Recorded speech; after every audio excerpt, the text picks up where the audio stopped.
Good evening, folks. Welcome back to the Library of Lore. How's everybody doing this evening? We are going to be continuing on with the Outer Wilds. Hope you're having a great night, Jarek, or a great day, whatever. I think it must be night for you, right? It's going to be fairly late at night, but I think it's night. So let's get the game loaded up here, and we'll see what happens.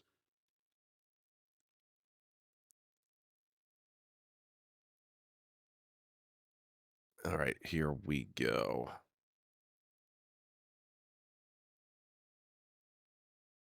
The traditional lie to start the experience off. Controller, my butt. Works best with keyboard and mouse. Hey, kiddies, enjoy the lurk. It's good to have you here. I actually just thought of something literally as the stream was getting started, while the ads were running and the clips were playing. After more than 10 years of streaming, I finally know what to call you guys in the community. We have lore seekers for those who have followed. We have lore keepers for those who have subscribed. And I, of course, am the lorebrarian. Which means that collectively, we are all loriers. So, hopefully, that will meet with your approval. And then, of course, those who have neither subscribed nor followed the channel, they're visitors. And visitors are very welcome.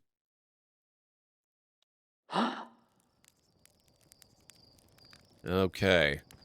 I'm going to do something I never do, and I'm actually going to attempt to get a new achievement.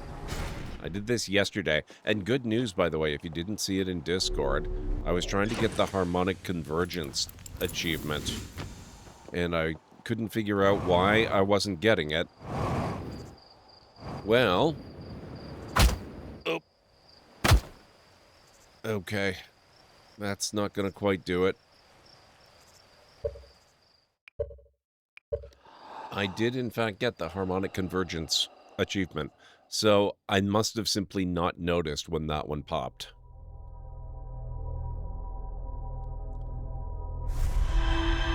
Sounds like a good plan, Jarek. You do what you gotta do.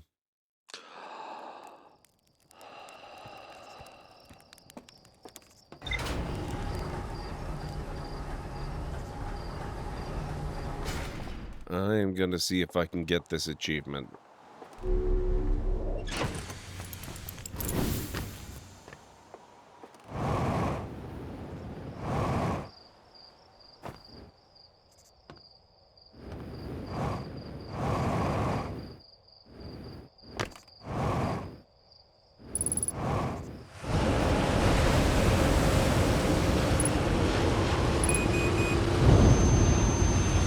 Done. Achievement unlocked. Gone in 60 seconds.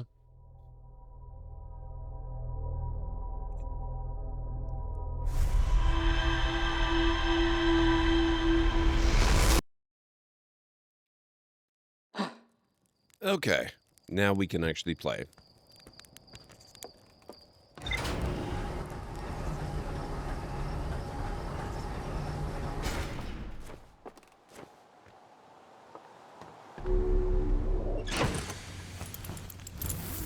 So let's review our logs. Hey, Matt, I'm having a pretty good day. How are you doing? It's good to see you.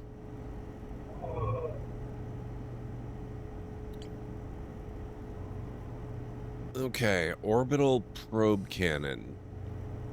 We need to find the probe tracking module, and we know where that is. That's under the ocean on the deep sea world.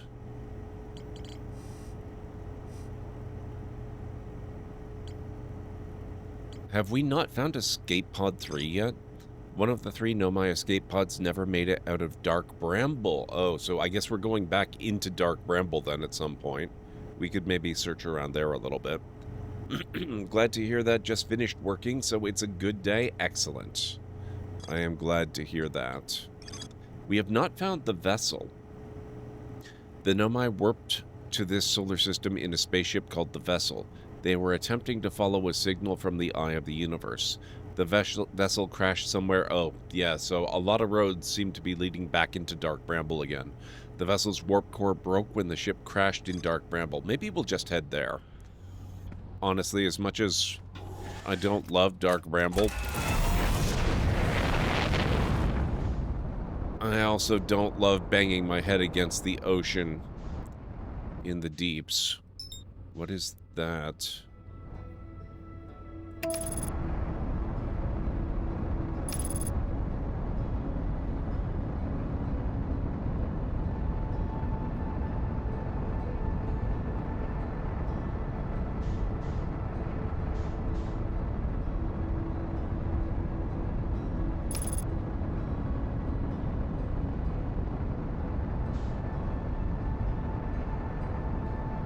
This wouldn't be the White Hole station, would it? We'd be able to see the White Hole by now, surely. What is this?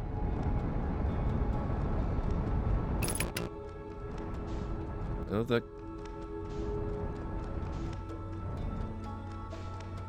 What?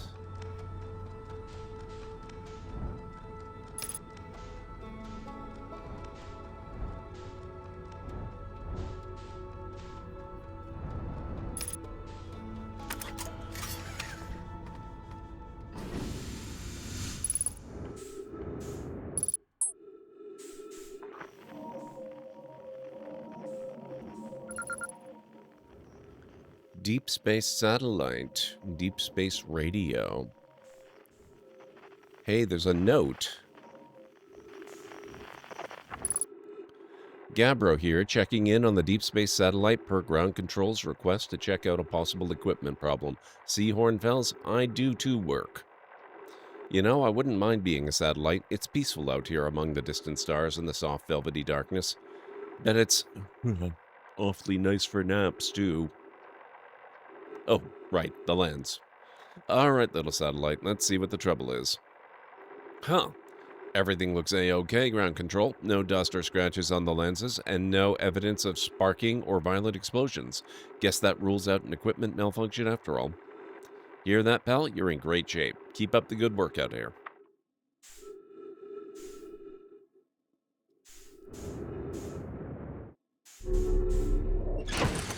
Okay.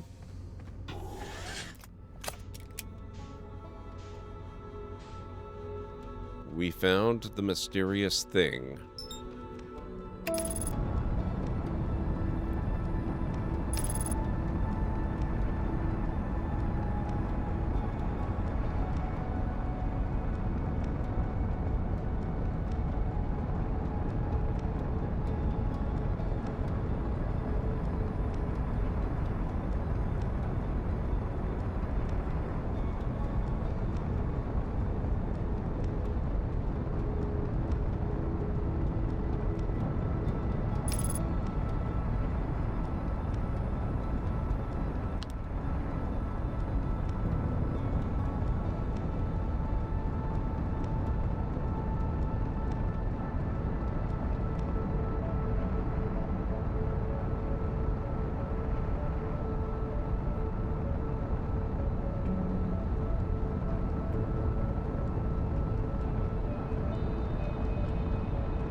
Okay.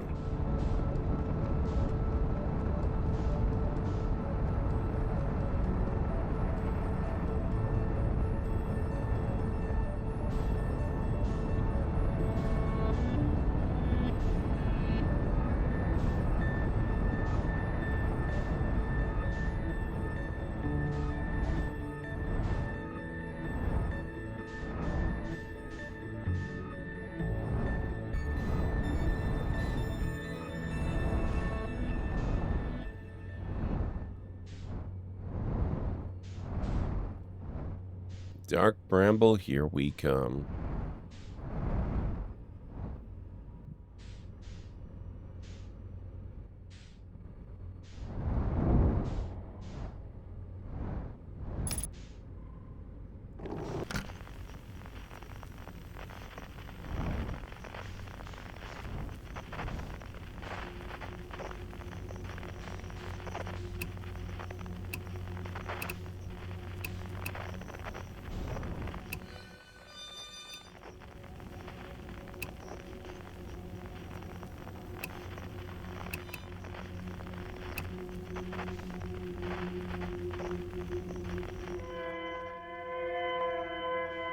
So we're going there, are we?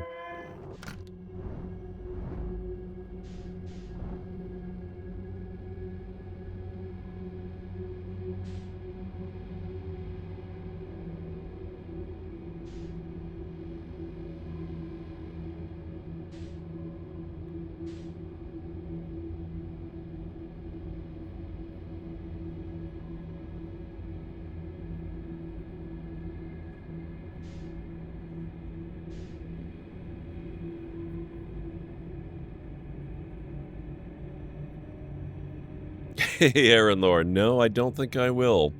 Not in this place. How are you doing?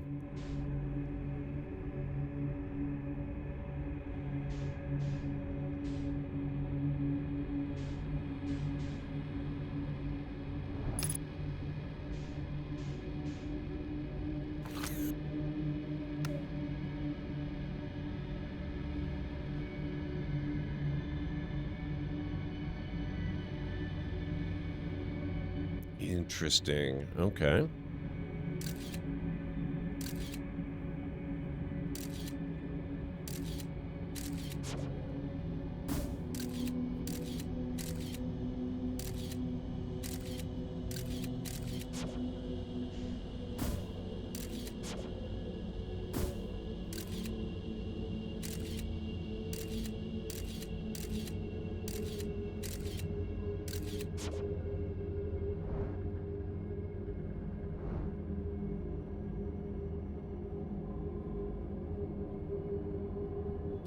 Looping is going good. I've already earned yet another achievement so far. Gone in 60 seconds. I managed to die within 60 seconds of starting a new loop. It was intentional.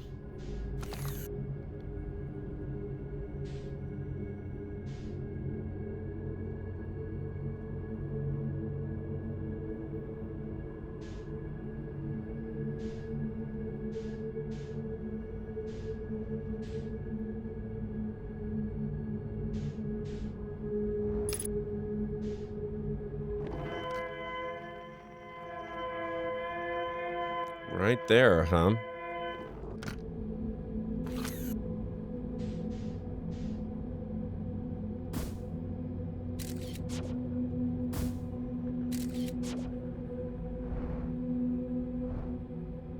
Oh, I hadn't actually transitioned inside yet. Okay, hang on.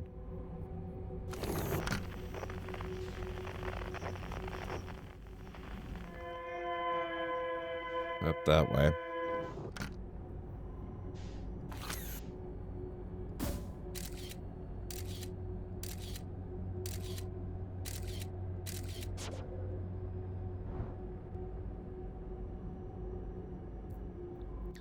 Red light is good light, you're sure? Definitely good light.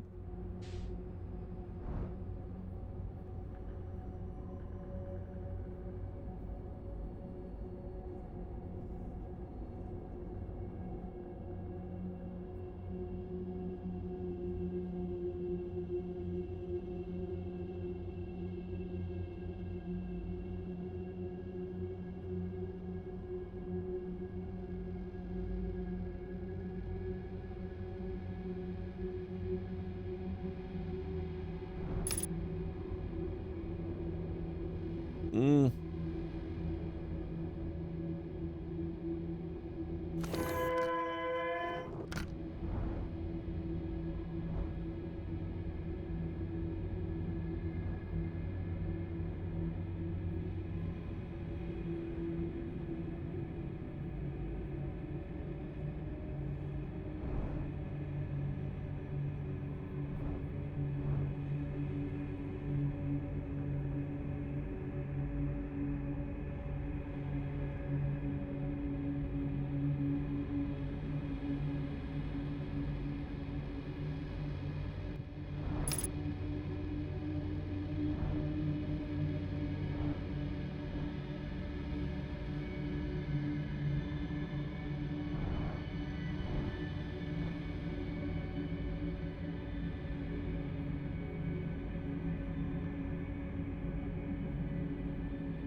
Nice stream streak, Mad.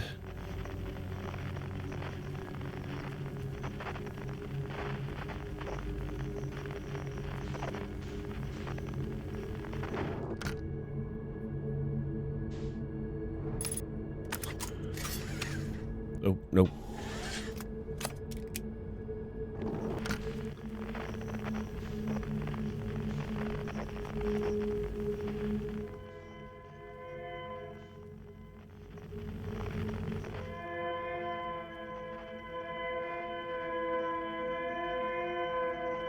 $211 in this direction.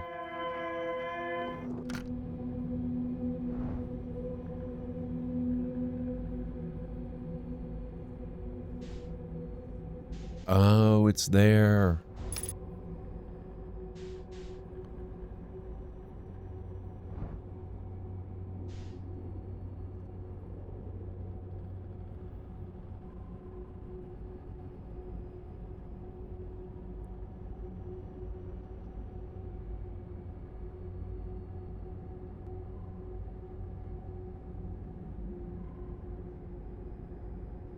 Interesting. I don't recognize the design, I don't think. I guess, actually, no, it does look like the other... It looks like the other escape pods, doesn't it? Kind of. It just looks a little different because it's not half buried in the ground. Alright, that's probably close enough.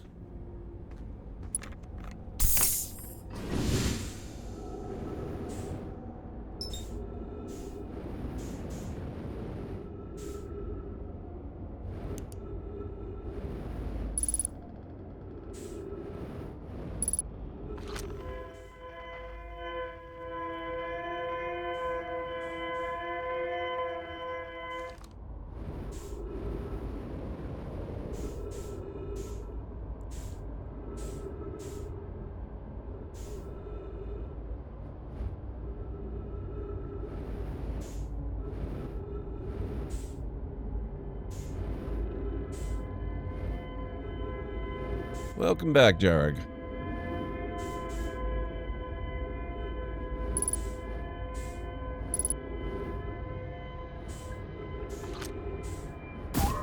Whoops.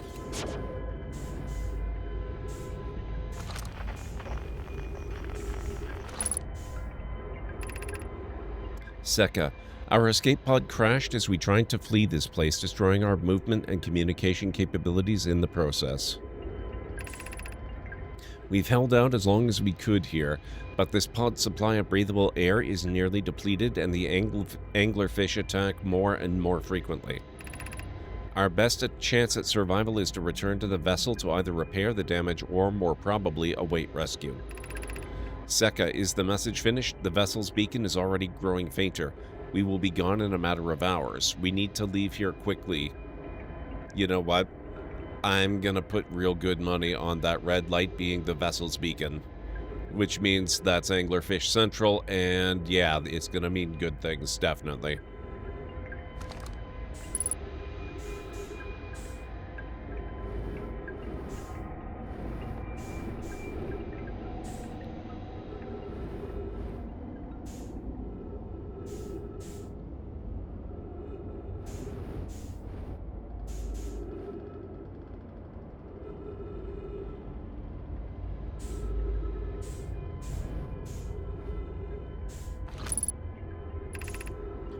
Begin flight log. Escape pod 3. Vessel has been mortally injured. Emergency sequence activated. Awaiting departure from vessel. Now launching escape pod 3. Multiple collisions have altered pod's trajectory. Significant damage to pod detected. Navigation error. Life support error. Propulsion error.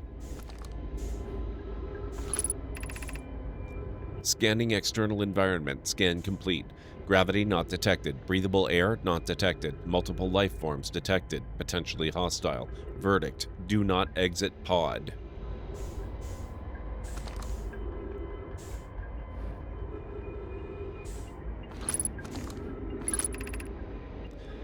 There is a new problem. Our equipment is detecting two distinct beacons from the vessel. But it isn't possible for the vessel to be in two different locations at the same time. I agree, but the beacons are exactly identical to each other. Perhaps if I had more time... We're nearly out of time already, Din. The vessel's beacon is quickly fading. Soon it will be gone and we will be lost. We will follow the beacon whose source is nearest to us. But suppose that beacon is false. We likely don't have enough air to reach the farther of the two beacons, Din. The decision is made for us. We'll leave a trail of lights as we go. There's still a chance someone could hear our escape pod's distress signal. Well, we did. It is perhaps... Unidentified signal nearby. Okay, it is perhaps a little too late. Frequency distress beacon.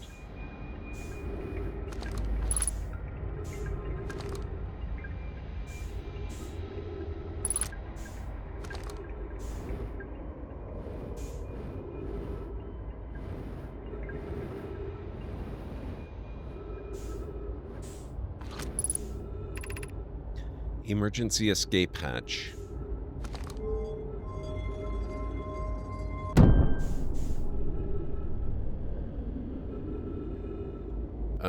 We can follow those lights to get to where they went to. I'm gonna do that, but I'm gonna do it in the ship.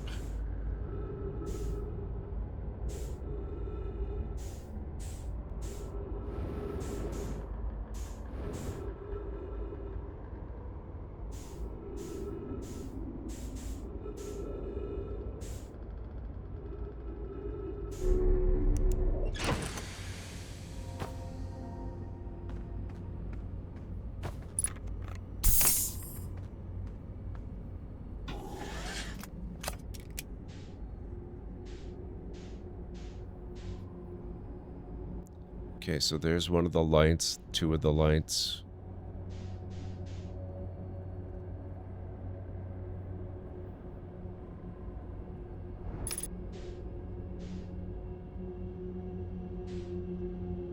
Over that way. Wonder what happens if you'd parked your ship in such a way that this hatch would have got shot right into it. Probably nothing. But there is a possibility I might have damaged the cockpit a little bit, and that just means I'd have had to repair it.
They go right here.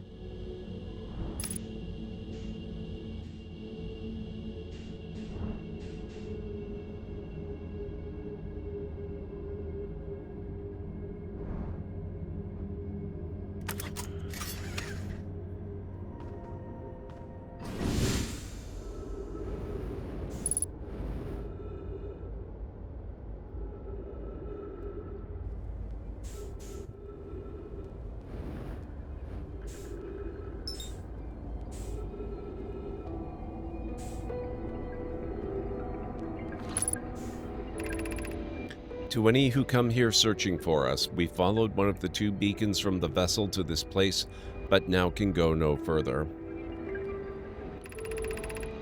It's almost too faint to hear now, but the vessel's beacon is still faintly emitting from within this thorny seed, yet the opening is too small for even a single nomai to fit through it, so our escape pod couldn't have flown through here.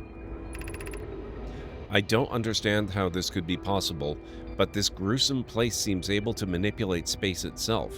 Maybe this was our undoing. To be so close to the location of the vessel and still so far is difficult. Worse, the vessel's beacon is dying. Soon we will be unable to hear it. They are, Aranor. There is nothing we can do now but try to perhaps find a way inside, or at least attempt to comprehend why this happened. My dearest hope is that the other escape pods were able to reach relative safety. Ship log updated.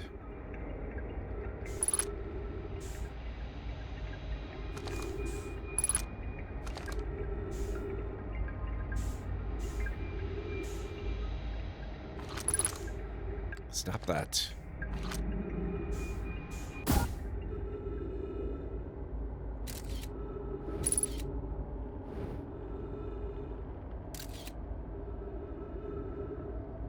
That could be vessel.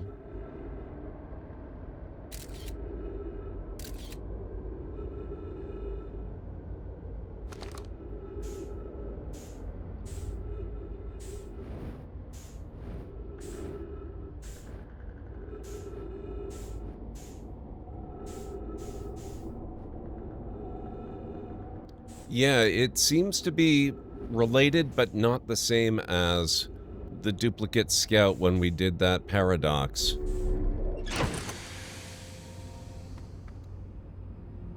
And it leads to the oh, shoot. Yeah, and that's right at the red light. Which means that the signal that they were following, the signal from Vessel, they followed one to this seed.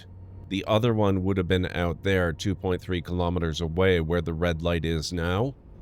That confirms it that I was right. The red light is the location of Vessel.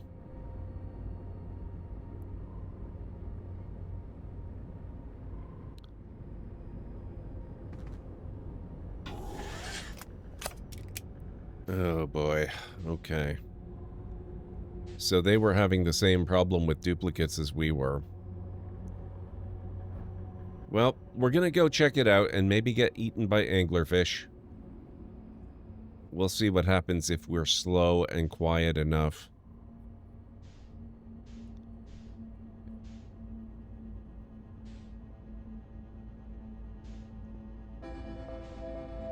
Oh.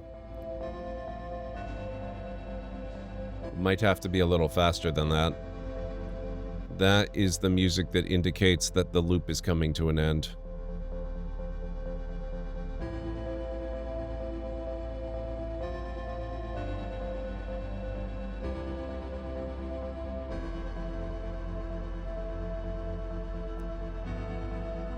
We'd get murdered by anglerfish, just like the Nomai did.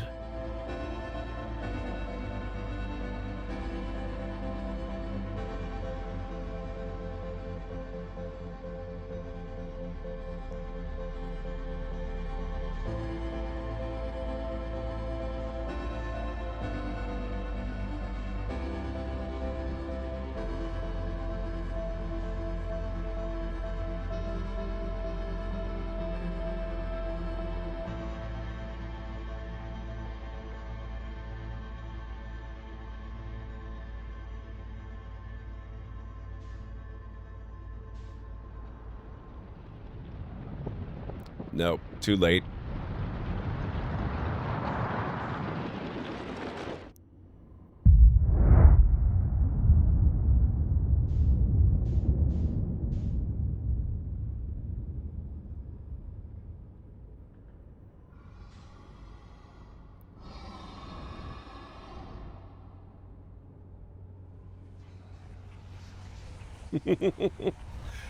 Do we get eaten by anglerfish, or do we get murdered by light? We get murdered by light.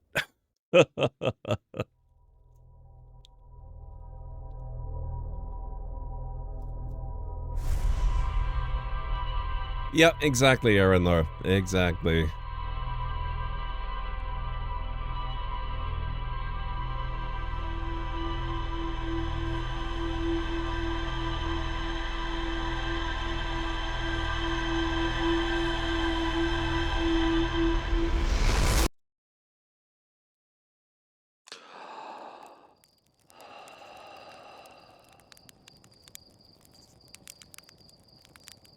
Where is that probe going?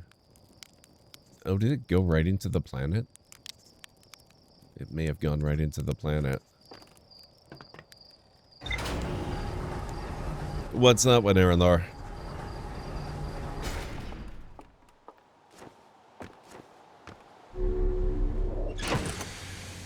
Eject? What do you mean by eject?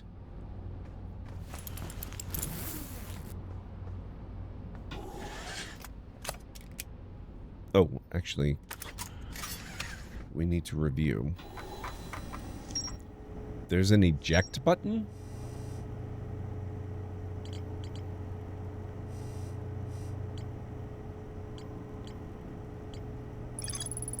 Escape pod 3. One of the 3 Nomai escape pods that crashed in our solar system. All 3 escape pods were launched from something called the vessel, which was badly damaged. The survivors from escape pod 3 detected 2 distinct beacons from the vessel, as if it was in 2 locations at once. Nomai grave. The survivors from escape pod 3 followed one of the 2 vessel beacons to a small dark bramble seed where they could go no further. The Nomai could faintly hear the vessel's beacon from within the seed, but the opening was too small for a single Nomai to fit through, much less an escape pod. The vessel's beacon was dying and would soon be gone completely.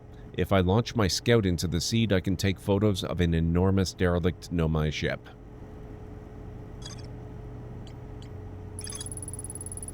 The Nomai warped to this solar system in a spaceship called the Vessel. They were attempting to follow a signal from the eye of the universe. The vessel crashed somewhere in Dark Bramble. The vessel's warp core broke when the ship crashed in Dark Bramble. I launched my scout into the seed at the Nomai grave and took photos of an enormous derelict Nomai ship.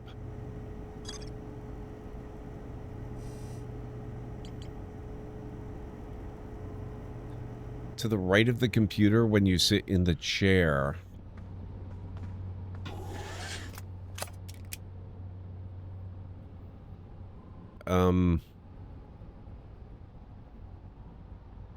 There might be an eject graphic somewhere, but I don't know that I have an actual control for that unless... No. I don't think that's a real thing. It's probably just a cosmetic thing.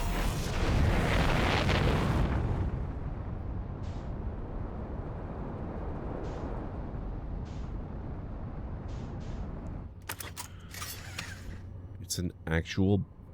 Like an actual button here? Or... Oh. Oh.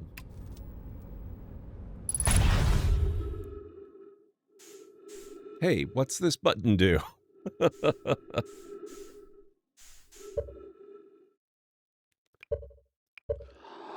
Good time to try that one.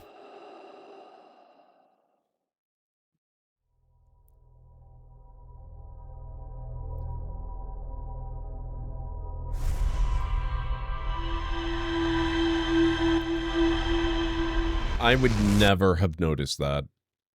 Thank you, Aaron Laura.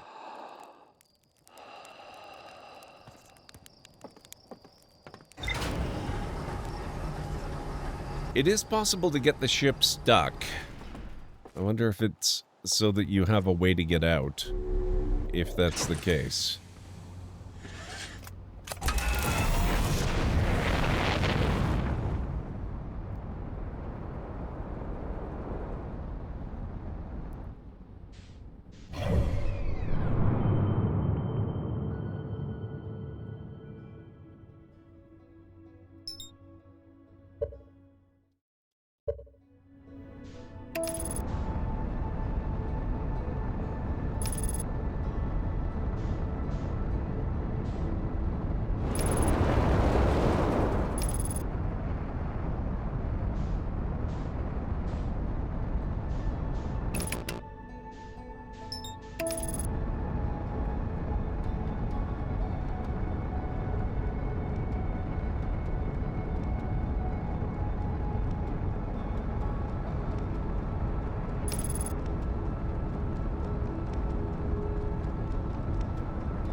Okay.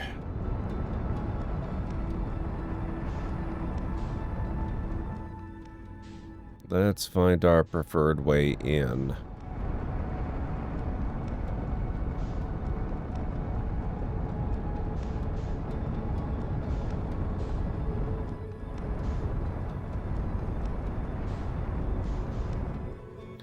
One plan is to speed the ship past as many of them, then eject before one eats you and hope whatever higher power you believe in the fishes are going to stick with the now empty ship. That is definitely an approach I'm sure many people have tried, and maybe it even works. It's not really my thing, though. You gonna know me. I like the stealth approach.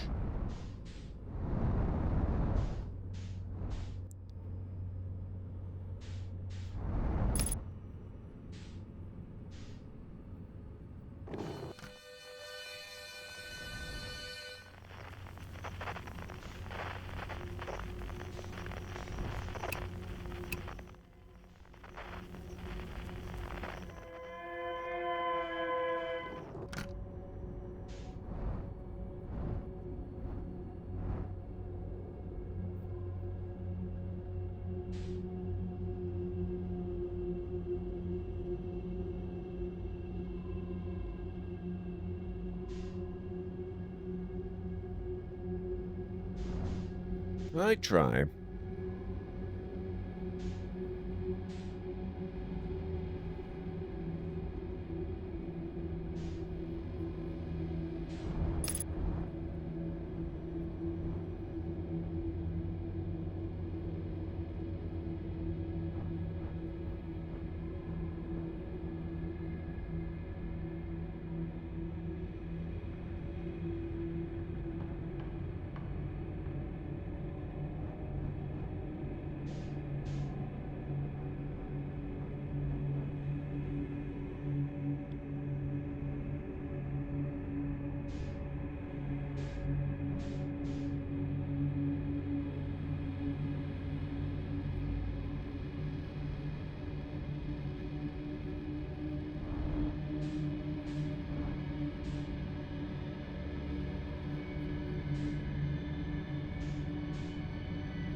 Now, actually, I can just go straight for the light this time.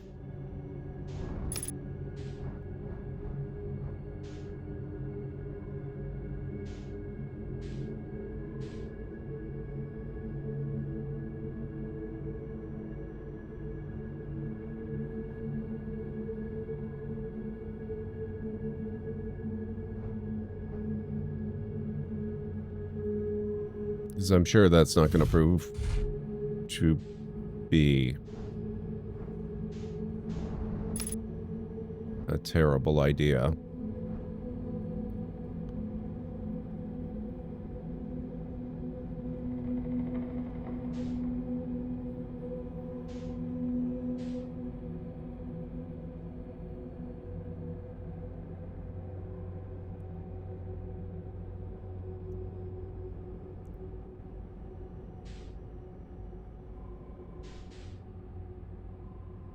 Yeah, but remember that the dimensions of space are a little wonky in this place.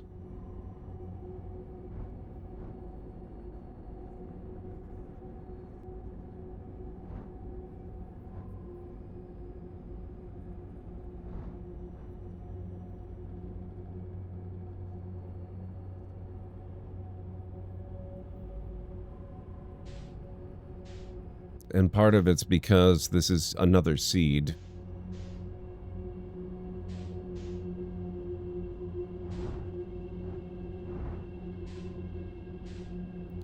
The seeds have a way of distorting distance.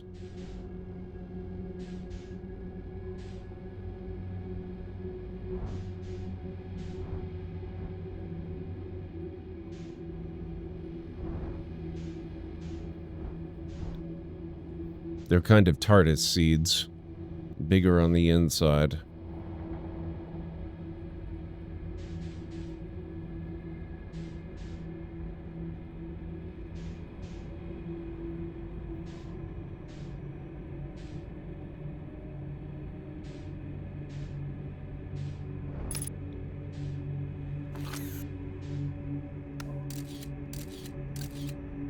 Aha.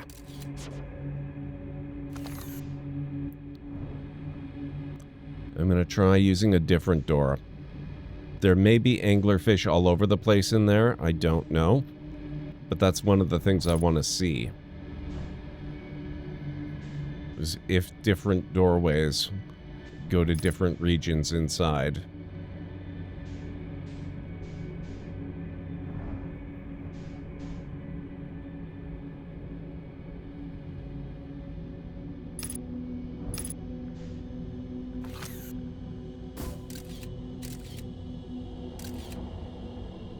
That's a lot of anglerfish.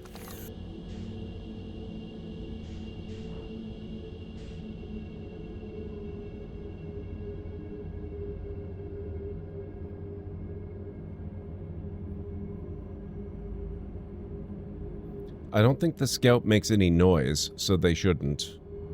They are blind.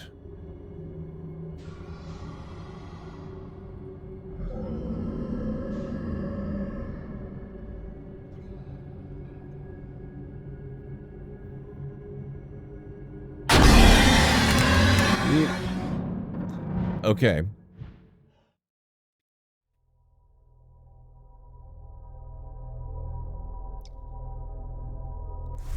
So I think even one tiny pulse of the drive is bad news.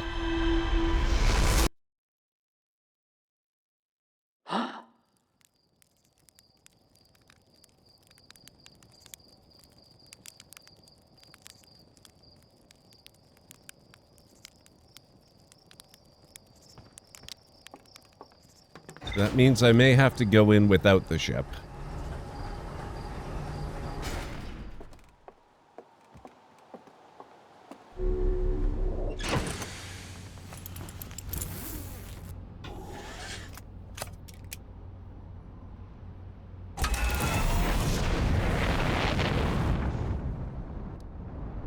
That, or I have to go in with the ship, but not use any propulsion whatsoever, which means you would already have to be on the perfect angle.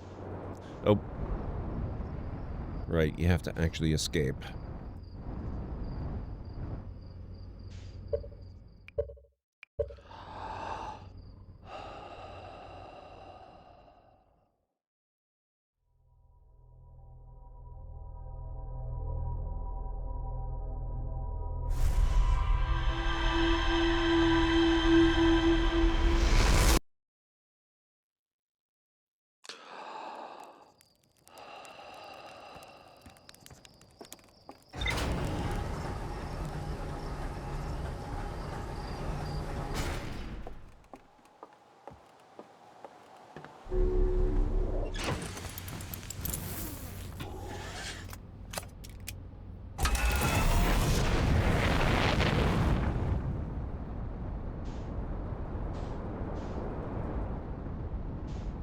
Okay, that's better.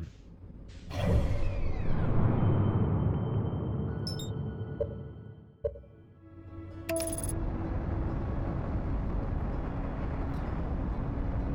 have to be up and about in like 7 hours and you're not even tired yet. Get as much rest. Oh, this is going to be bad. Let's not crash into the sun. I said let's not crash into the sun.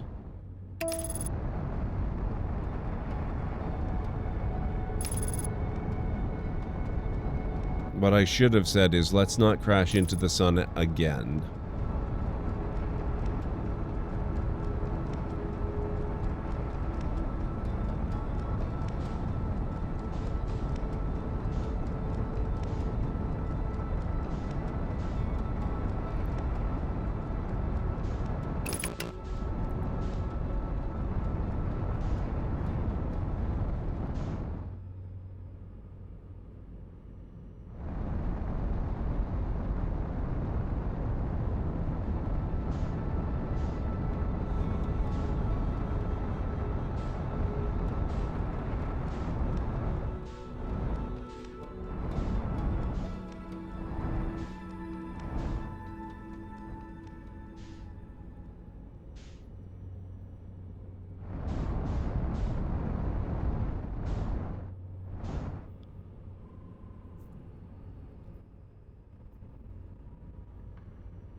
No, there will be no cooking of fish. That's disgusting. Who actually does that?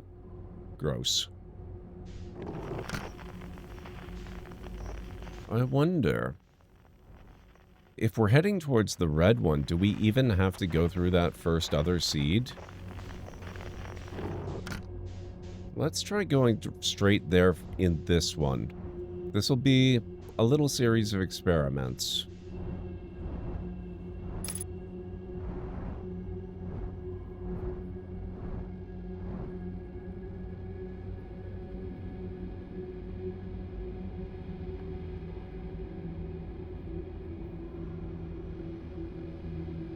Greenie does that? That's true.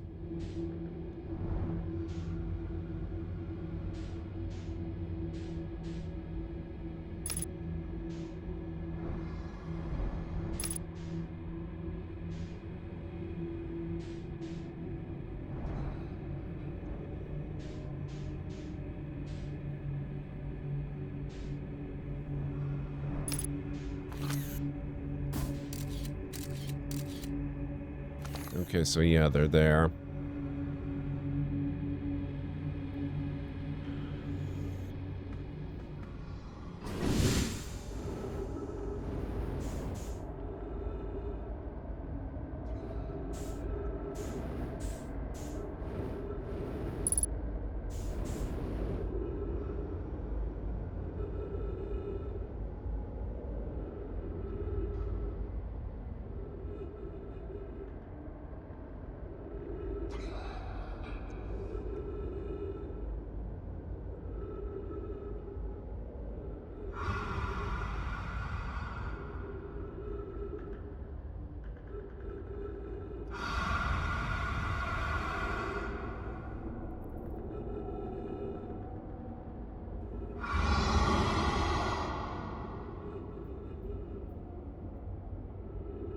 Friction with what?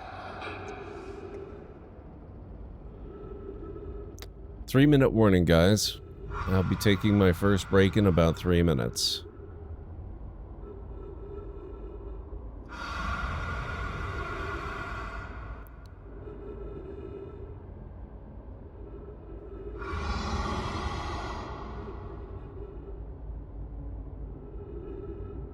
Maybe not, Aranor, or maybe it's just too small to see it.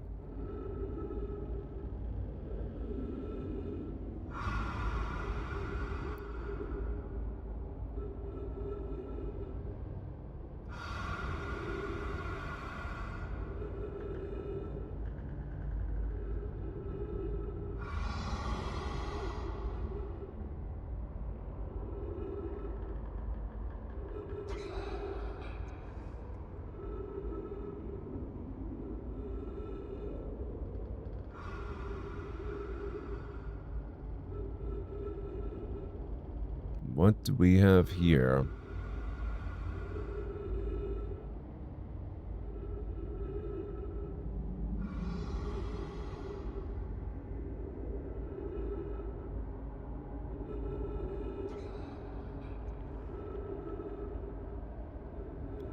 Yeah, I was kind of thinking the same thing, Aranor.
I'm not getting much of anything here.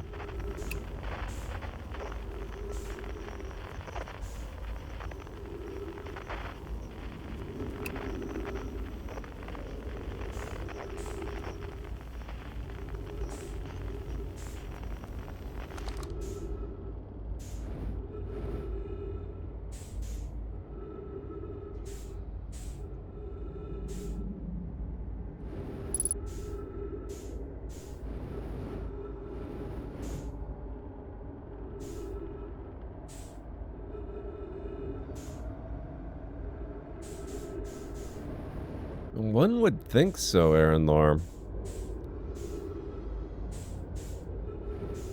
I'm not getting any kind of reception on it, though. We'll have to explore a little bit more until my oxygen runs out when I get back from break. If you guys need to get up and grab anything, this is a good time to do it. I'll meet you back here in about 6 to 10 minutes. I gotta make some tea and stuff.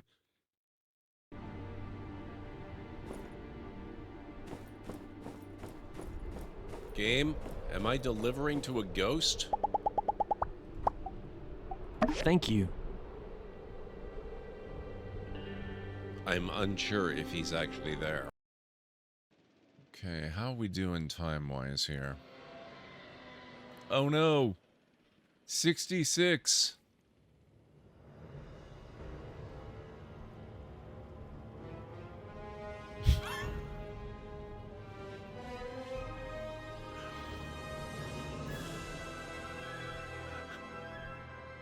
Wow, that dramatic music cue. Oh, I think it is gonna murder them.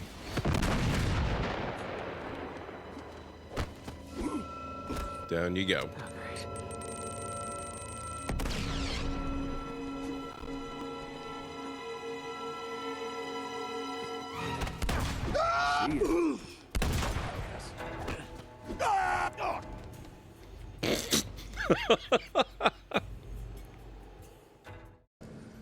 That doesn't look scary at all. I expect there's going to be zero problems with this. This is fine. This is going to be totally okay.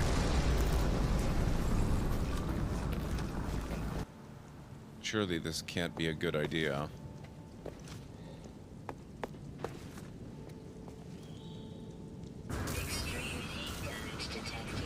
No kidding.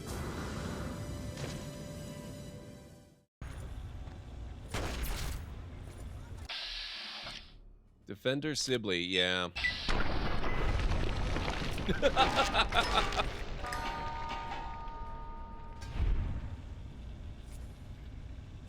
That was amazing.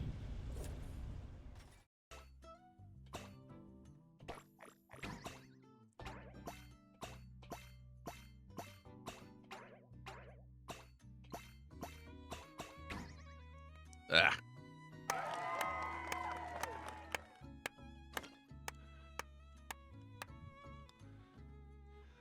Whew.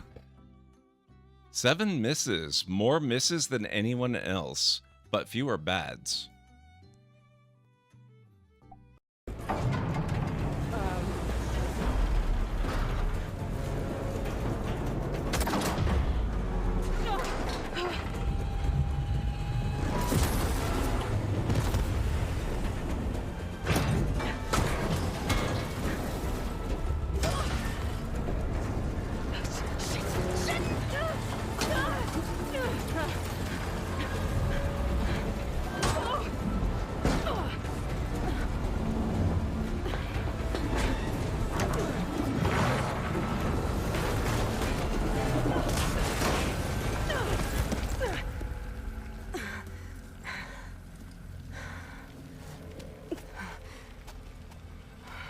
No problem. Clanny, where are you? Finishing this the hard way. I prayed to the gods, and when they pulled it out, there you were. What is going on in the background there? What was that explosion? Threats nearby. Rude. Ow. Ow.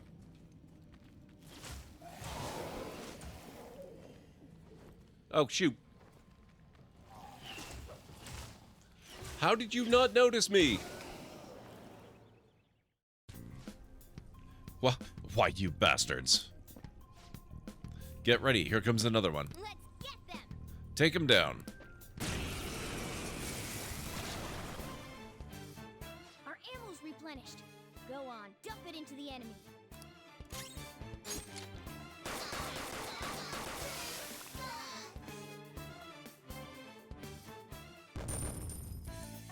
Nice.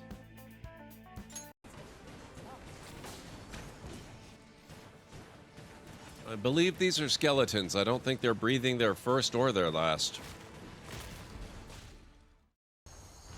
Oh, hi.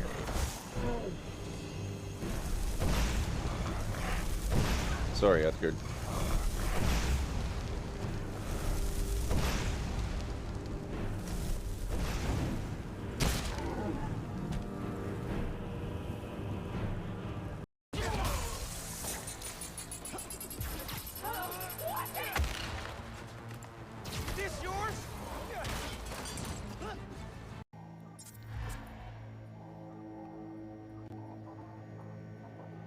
Uh-oh.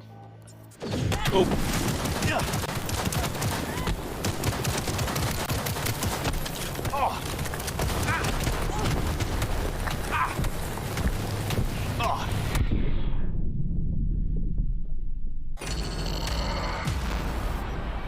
This is why we save. Whoa.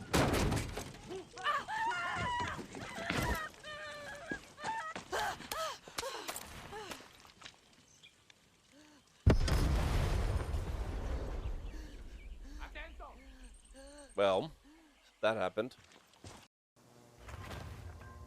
Wooden barracks constructed in Mayo. I would normally want to build wooden barracks in the earth rather than in mayonnaise, but, you know, construction techniques were a little more primitive back then. You gotta make allowances. Do kind of have in mind all the happenings before.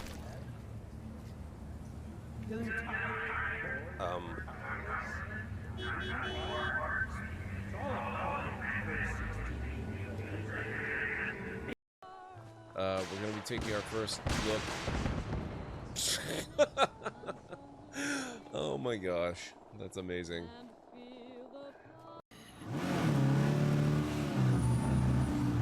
Camp Winchester. What the? Oh. Oh, it's one of these guys.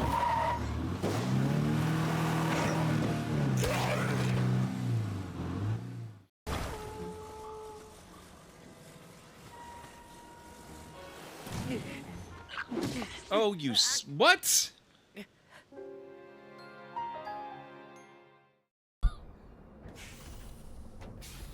Holy crap. That is some impressive precision building. How did that not take you 3 hours?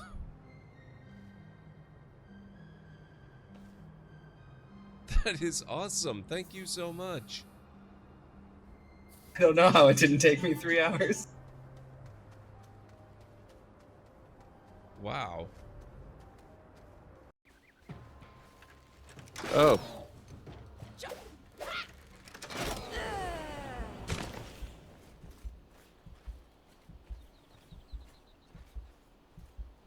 Rude. Yeah. Okay, I am back. Now, since we know that the red can also be caused by eggs, I'm sort of thinking... Oh.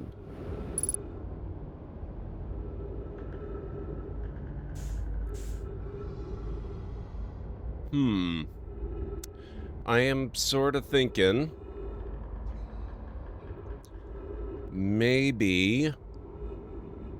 we do retrace our steps more precisely, go back to the ship, follow the thing, find the seed, do the scout thingy, and yeah, not that white light for sure. And then go to the red light to make sure that it's the correct one. We need to test and see if there are, in fact, multiple red lights at different layers of the Bramble experience. So I think we'll just meditate to close out the loop here. And we're going to start that over again.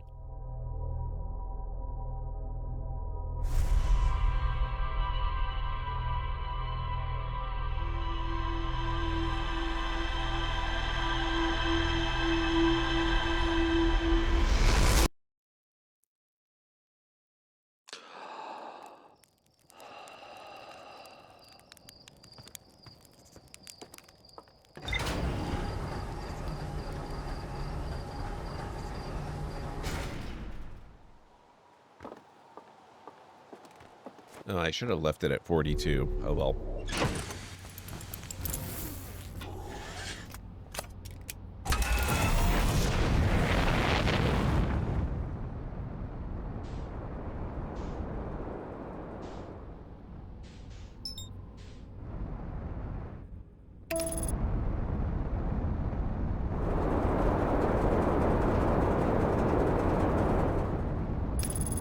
Just a quick little flyby there.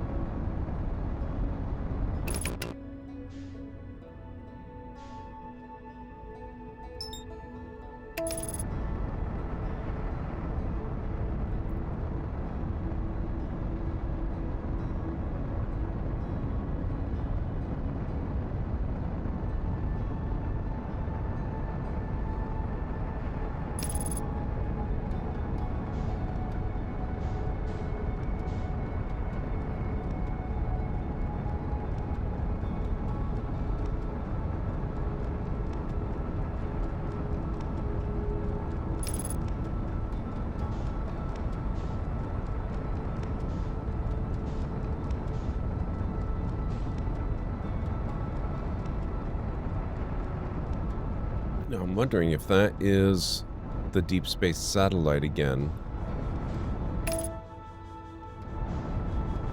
I think we'll investigate that another time, though. For now, we need to continue on with Dark Bramble.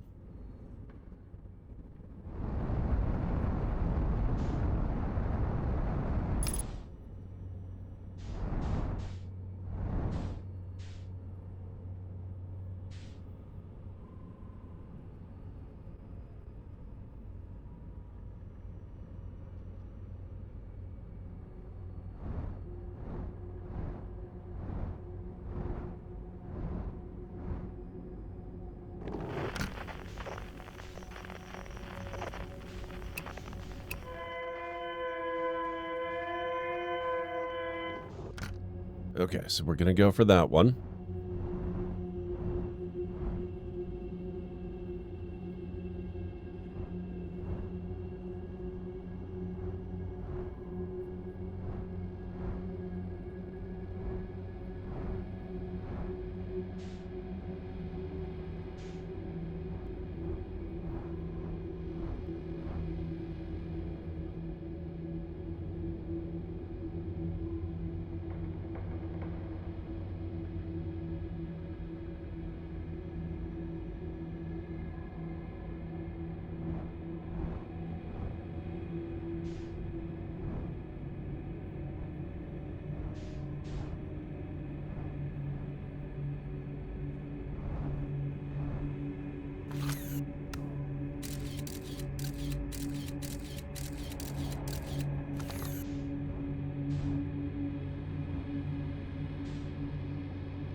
Right around there.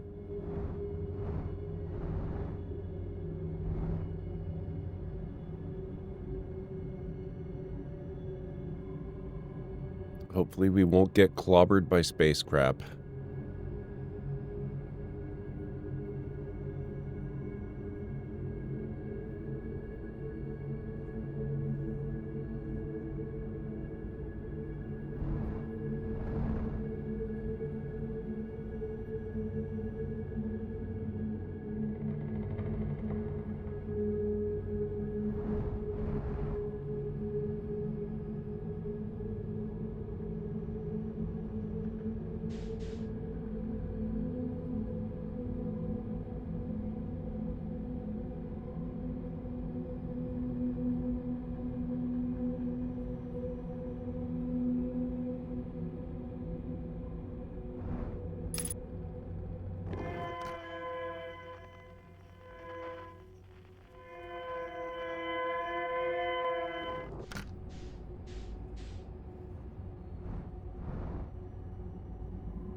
Oh, I think some of the lights, I see some of the lights of the trail.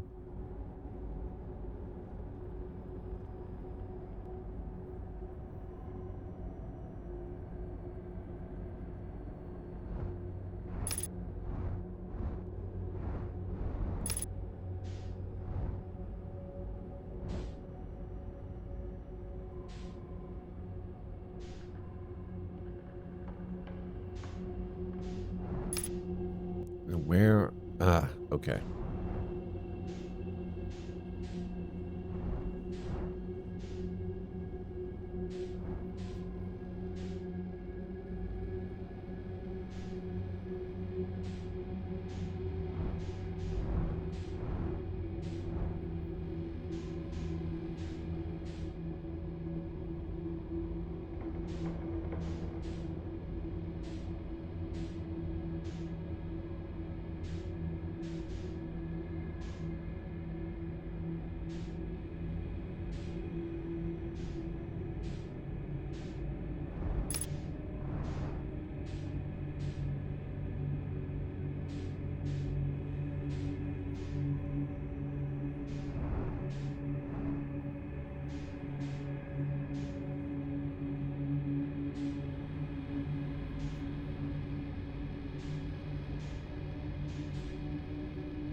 All right.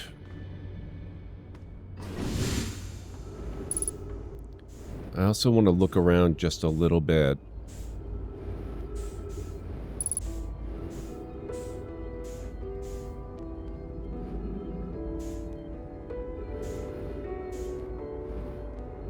And I don't see anything else that should be interactable.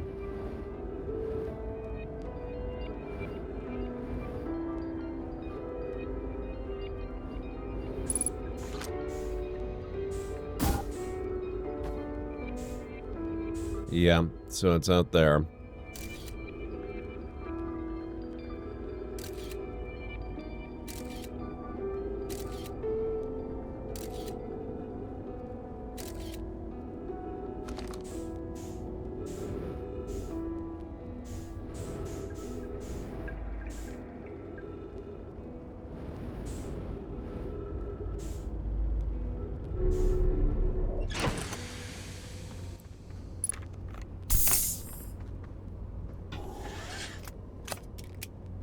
Okay.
All right, let's go in.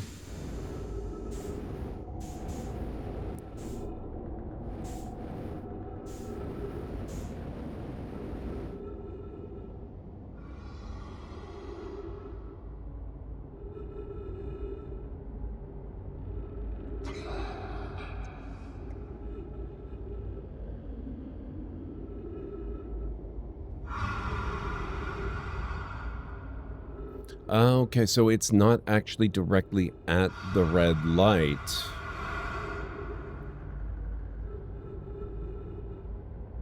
It's a couple kilometers away from that. I'm just gonna wait till I've got some distance from these anglerfish before I start using anything that makes sound.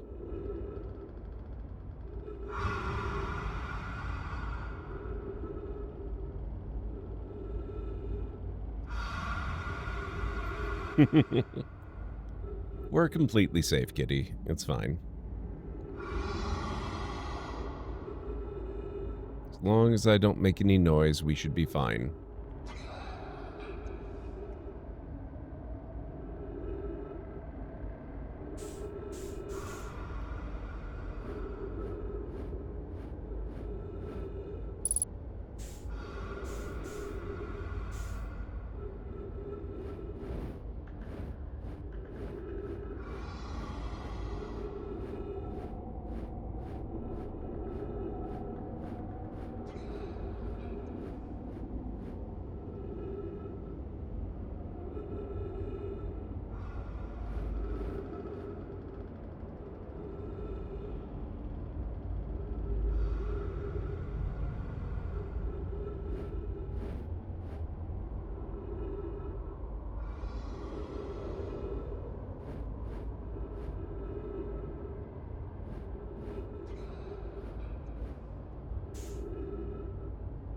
Oh, here.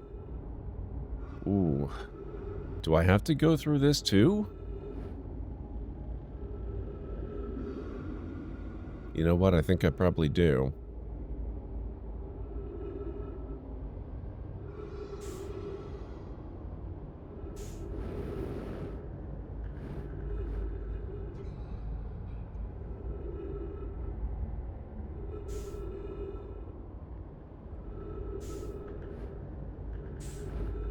Well, so far so good. It looks awfully creepy in here, but I don't actually see any anglerfish. That's a plus. Yeah, this looks like the place.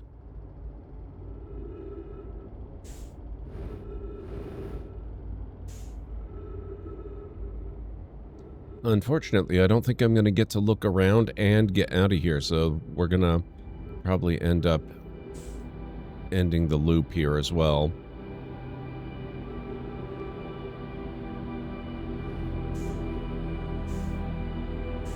I do believe it is Arendar. Hey, Greenie, yes! It took me 10 frickin' years to come up with that.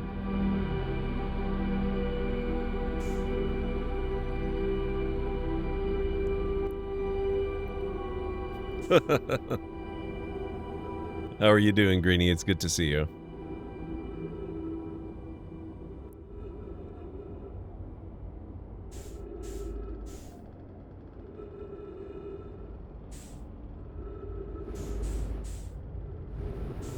Okay.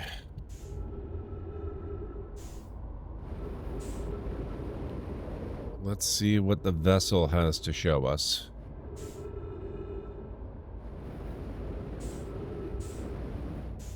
Oh, thank you, Arendar.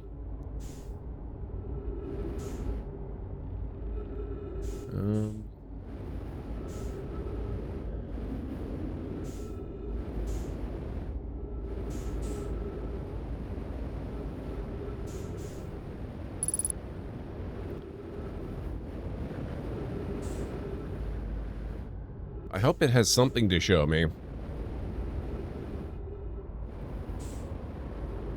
Because I'm not going to be alive here very long. And I would hate to have to do this again just because I missed something. Because I couldn't find the frickin' you know, whatever it is I'm looking for.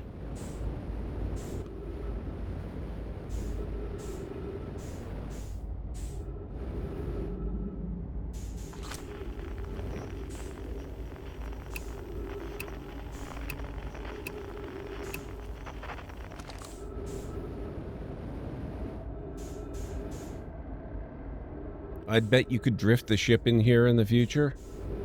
Maybe, but the anglerfish are a big problem.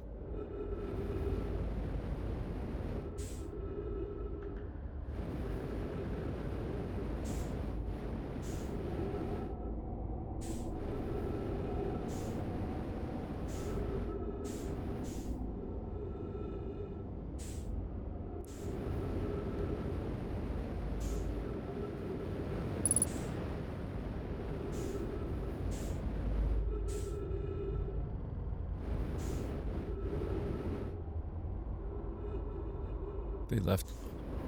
Oh, they left another trail here.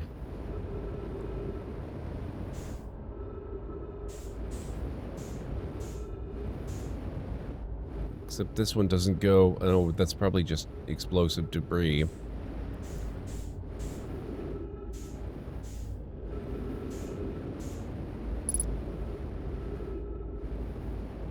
Oh, hang on.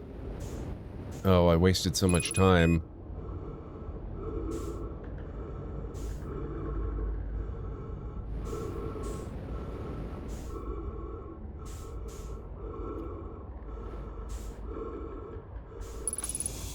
Oh, ho, ho.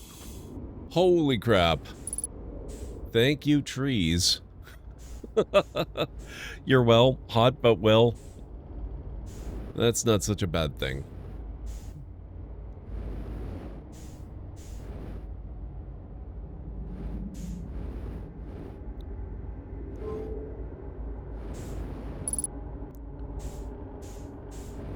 I need records and information of some kind.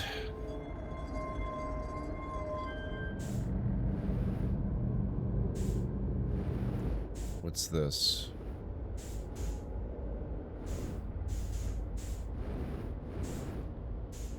My other big problem is going to be fuel. I'm about to run out of that. And that's going to be bad. I can use oxygen as a backup. Oh, good, we have records.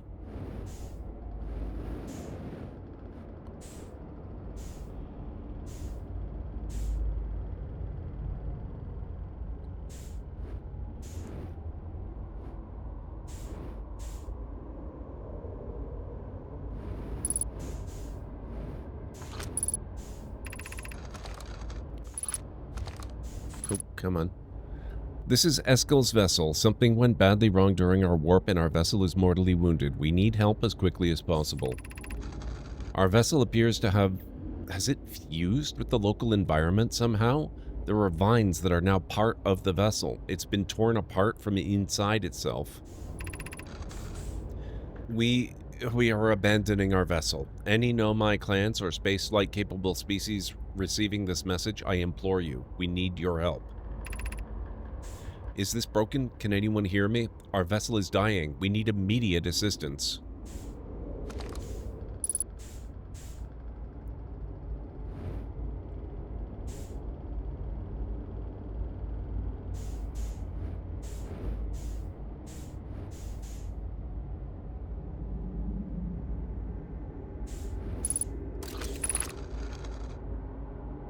To any Nomai clans whose vessels can hear this message. It's clear the universe is dying. There are fewer and fewer resources and safe places within space now, so my clan and I believe the best option is for all of our clans to stay together. If you can reach the Gloaming Galaxy, we've found that Black Rock's suns are fairly stable and life in this star system is comparatively thriving. We live in relative safety.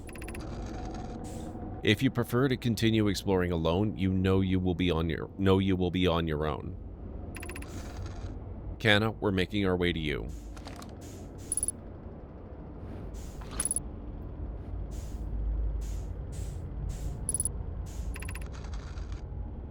It's good to hear from you, Bromy. We'll watch for your vessel. Has anyone heard from Neem? His clan was on its way to our vessel, but they never arrived, and he hasn't sent any messages. I'm beginning to worry. That is unsettling. It reminds me of that old myth my grandfather used to tell, the disappearance of Eskel. I remember hearing that story as a child. One day, Eskel's vessel simply stopped responding. The other clans searched and searched, but found no trace. It was as if their missing friends had warped out of existence. That's no myth, friends. Eskel's clan existed and their story was real. What a curious event to have passed into myth. Our ancestors' ancestors were told that story when they were young. Are you sure it's true, Hysup? It was a very long time ago, but yes, my clan's ancestors searched for Eskel's clan for a long time, but in the end, none of them were ever seen again. It's the only time in our history a vessel has ever disappeared this way. Hysup, I hope you aren't comparing Eskel's story to my clan's vessel. Neem, my friend, we feared you were gone. Not yet we aren't, but nearly. We found trouble during our warp. The triple suns of the bright spark star system exploded, and it was only a lucky coincidence we weren't caught in the blast. We'll meet you soon, Kana. I'm relieved your clan is safe, Neem. It's good to hear your words. Any vessels nearby, remember to be extremely cautious of potentially unstable stars, which is most of them now. Okay.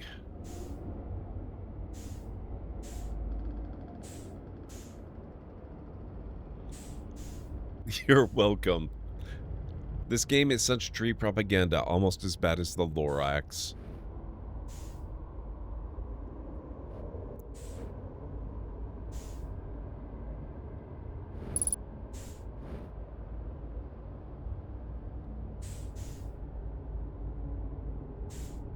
I'm going to try to conserve fuel, so I'm going to be going slow, guys. I hope that's okay.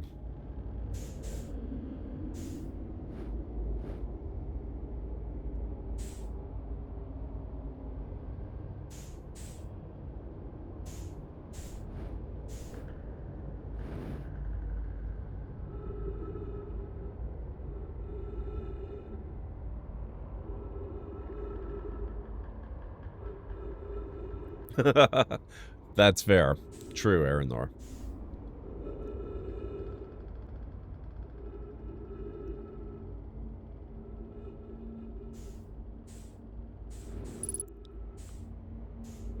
Okay, so I think... Oh, wait. Fuel level critical, yeah. Oh. No, okay, so that is... That's where I entered. Let's explore down this way. We only have moments left anyway. This music always means the star is gonna go nova shortly. Ah.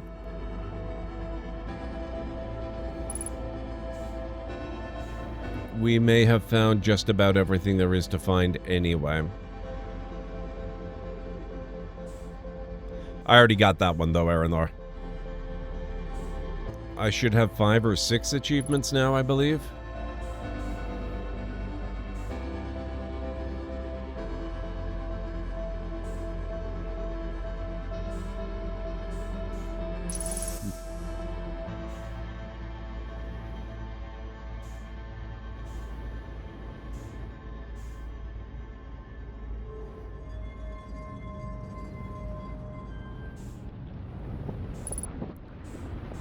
Oh, here it goes.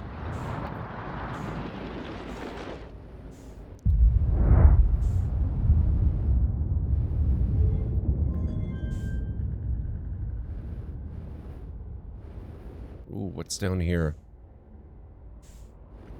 Oh, there's a whole chamber. I missed it.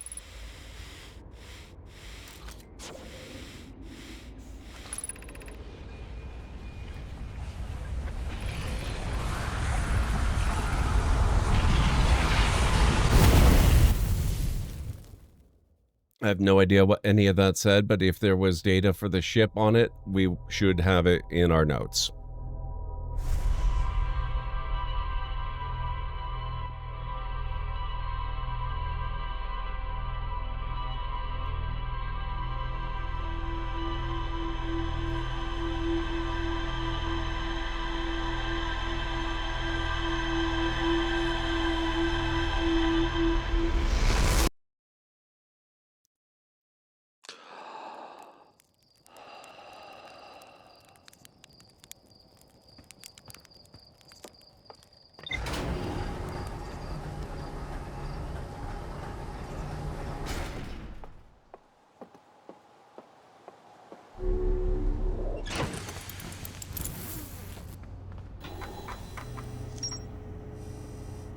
There's more to explore here. Dang it.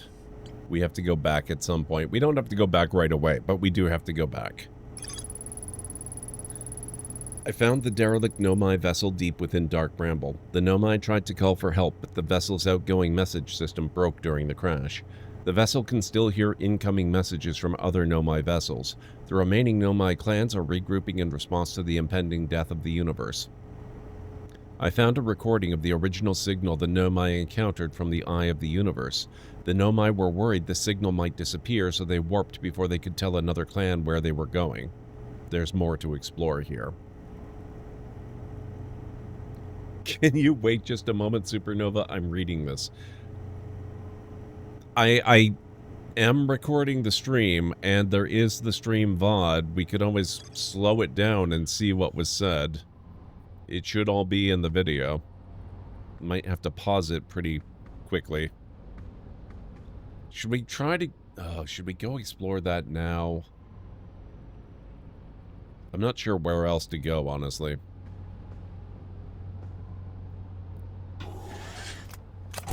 Ah, what the heck.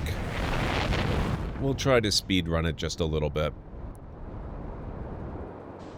You have to go slow to avoid the anglerfish. I'm not certain you need to go quite as slow as I was going.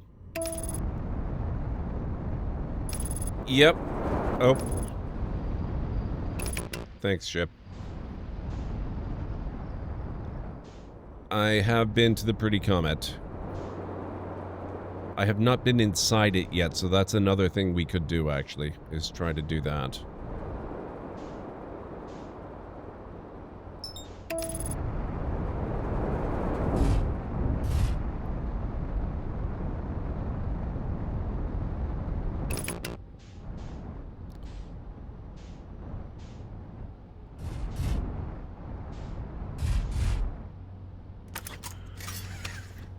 Dang it.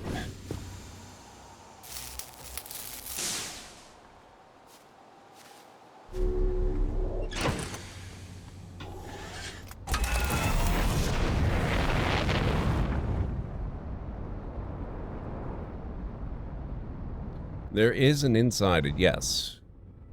Oh, there's also that. I want to see if that is in fact the satellite that I went and investigated earlier.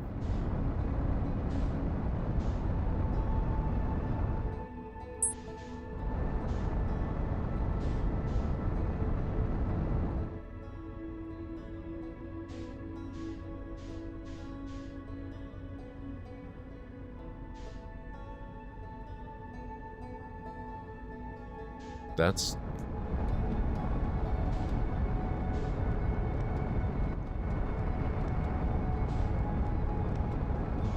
Is that... That can't be the white hole.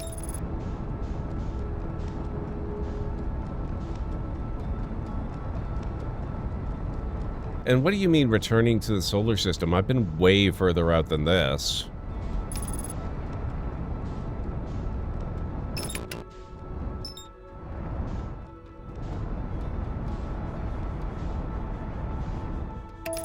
Oh, well.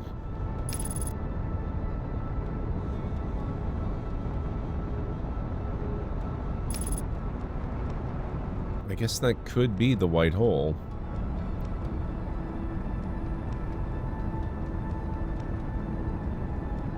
Apparently manual landing on the star platform? What do you mean by the star platform, though?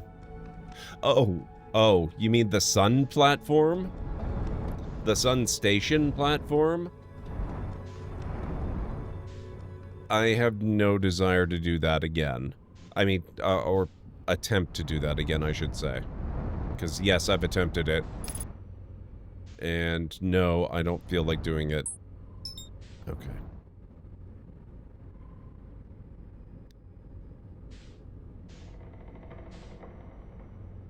It doesn't even actually have a landing platform. You would have to find a place on it to land, and it moves ridiculously fast. Okay, now.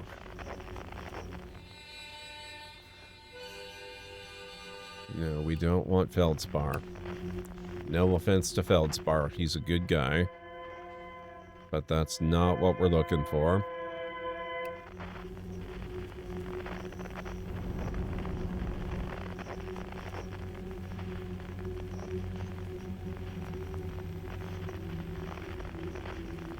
Wait, was this quantum fluctuations?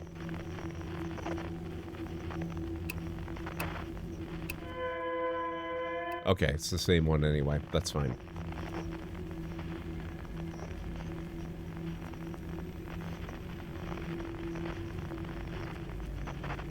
That's true, Aranthar.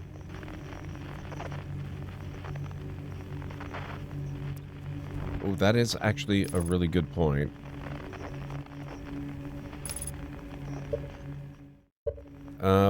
Hmm.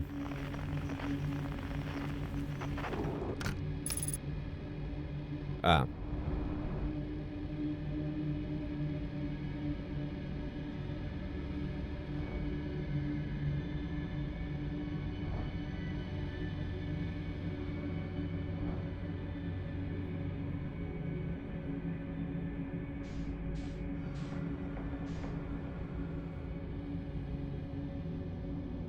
There's an anglerfish very close.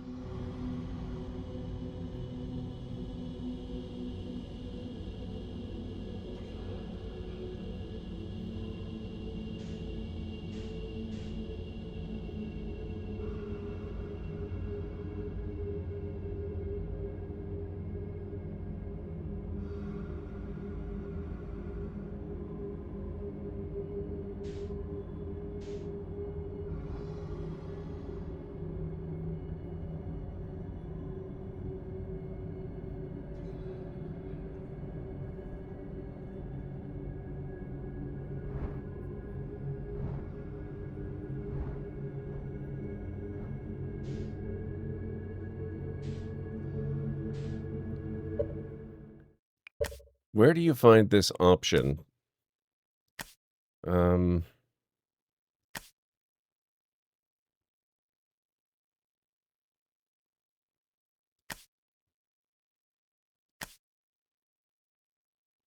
Okay, it's not going to be in game settings then.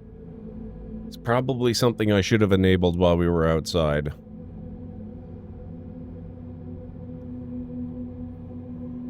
Yeah, sadly, I don't seem to be able to access the map in here.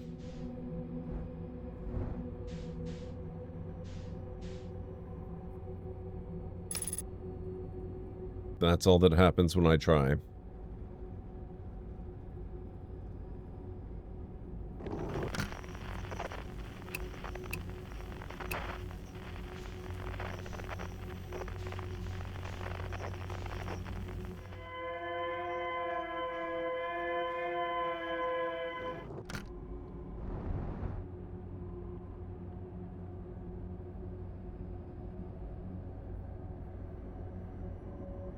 No, it's still the ship function.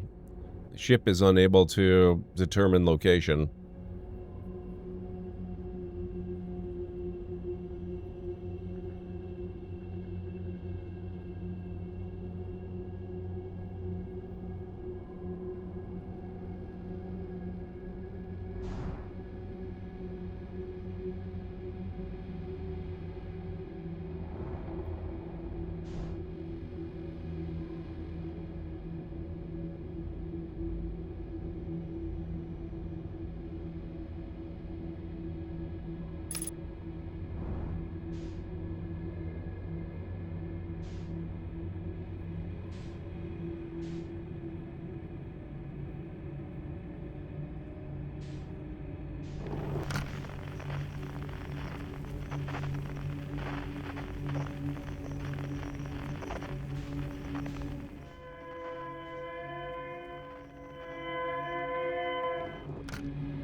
There's one of the lights down there. Which means I don't need the actual crash site.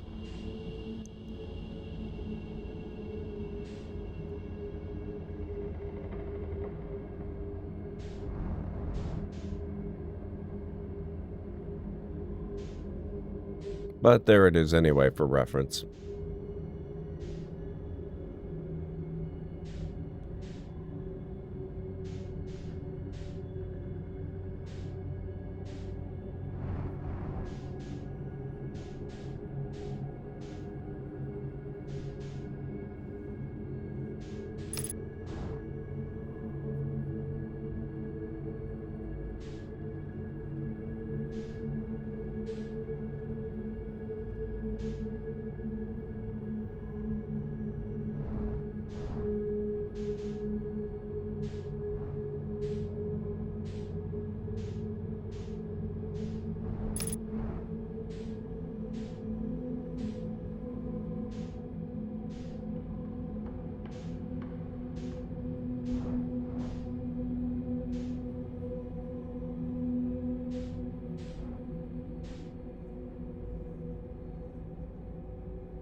All right.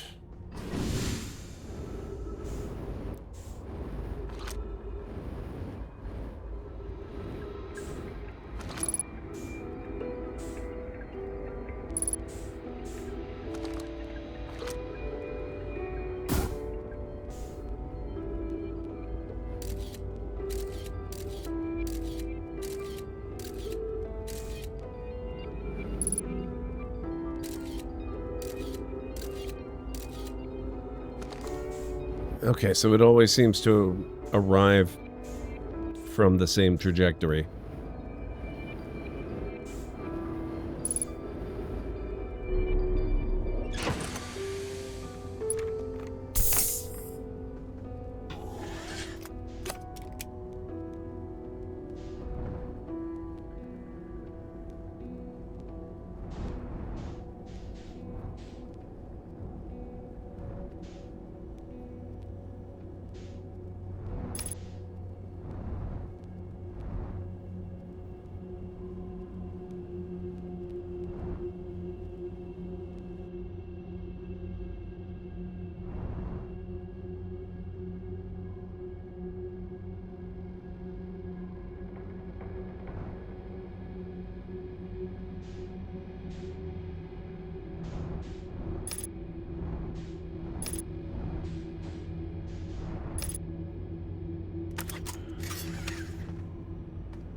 Okay.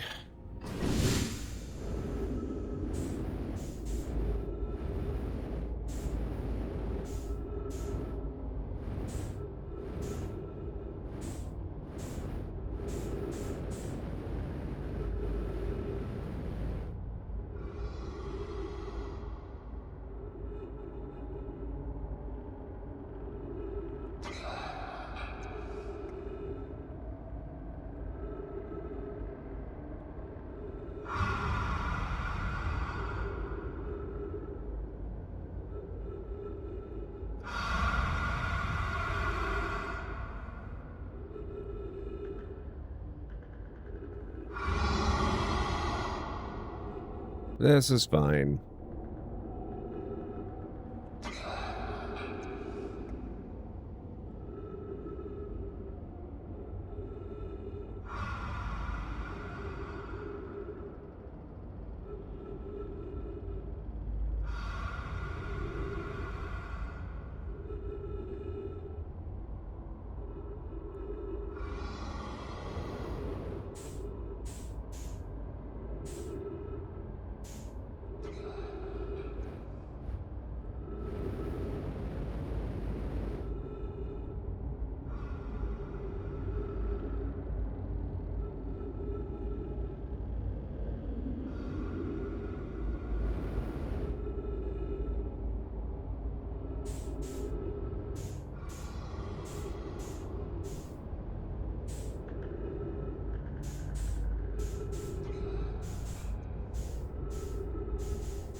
Okay, in we go.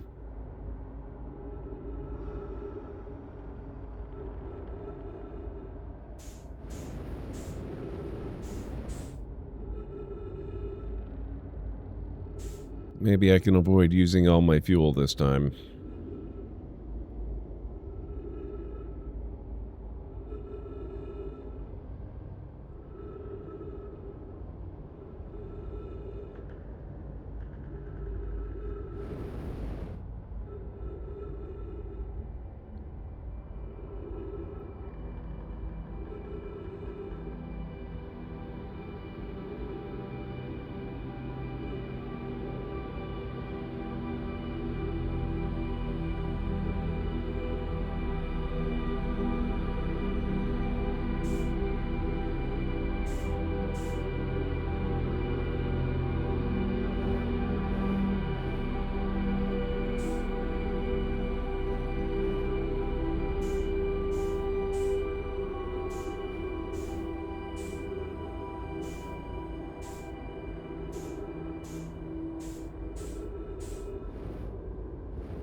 Oh, wrong way.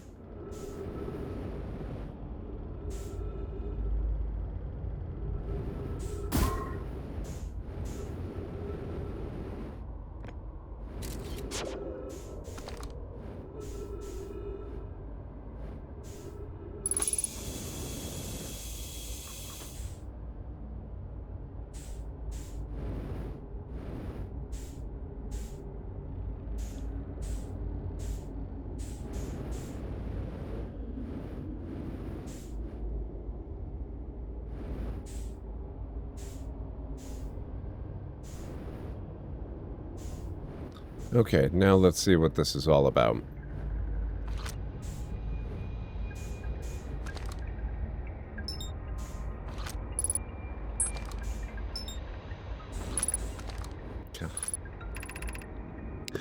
I'm recording now. I've never encountered anything like this. The signal the vessel is receiving appears to be older than the universe itself.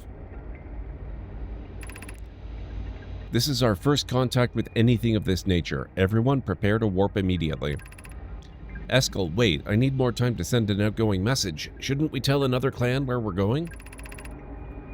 We can send the message upon our arrival. This extraordinary signal appeared suddenly. It may disappear just as quickly, and we can't lose a discovery this incredible. Focus on preparing for the warp instead. I understand. Enona, is the vessel ready to warp to the signal's approximate coordinates? The warp core is powered, but this will be a significant jump. Afterward, we'll need time to recharge the core. That shouldn't create a problem, provided we arrive at or near the signal source. Everyone, we're ready to warp. Okay.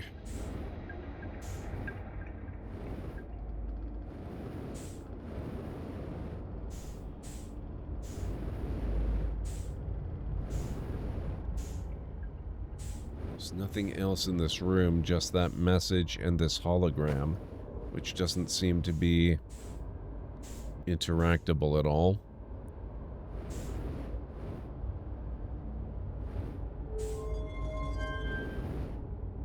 There are these controls.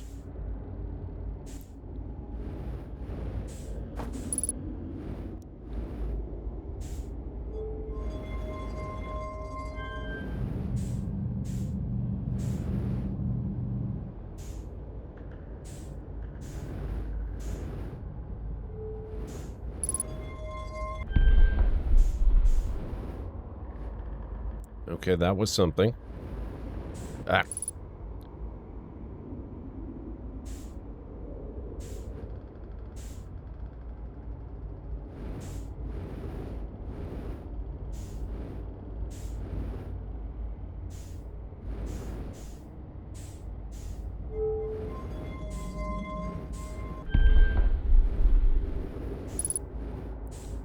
I miss gravity.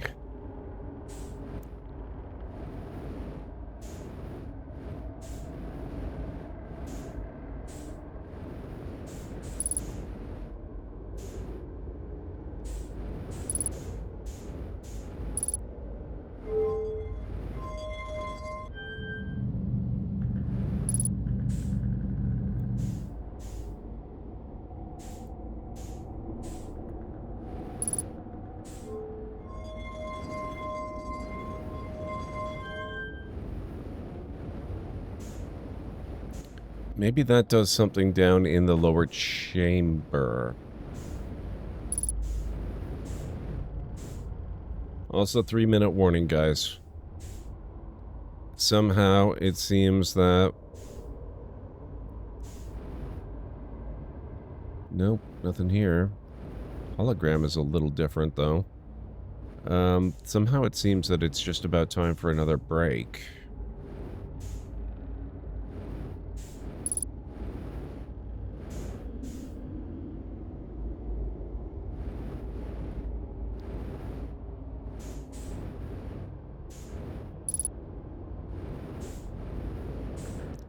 Is there anything else up here that I maybe overlooked?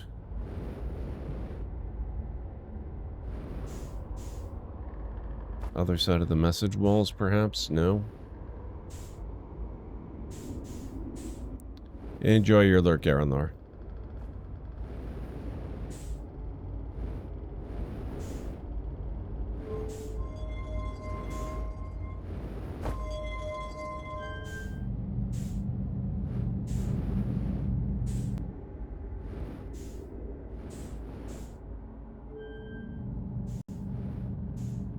Wait, what?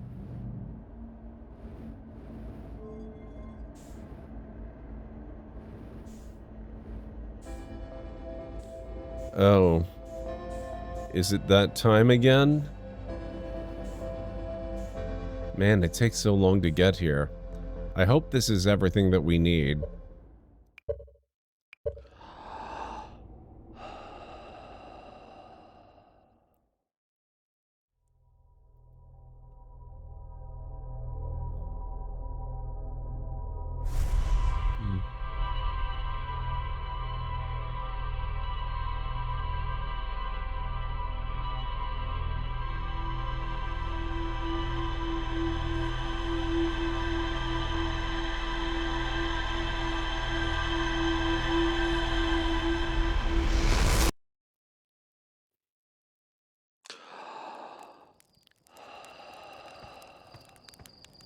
All right.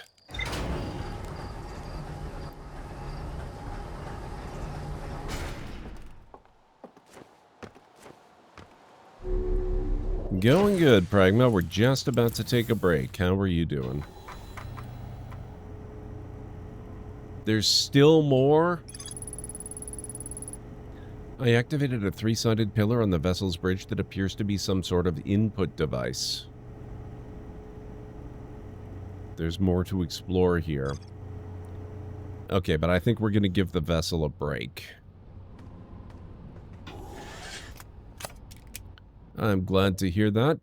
I'm also going to take my break right now. So guys, if you need if you need to get up and grab anything or do anything, now's a really good time to do it. I'll meet you back here in about 3.5 to 5 minutes or so.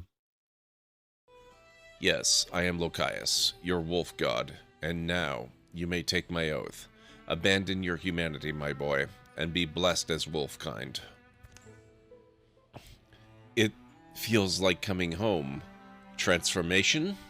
Or oaths? Don't be a flapping fool, Timon. Timon kneels, and beneath him a green light pools. Dandelions rise yellow out of the sparse wind-scraped dirt. They grow old and white, throw their seeds, then wilt to nothing. The god rock he kneels upon hums. It cracks somewhere inside. A geode of understanding splits and catches light. Beneath the earth and behind his eyes. Timon.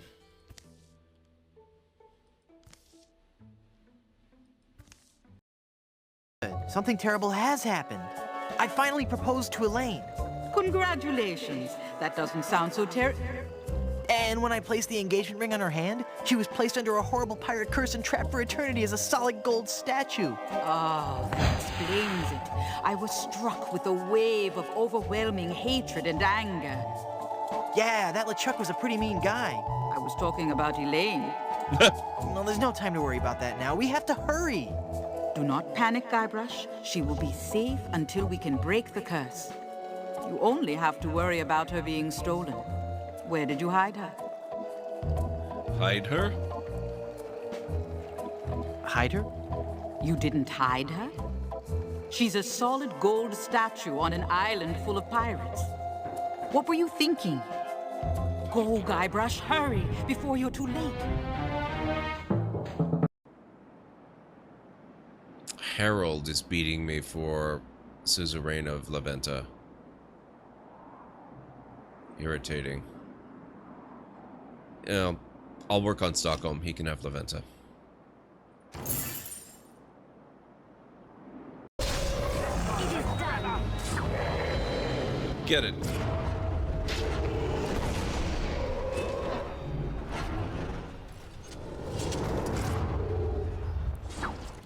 Good job, Alistair.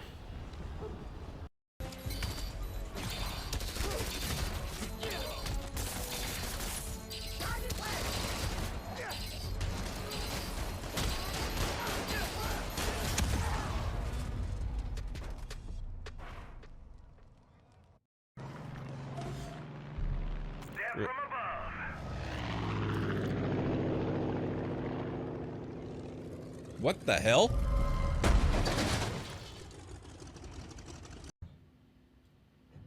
So it doesn't think much of my odds of surviving here for long. Which, honestly, that's fair.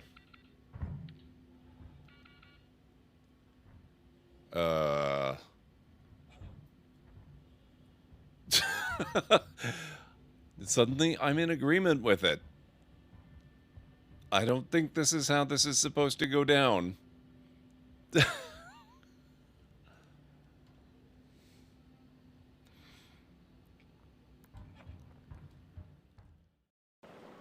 I mean, I don't need to understand everything, but I can say I'm plenty confused. Did a compy just knock my Jeep back? What the what happened there? Oh, I can't wait to see what you've got. All right, get your ass in there and give us a show. Nobody's beaten this next fighter since the mysterious stranger from overseas. Think our new challengers can match them? Mysterious stranger, huh? That has to be a callback to Knights of the Old Republic.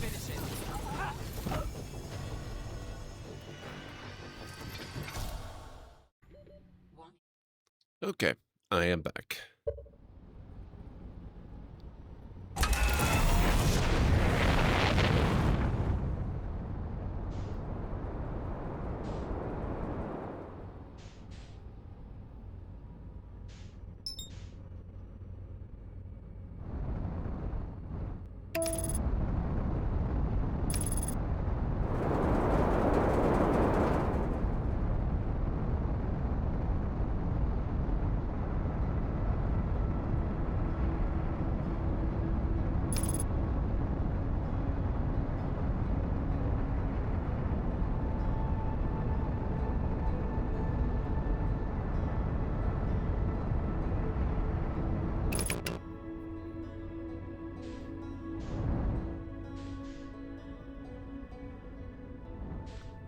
Okay.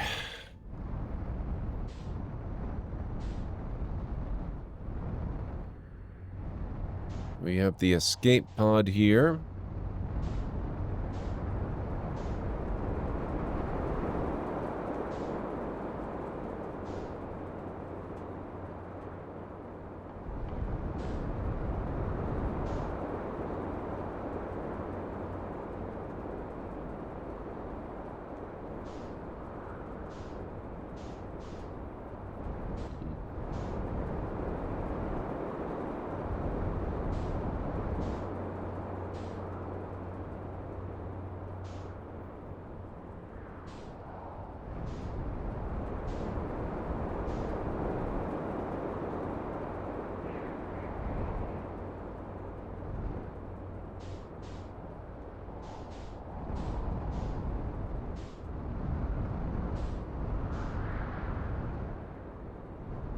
Let's sit down around here.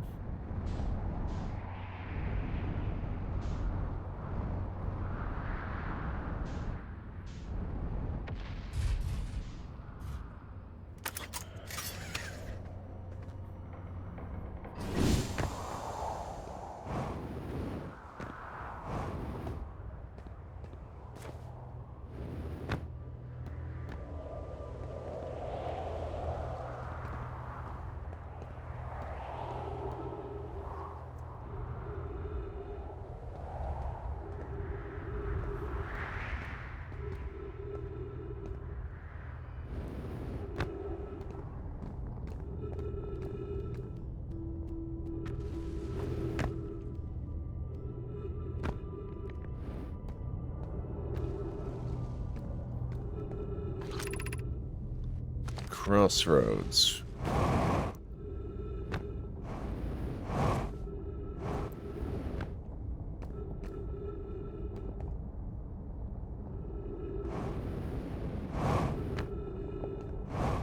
I'm wondering if there are additional paths down here that I've just not noticed. I sometimes space out on the ones that involve walking up and around the walls. It does look like there's something over there, doesn't it?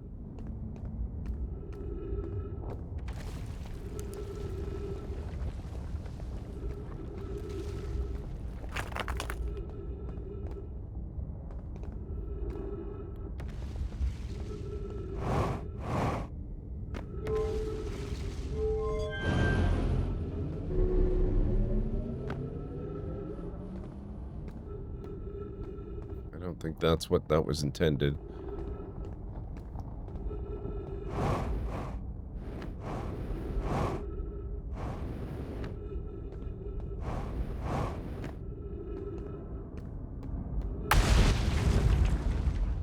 Rude. I'm wandering around here. Could you please be a little more stable?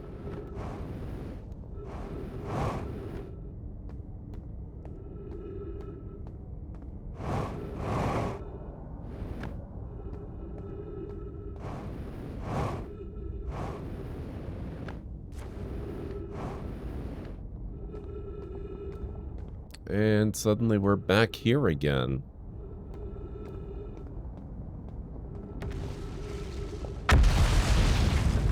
What did I just say?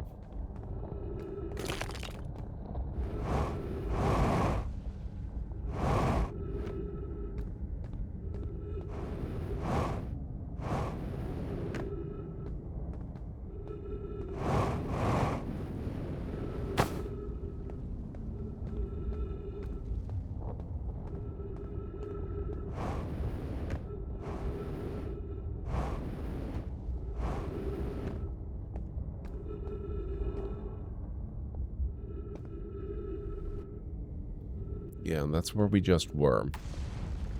Oh. Maybe what I want then.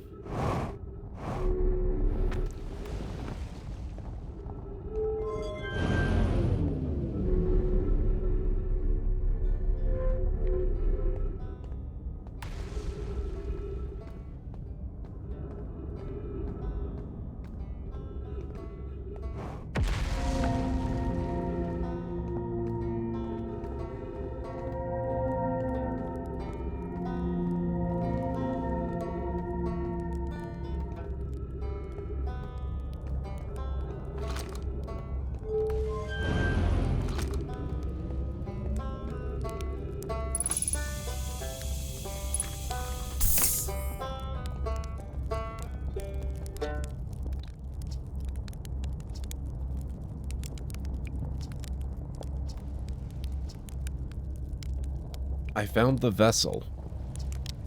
You did? That's incredible. Congratulations. That means they really were from far outside our holy system, our solar system. Yes, I knew it. But that creates so many new questions. If they didn't come from our solar system, where did they come from? Are they from our galaxy or somewhere even farther? What were their lives like before they came here, and why did they come here? Hey, I might not be much of an astronaut, but I'm really glad I came out here to see the Nomai's artifacts for myself. And, thanks for telling me. About the vessel, I mean.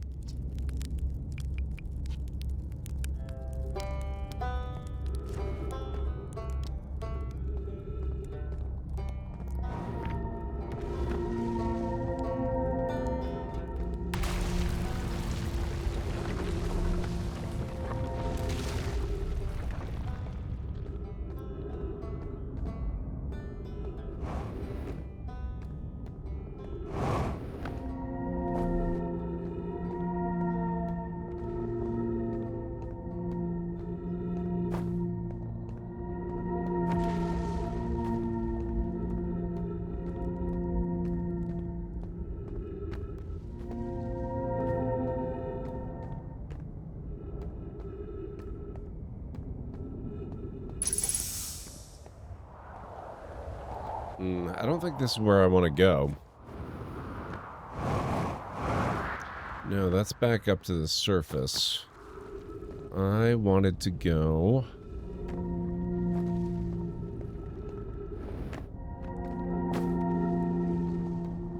to the big walkway thingies.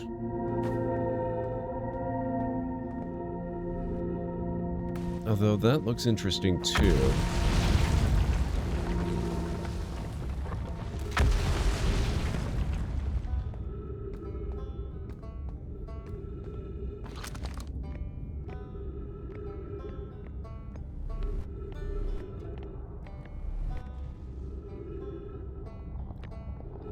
Oh, never mind. That's the Tower of Quantum Knowledge.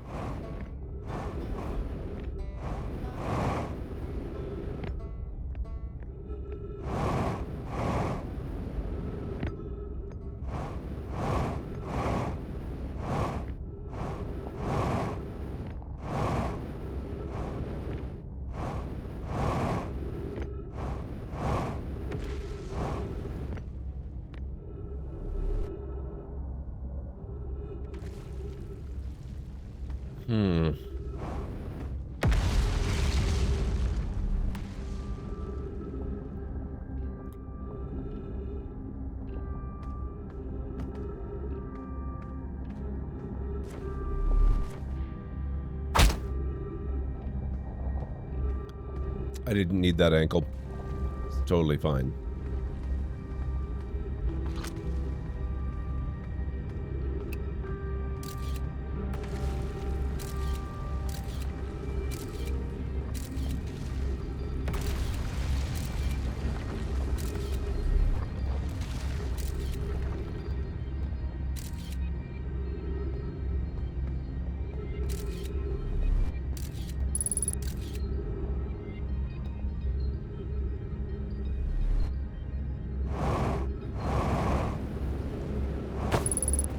Whoops.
Okay, ship is this way.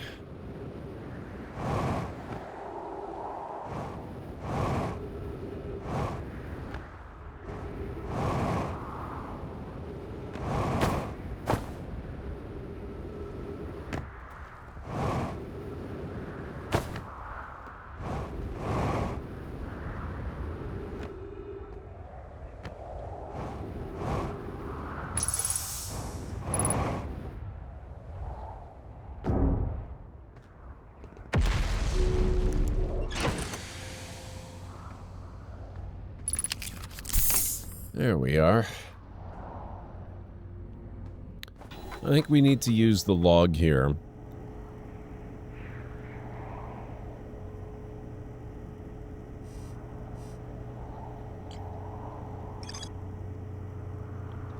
A Nomai city suspended beneath Brittle Hollow's northern glacier. The city is divided vertically into 4 districts. The Nomai debated how to obtain the powerful, highly advanced warp core required for the Ash Twin project. The Nomai traveled to the solar system in pursuit of a signal from something older than the universe itself. They named the source of this signal the Eye of the Universe. There's more to explore here.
Okay, so that's Nope Zone.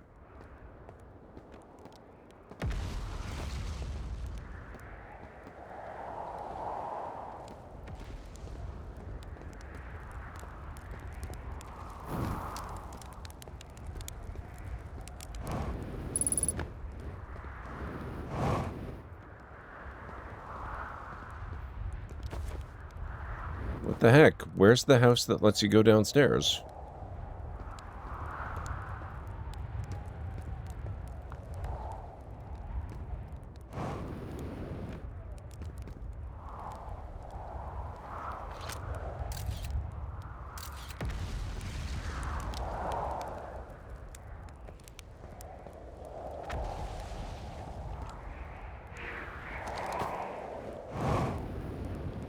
Oh, it's got to be this one.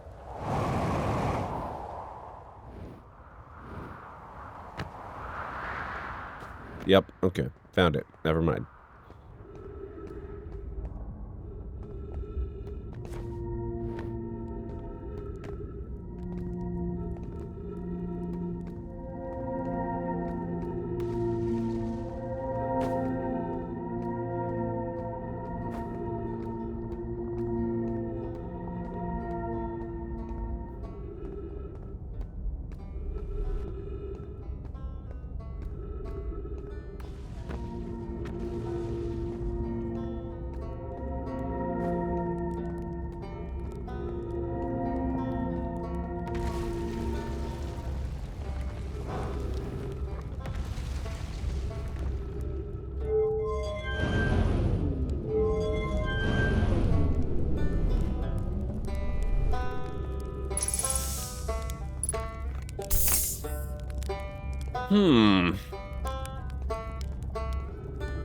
I'm still no closer to figuring out how we get into the, whatchamacallit. The Tower of Quantum Knowledge. There's nowhere in this game I'm more interested in going than there. Oh god. Oh no! Damn it.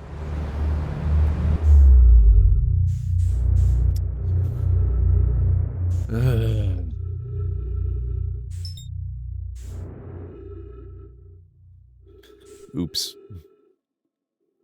Back we go again. Alright. We can do this. We've done it often enough.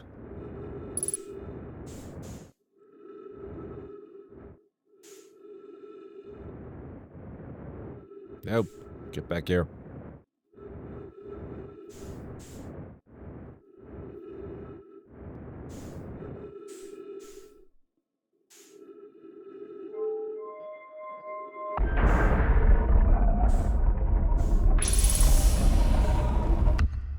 Okay.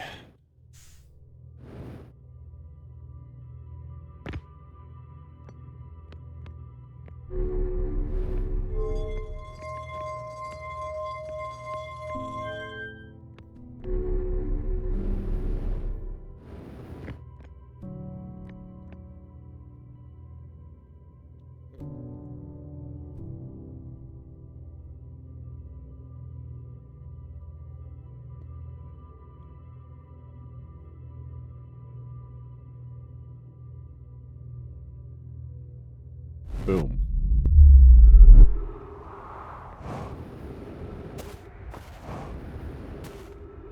Since I'm back on the surface again, I actually think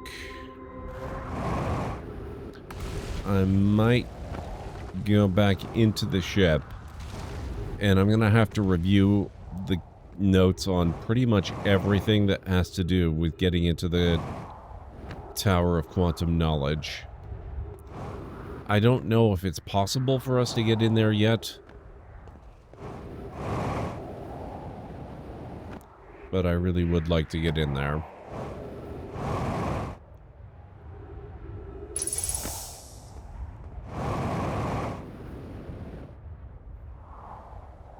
Whoa, whoa, whoa. No, no, no, no. There we go. Okay. I thought we were going for another trip into the black hole again.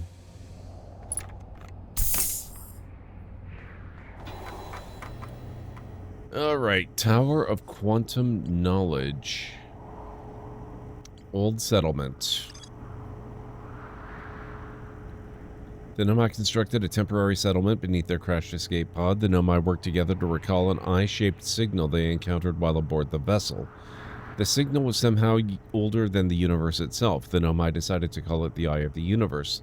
The Nomai abandoned this settlement over growing concerns about its stability. Okay. Escape pods, Nomai Grave. That's in Bramble. Sunless City. Looks like we're done with Sunlit City. Church Camp. Sun Station, the Ash Twin Towers, the Black Hole Forge. The Black Hole Forge district is the highest district in the Hanging City. A Nomai named Poke planned to create a new advanced warp core in the Black Hole Forge. The Nomai crafted warp cores at the Black Hole Forge before delivering them to Ash Twin.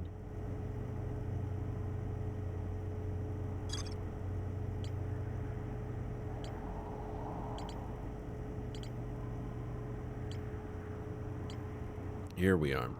Tower of Quantum Knowledge.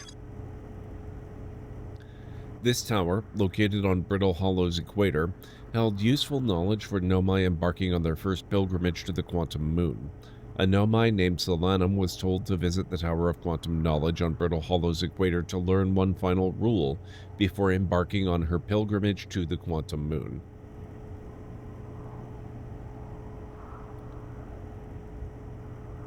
That really doesn't give you any information on exactly how you're supposed to get there, does it?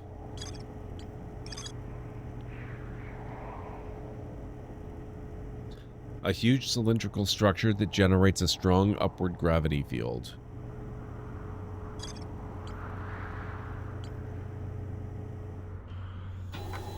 Nope, we're not done yet. The Quantum Moon sometimes disappears, possibly to an unknown sixth location. The Nomai and Brittle Hollow observed a phantom moon that would sometimes appear in the sky. The Nomai and Ember Twin observed a moon that would disappear when no one was watching. A Nomai named Solanum landed a shuttle on the Quantum Moon. Chert's research notes mention a quantum moon that no Harthian has been able to land on. The Nomai detected a quantum signal coming from somewhere on Giant's Deep. The Wandering Rock was first spotted in a cave at the bottom of the dry lake bed at Ember Twin's North Pole. A Nomai named Coleus mysteriously vanished from a cave at the bottom of the dry lake bed at Ember Twin's North Pole.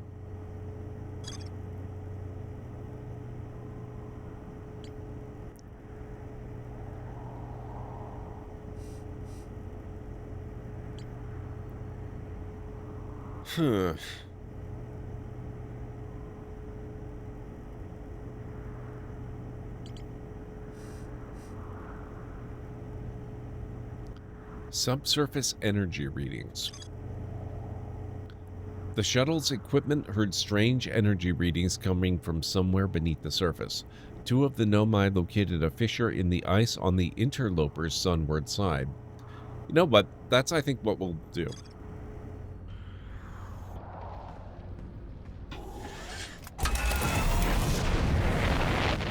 This may or may not be a good time in the current loop to attempt it, but let's go back to Interloper. They're on the wrong side of the sun.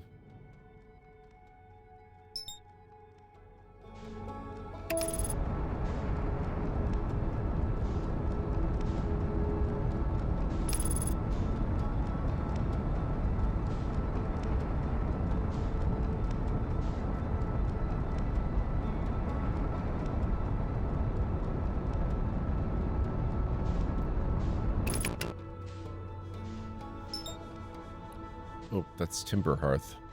Where is Interloper? Interloper, where would you be?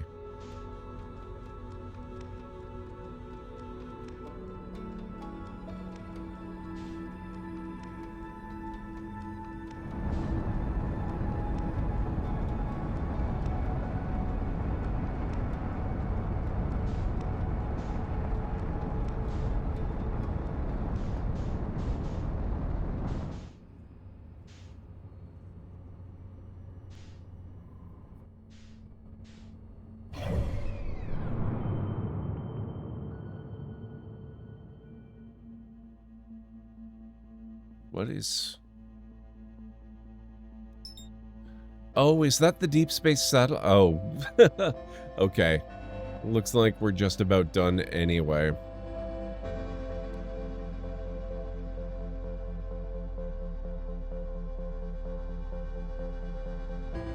Where did Interloper go? What the heck?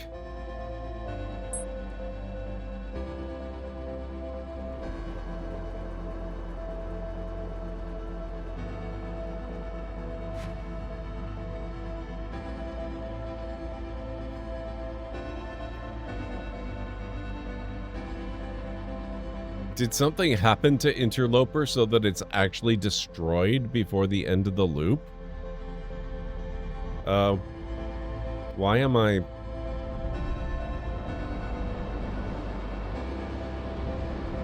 Accidental water landing that I didn't even notice was happening. That's fun.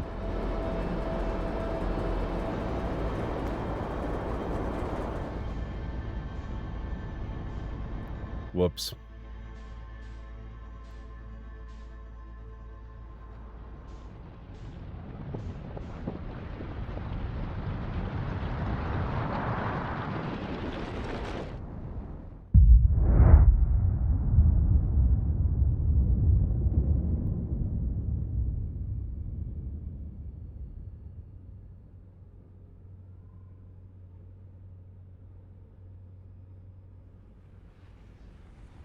Wow. When it's completely unobstructed, that's really bright.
Okay, let's see if we can catch Interloper early in the cycle this time.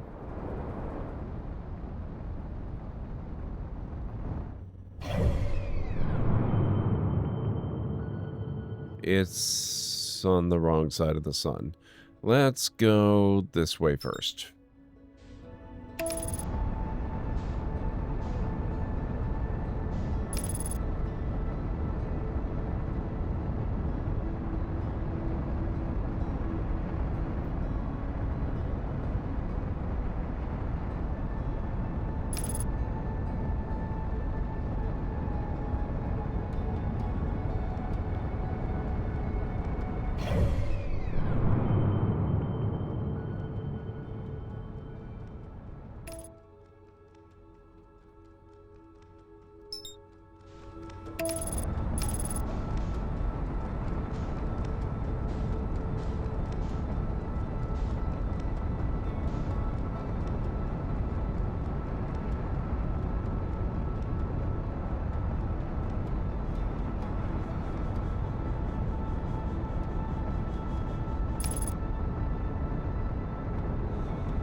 Alright, just about there.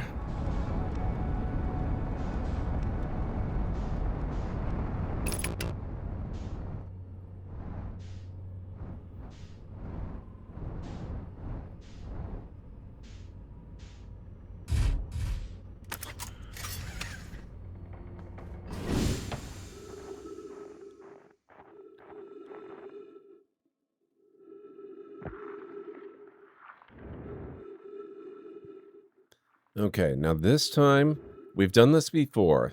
This time, I'm not gonna worry too terribly much about losing the ship. If we lose the ship, I can either get back to the ship, or who cares? I'll just restart the loop.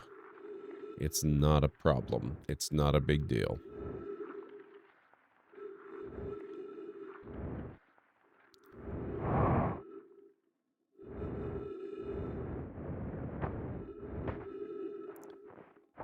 It would probably be pretty good, though, to maintain fuel and atmosphere.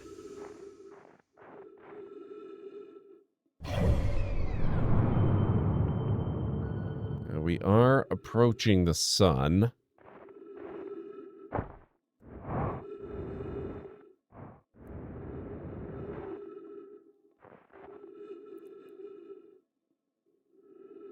Which is exactly what we want to be doing. Ah, yes.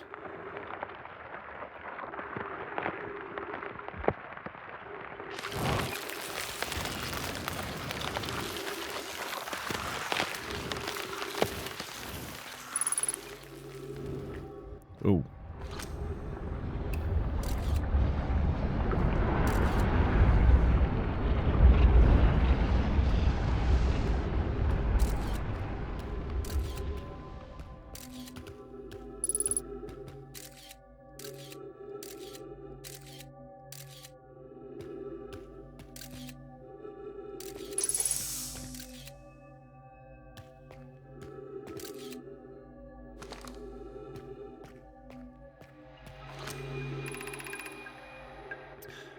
Hi, I'm receiving much stronger energy readings now that we're beneath the crust. Whatever it is must lie somewhere below, closer to the comet's center, and I'm starting to think it's more dangerous than we realized. Clary, can you hear us? Yes, but your voices are faint. I fear we will lose communication entirely if you continue any deeper. Keep the shuttle warm for us, Clary. We'll return for the moment we identify the source of the energy recordings. I understand, but be cautious, both of you.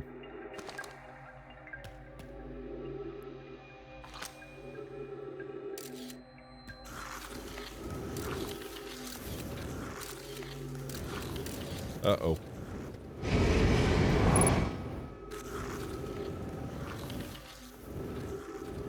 Well, that was not awesome.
Nope.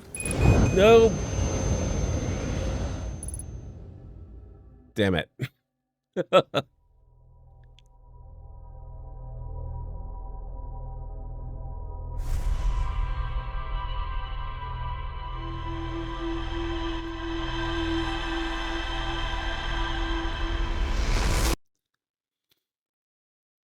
Either you're supposed to avoid that area, or you have to go really fast and just burst through it before it can kill you. I don't know which.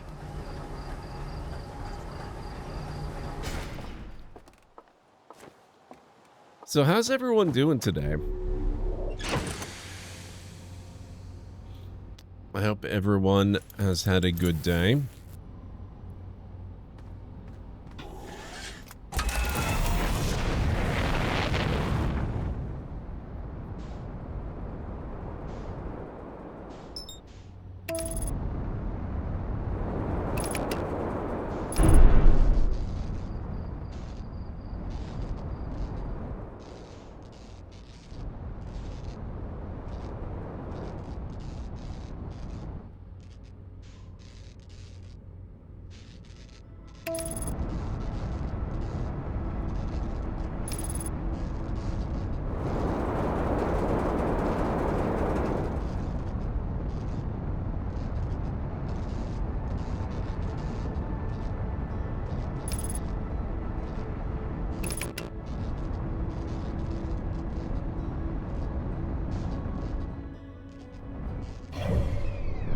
Okay, where is the interloper? You're out here.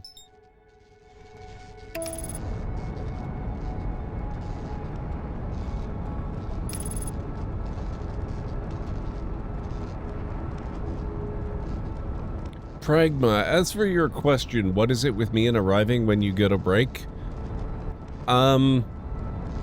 I tend to start stream around the same general time, give or take.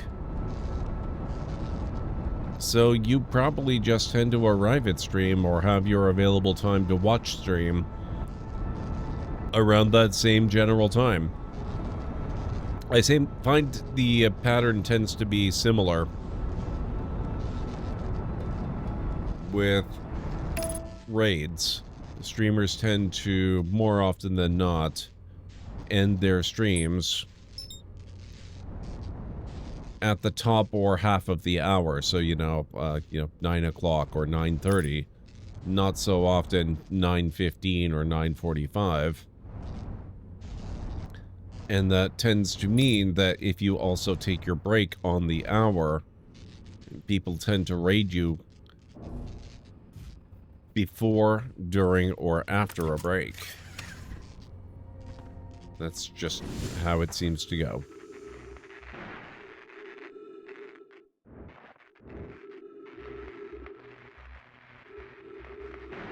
There we go.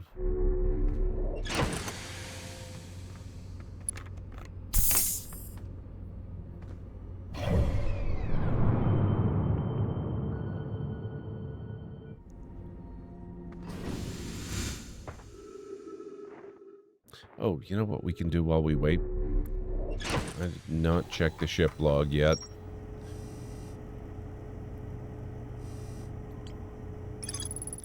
I found the 2 missing members of the Nomai shuttle crew near a large ruptured stone that looks like it exploded from the inside. There's more to do here.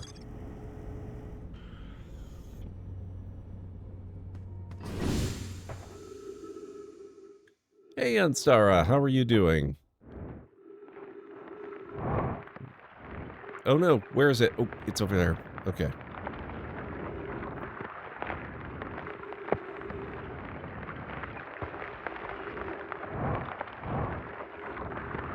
Where's the fisher? Where? Oh no. Damn it.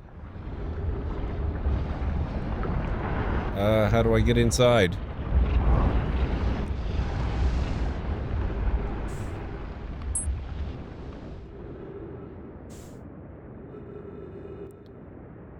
Oh, it's over here.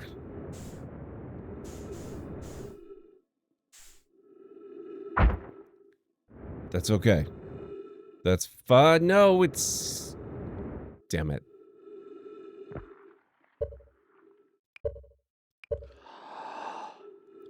I'm doing good on Sarah. I'm very excited for Odyssey.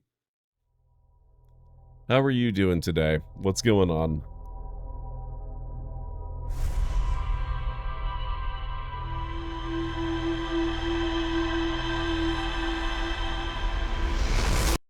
It does, actually, on Stara. I do count it as a death. Because it basically just means I wait around until the supernova kills me.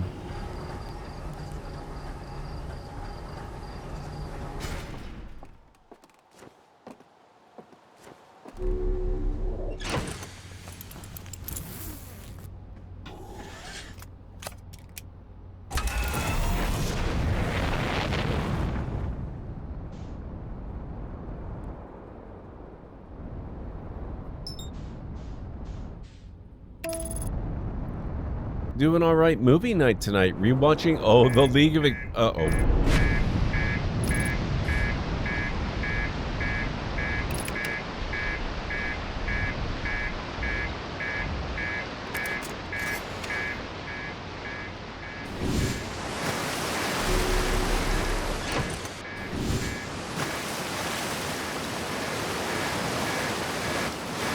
That's,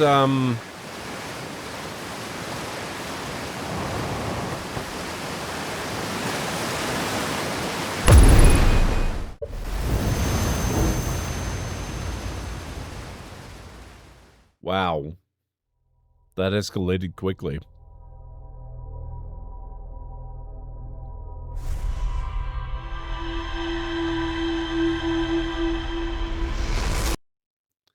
But yeah, The League of Extraordinary Gentlemen is a really fun movie. I haven't seen it in many years, but I really enjoyed it.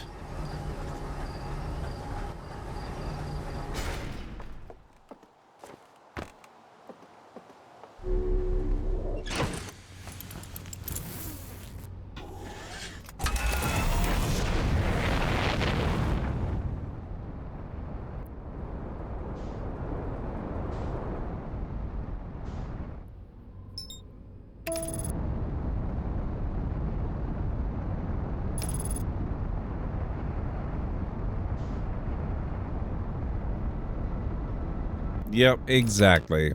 Exactly.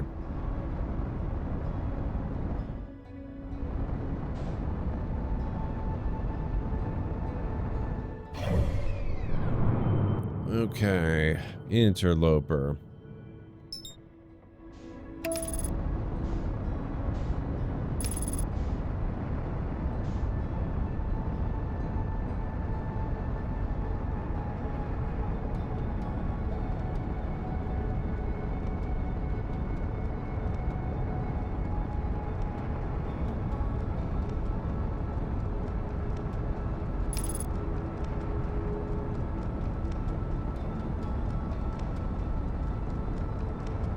You know what? Dang it. Now I kind of want to rewatch that myself.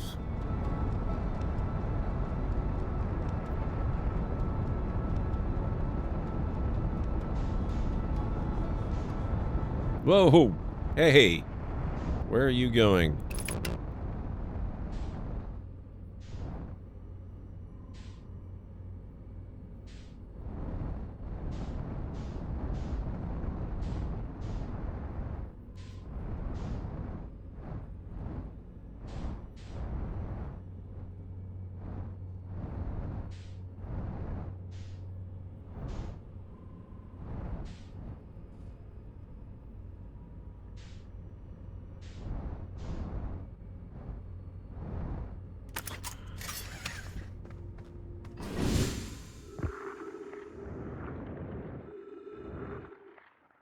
I was kind of hoping I could bring the ship down with me. I suspect that's not going to happen.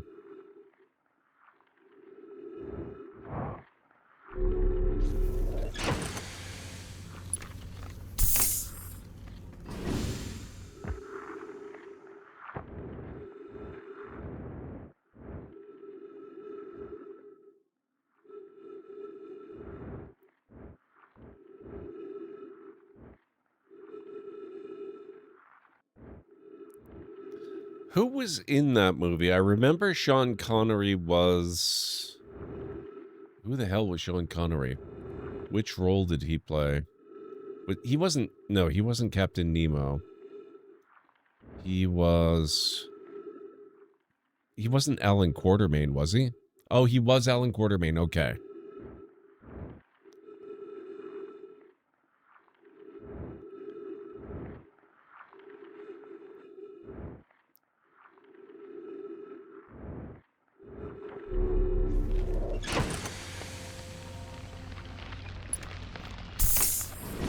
Oh, it's opening. Okay.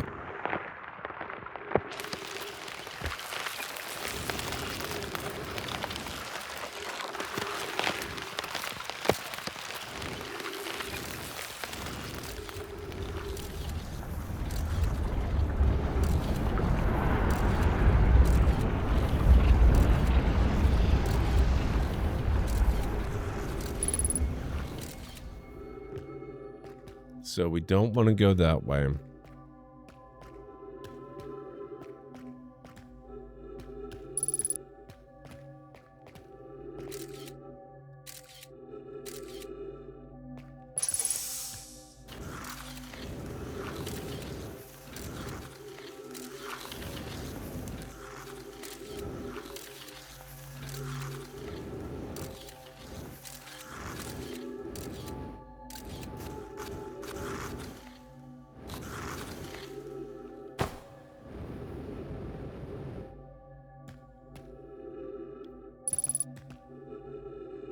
Okay, let's test the theory that we want to just go really, really fast down through this.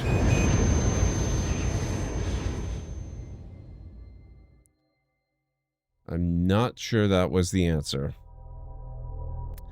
Peter Wilson, Stuart Townsend, Shane West, Jason Plinberg, Richard Roxburgh. Richard Roxburgh is the only one that really rings any kind of a bell for me.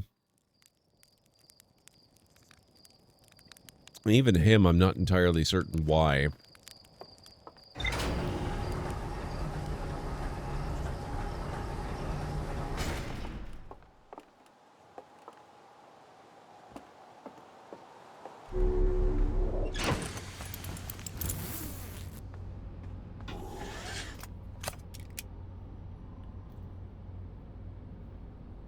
I'm going to check one thing. I'm going to Google one little thing.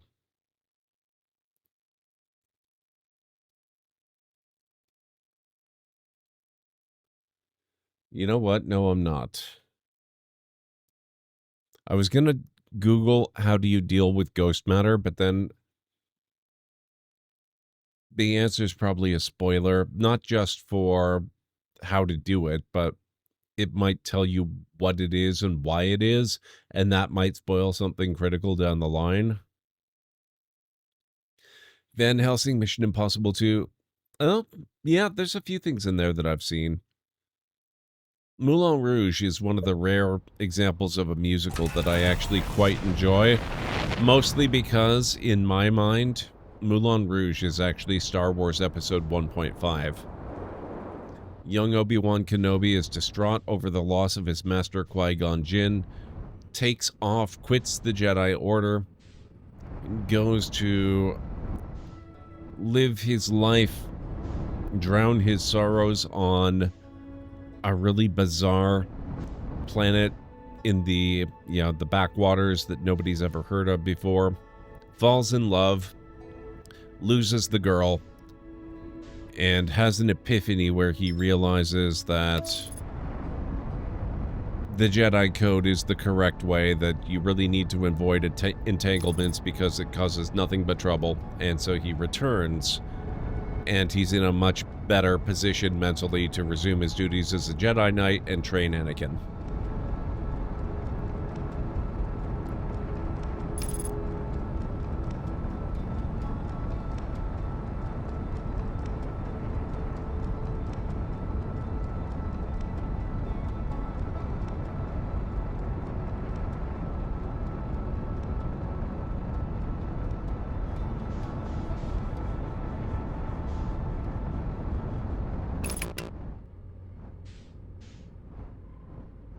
It's just logical, really.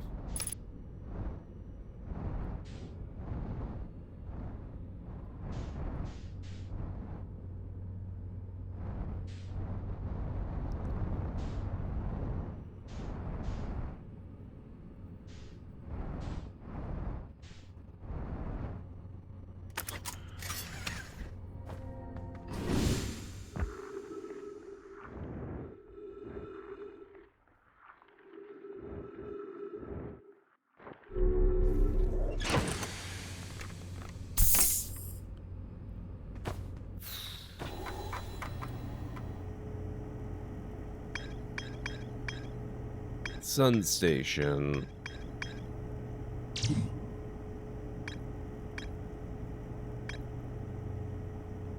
Found the two missing members of the Nomai shuttle crew near a large ruptured stone that looks like it exploded from the inside. Maybe I need to explore some of the other passageways.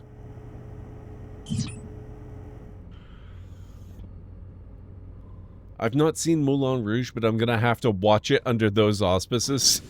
It's pretty good, actually.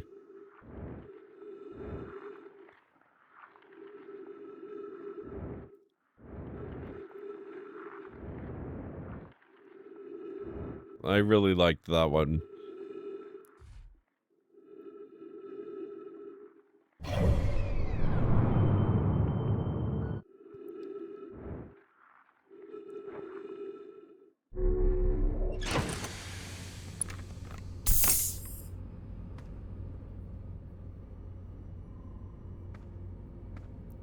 Maybe I'll just stay inside the ship until the core there starts opening up. Which is not a long wait, apparently.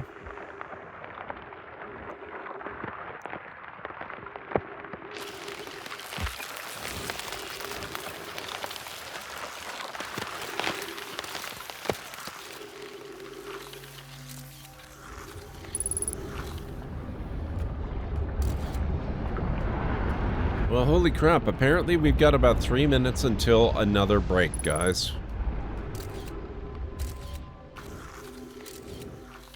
Let's try this one. Oh, no! No, no, no, no, no, no. That one's bad. We don't want that one.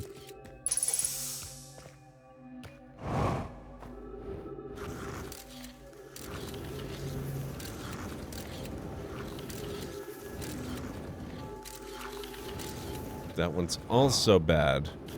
Okay, so we have 4 potential passageways, and 3 of them are bad.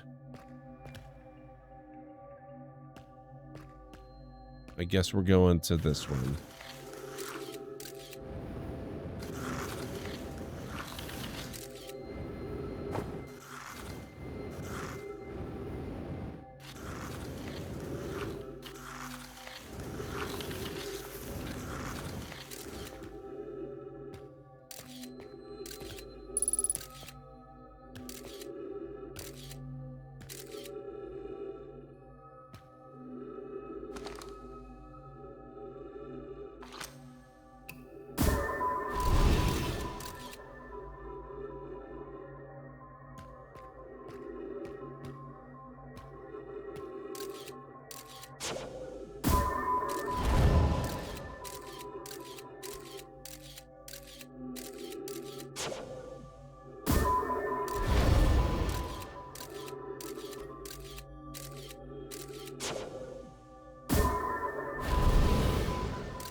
I need to give you a hint for what's described as a hint for ghost matter that's not really a spoiler according to Reddit. No idea if it'll help you, but it's a thing that apparently some don't notice. Yes, I would like that.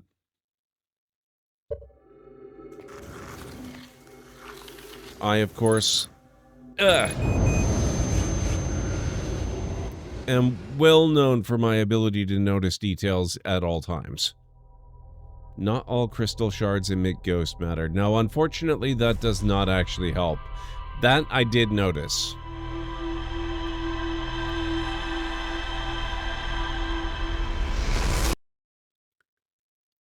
I take crystals as the potential warning sign that ghost matter might be present, but I did notice that it's not always a guarantee that it's going to be there.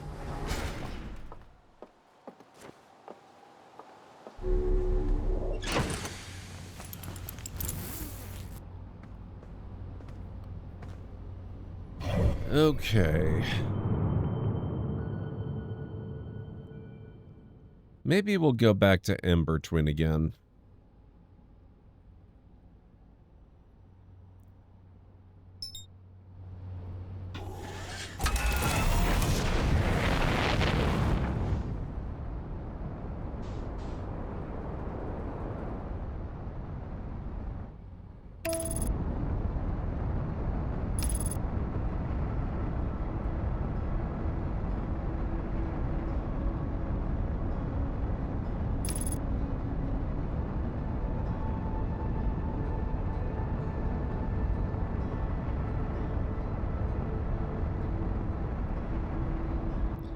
Is there a way or tool to get past ghost matter and cactuses? Is just nope, just gotta work around them. Your only tools are a little scout, its camera, your signal scope, your ship, your suit, and time itself. Do with that as you will. Yeah. That's unfortunately kind of what I thought. All right. I need to start this break, so guys, if you need to get up and grab some food or a drink or a snack or something like that, this is a really good time to do it, and I'll meet you back here in just a few. Warning. 30 seconds of oxygen remaining. And I just got the rebreather blueprint. Perfect.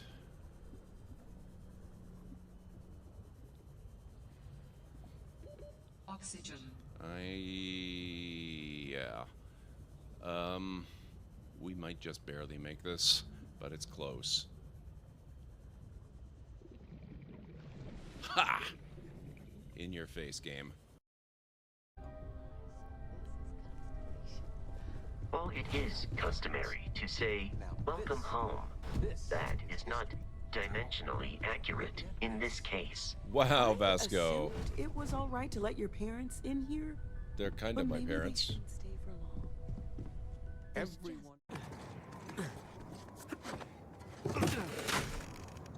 This way!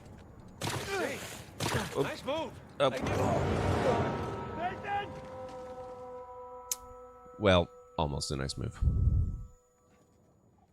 But I'm still kind of tempted to play them.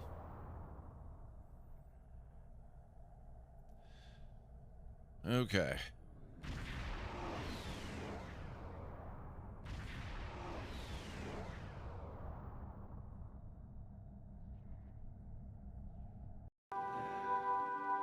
You don't get a much closer view than this.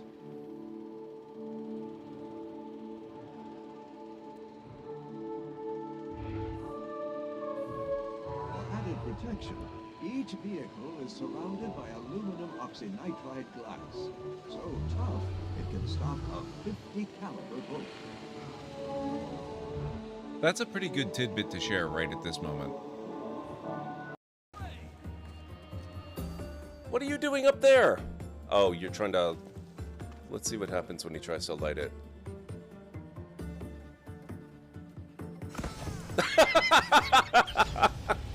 Oh my god, that was amazing!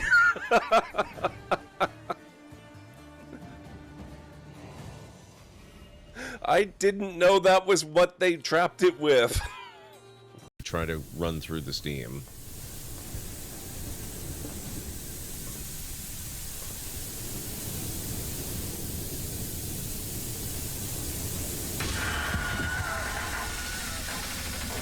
Insert death by steam pun here.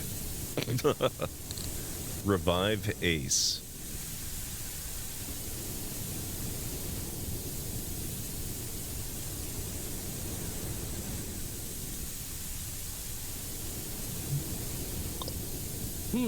I wonder if there's an app for that.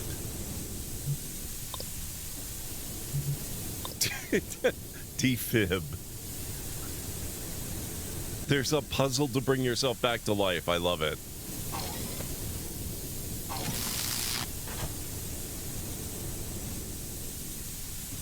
Ruder, what happened? Amazing. Besides, I thought she was still weirded out that the librarian is now a woman. Oh, whoa. Temple Guardian. Calcium cost. Ah.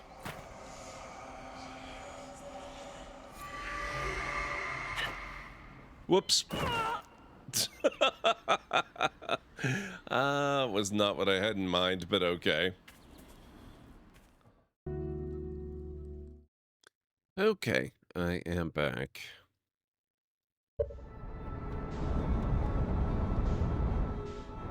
Ooh. Whoa. Ew.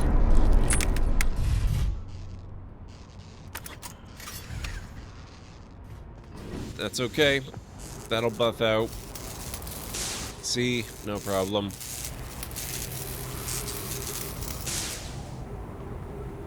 Good as new.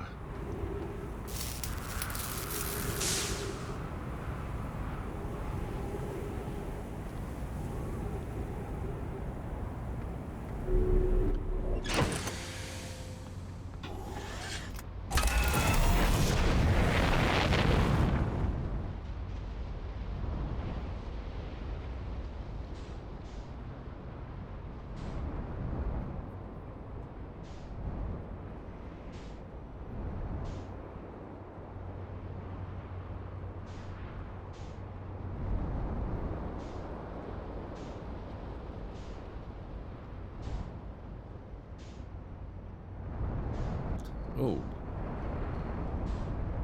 We want something near here.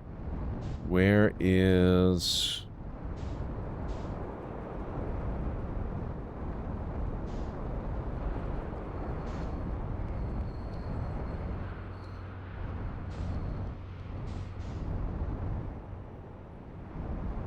Where is it? Where is the thing?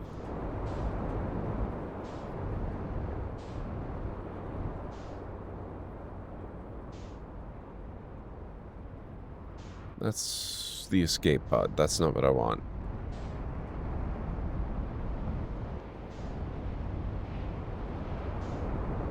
This thing. There we go.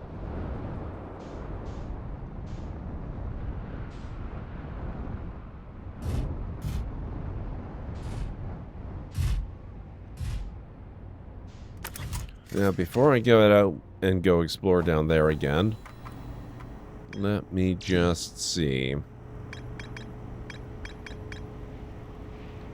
Lakebed Cave, actually. We haven't been to Lakebed Cave. So I think we've done all we need to do down in that cavern system down there. But we should go explore Lakebed Cave some more, apparently. Which is up near the pole, one of them.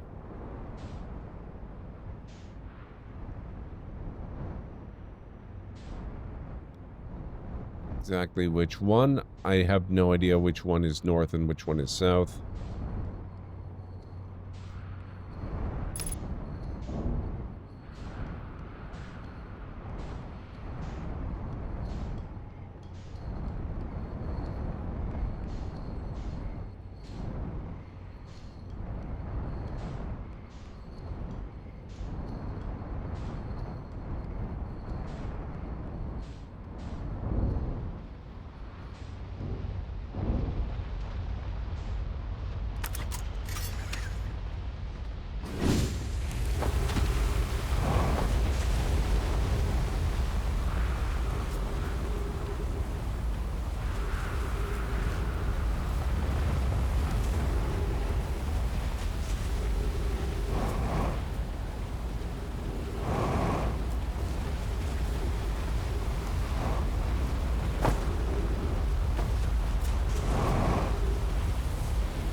Thank you, Anstara.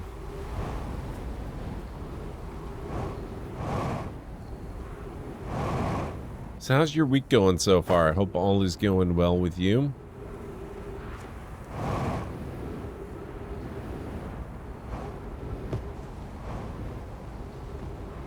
I've got a busy day ahead tomorrow.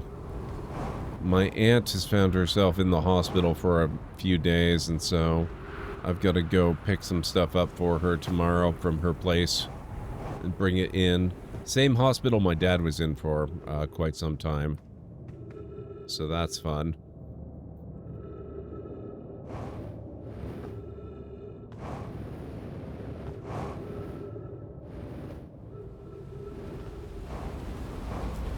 Remains to be seen, Unstar. Remains to be seen.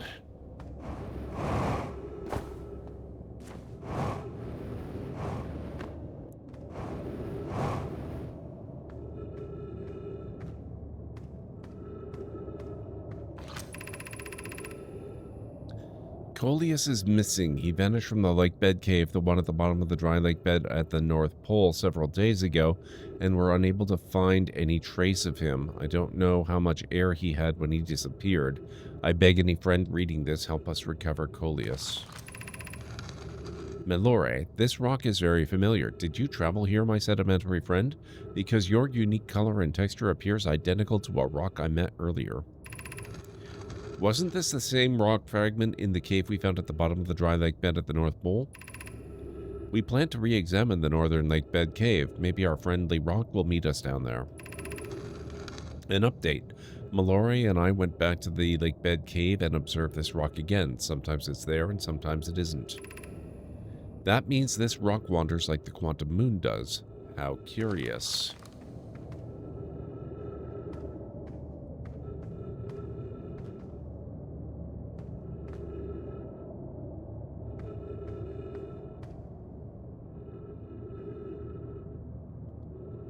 Wasn't that a different rock?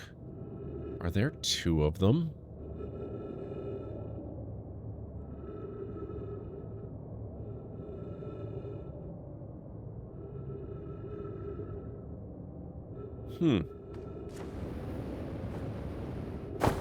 Oh boy.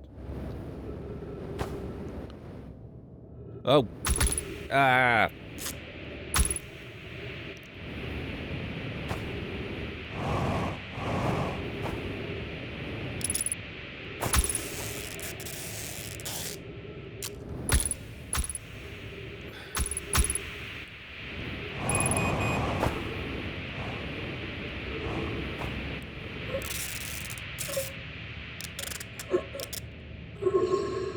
Nope, dead. Okay.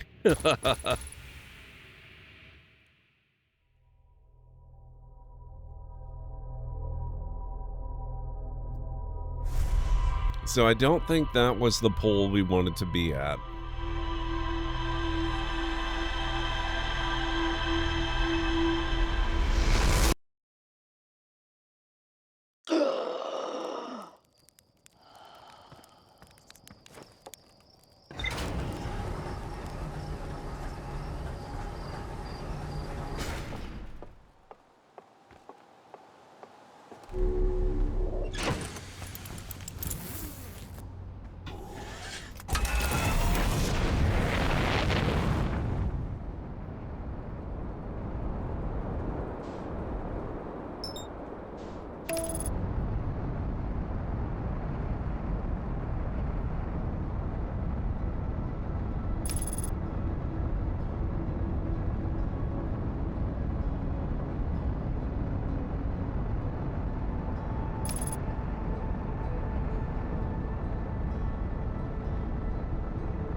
Let's get in here. Let's see if maybe...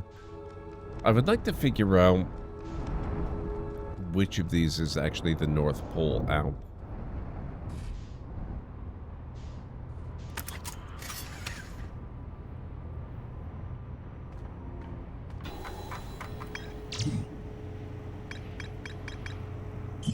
Quantum Moon Locator. A Nomai device created to track the quantum moon's location. The Nomai hypothesized the quantum moon might be a form of macroscopic quantum mechanics. Okay, so it doesn't mention which pole they built it on, which is unfortunate.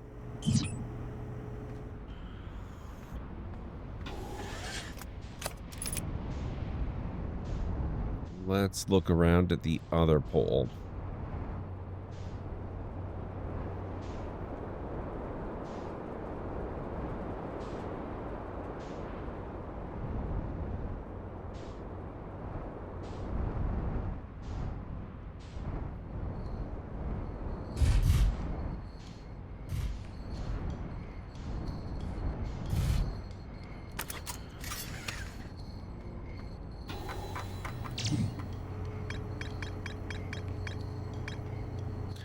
Chert has set up their astronomy gear on the North Pole of the Ember Twins, so we probably were in roughly the right spot. Chert has spotted an unusually high number of supernovae recently. Let's actually go talk to Chert. I don't know if I've reported back to him with some of my discoveries yet or not. Goodness, it's you. Hello. I take it your first launch went well then. Welcome to the Hourglass Twins. Mind the sand now. I found something.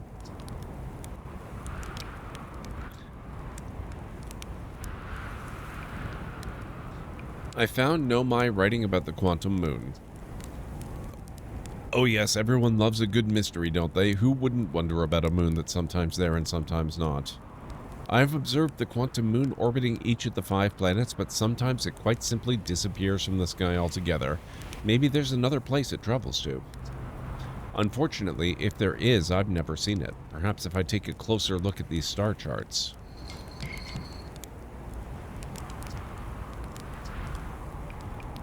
I found Nomai writing about the sun station. Is that what's in orbit around the sun then, do you think? This sun station? Quite clever of the Nomai to devise a way to study the sun up close and personal. It must have been tremendously difficult to construct. And hot inside, I can only imagine. I wonder, how were they able to travel back and forth from the sun station and the Hourglass Twins when the slightest slip-up would have meant a fiery death?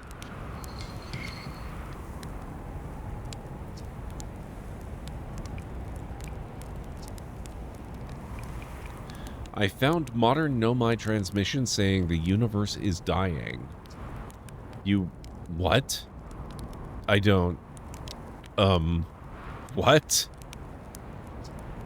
You mean to say there are modern Nomai out in other parts of space, and they believe the universe, all of it, the whole thing, is dying?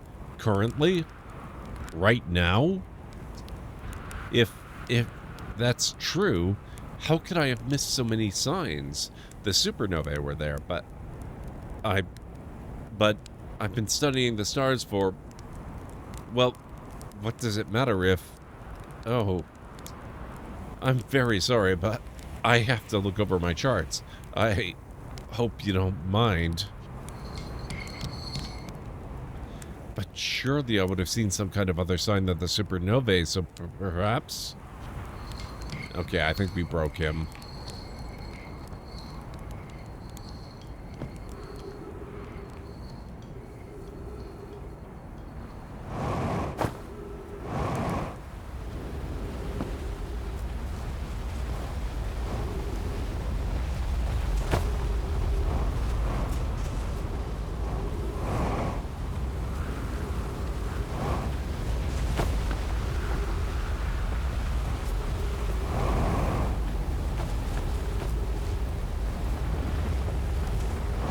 Come on.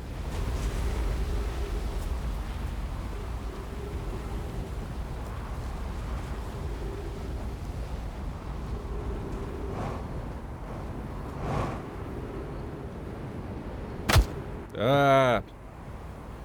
Dang it.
Cave shard, huh?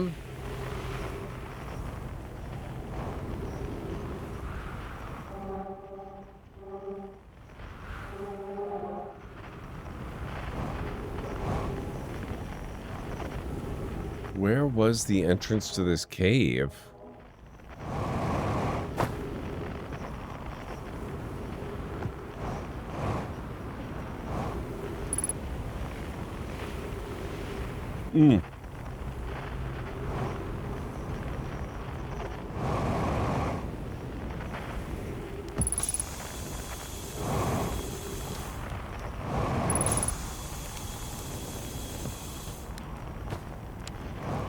I should probably refill.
That'll buff out. That's totally okay.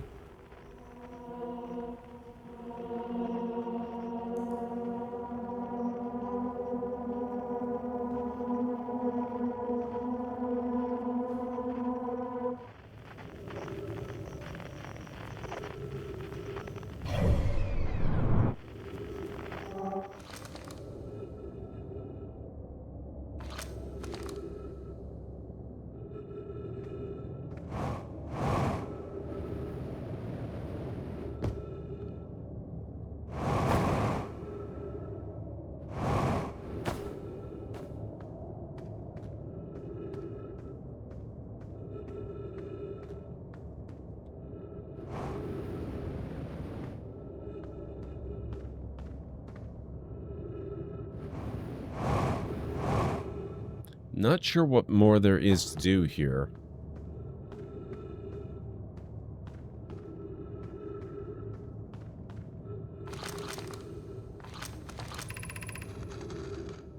If you find any sign of Coleus, I implore you to tell me. He vanished without a trace during our research trip and has been missing ever since. Malore, some of us from the Sunless City are here to help the search for Coleus. Can you tell us more about your expedition? You have my gratitude, Burr. Coleus and I were studying the cave's geology. We hope to learn more about a unique and wandering rock that visits several different caves in the area. Where was young Coleus lost, Malore? He disappeared in the cave at the bottom of the dry lake bed at the North Pole. It happened in an instant and without warning. I turned away from Coleus to examine a sample, and when I turned back, he simply wasn't there anymore. He had a limited supply of air, Anona. I'm afraid for him. Hypothesis. We will learn more by examining the northern lakebed cave where Coleus disappeared. Search quickly, everyone. We have no time to squander.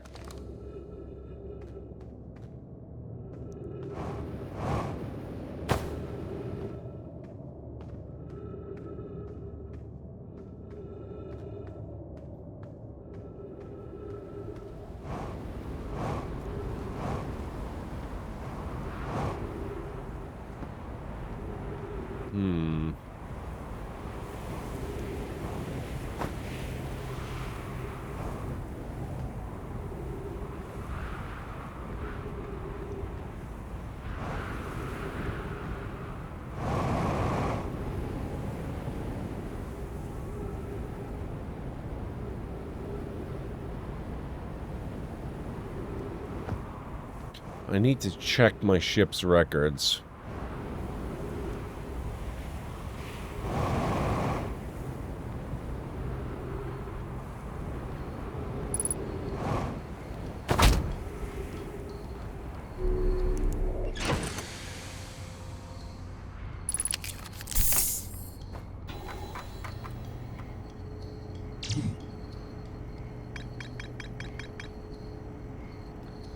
The Wandering Rock was first spotted in a cave at the bottom of the dry lake bed at Ember Twin's North Pole.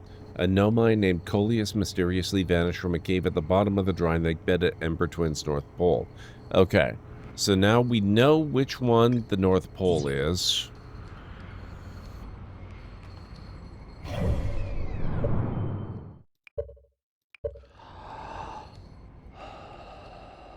I think we need to get back here quickly so we actually have time to investigate the cave before it fills with sand.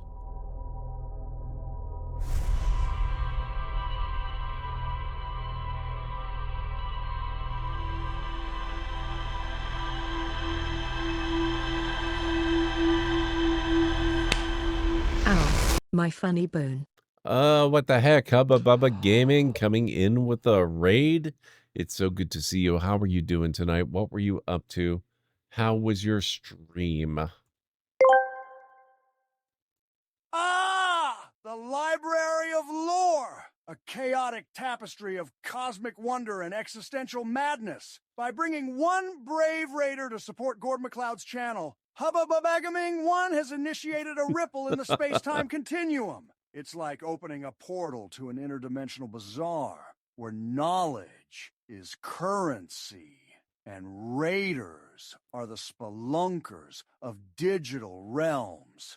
Brace yourselves for an epic odyssey into the unknown. Since we're investigating caves at the moment, that is a particularly apt description. Welcome on in, Hubba. It's so good to see you. How are you doing tonight? How was Red Dead Redemption 2 treating you this evening? I hope it went well. Folks, if you're not following Hubba, they've been a friend of the channel for some time now. Please make sure that you go give them a follow and check them out. And if you happen to be new here in this channel, my name is GordMcLeod. I'm a variety streamer here on Twitch. I play a wide variety of mostly single-player story-driven games with excellent character and narrative development, as well as some strategy games, sandboxy games, retro RPGs, classic adventure games, and every once in a while I have been known to do a Lego build or two as well. So if any of that sounds good to you, please do feel free to hit the follow button. And I do have a little video to welcome you in properly. Hopefully it won't scare too many of you away. Good afternoon, folks. Welcome back to the Library of Lore. I'm going to put a bit of a rush on this, which means we might not actually get to out. Wow.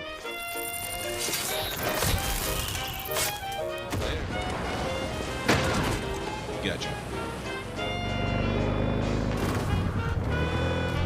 Yep, that is totally a thing that works in real life, by the way. Dealt with.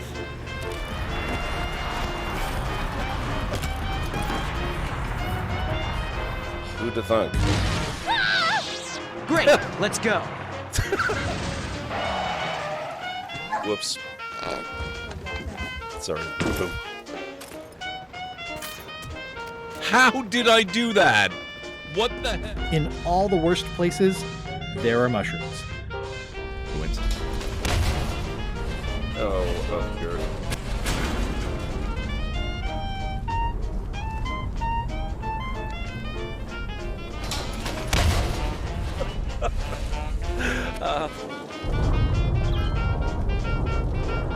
Exterminate!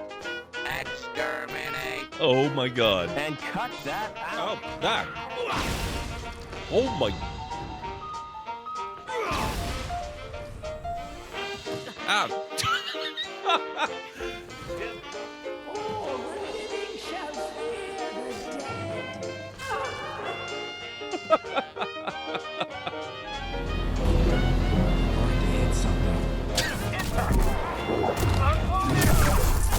Oh, that was cool. There we go, finally. Oh my.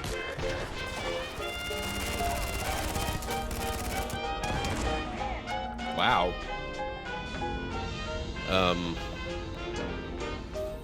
Nope. Ah, damn it.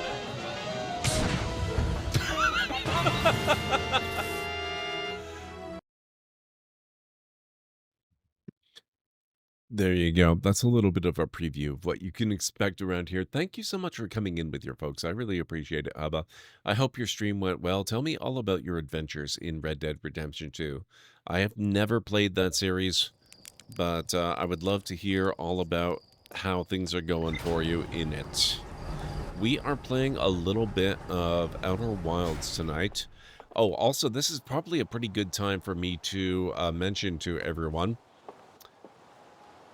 Usually, these days, after all the Dragon Age and Uncharted shenanigans, I've been getting pretty used to the whole thing where I start a game and I play it through and I finish it before I move on to another game.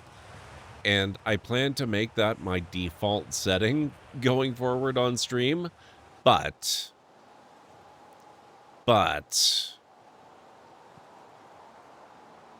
RimWorld Odyssey is launching on Friday. And if you've watched my clips, if you've watched my stream for any amount of time, you are probably aware that I'm a pretty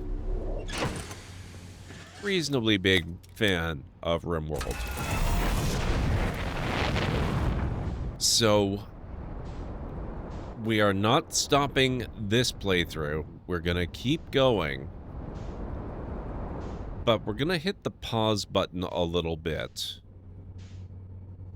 We're going to hit pause a little bit on Outer Wilds so that Friday and Saturday, at a minimum, we can check out RimWorld Odyssey. Because we just have to. That's just gotta be how it goes. Just started the game and it's fun, very big. Yeah, I've heard that it is quite a large game with a lot of stuff to do. I hope you really enjoy it. It sounds like it's really, really detailed and really, really awesome. So I ended up getting a new PC with a 560 graphics card, 32 gigabytes RAM, and some upgrade ports if I have to upgrade it later. Since my PC is 6 years old and after taxes it came to, that's not bad, $1,300, which is actually a good deal. It has an SSD, which I'm happy with. After doing weeks of shopping, I think I found a good deal. That is really, really awesome, Vera Johnson. I'm glad you got something you're happy with. Okay, let's get in here and see if we can't get to that cave.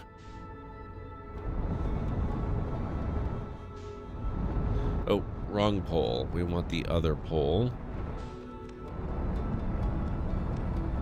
There we go.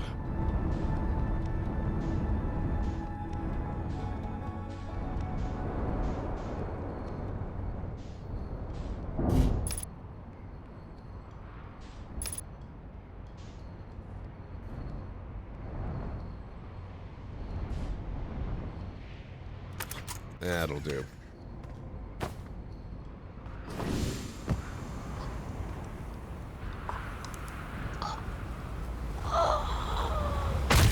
That would have done a lot better if I had remembered to put my spacesuit on.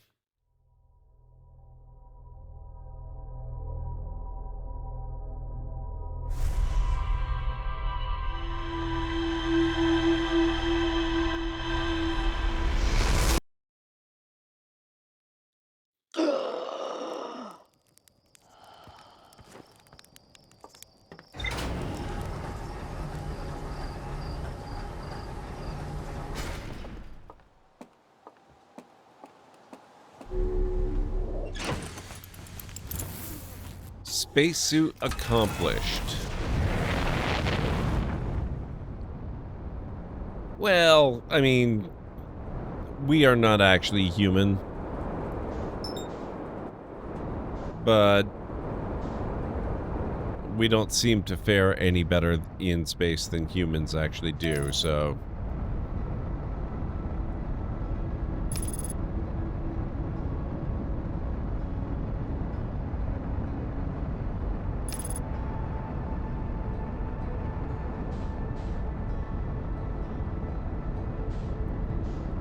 How are you doing, Vera Johnson? It's good to see you, by the way.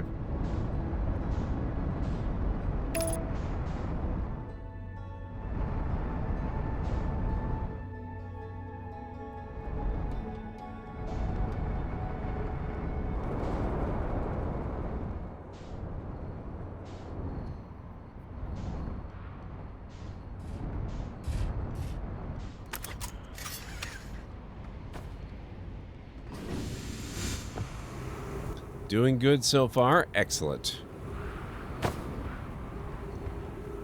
I am glad to hear that.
This cave is way too maze-like.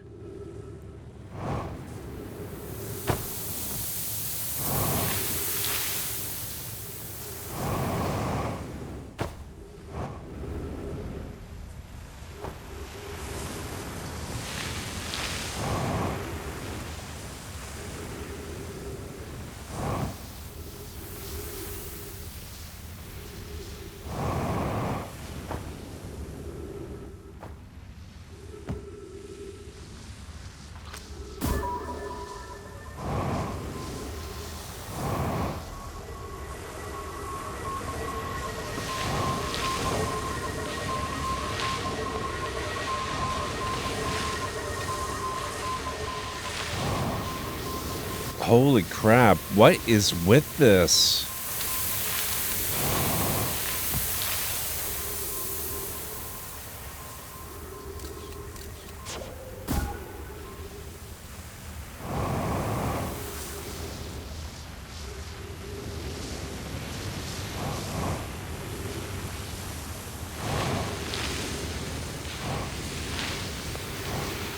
This has definitely got to be something I have to investigate.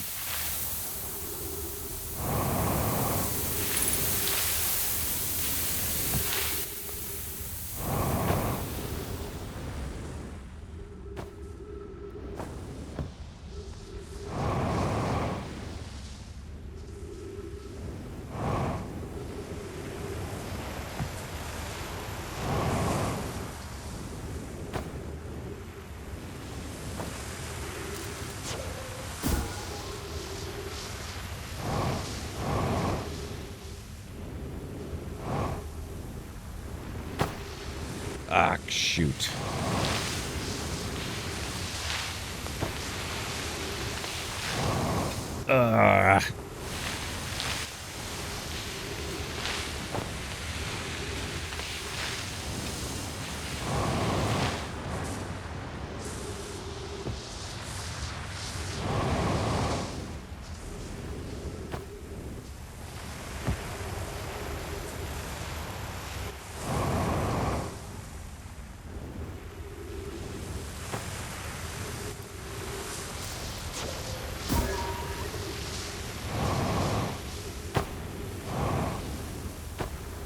Ugh, okay.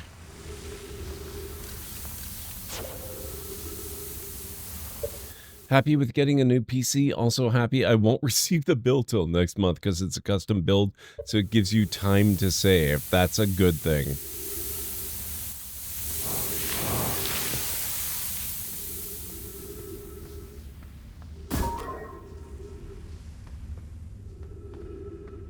Oh, that kind of looks like an area I might have to try to get into. Except I... Not fuel. Oh god, fuel level. I have been burning through fuel a lot, haven't I? And oxygen.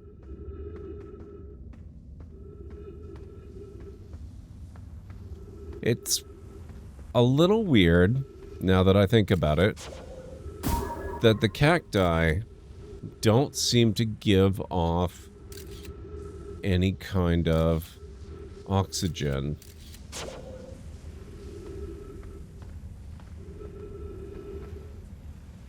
They are green photosynthesizing plants. They really should.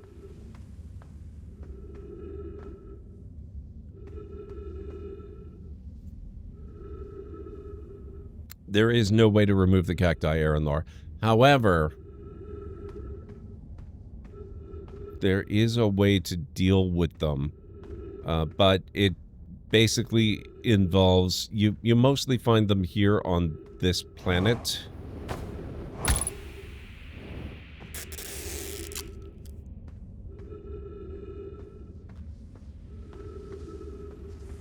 So what you have to do is you wait for the rising sand from Ash World, or Ash Twin, rather.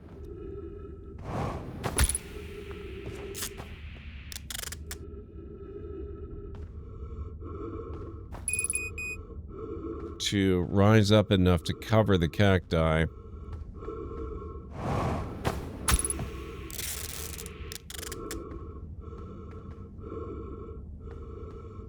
Or you just kind of, you go for it, like I'm doing. But that tends to get you killed.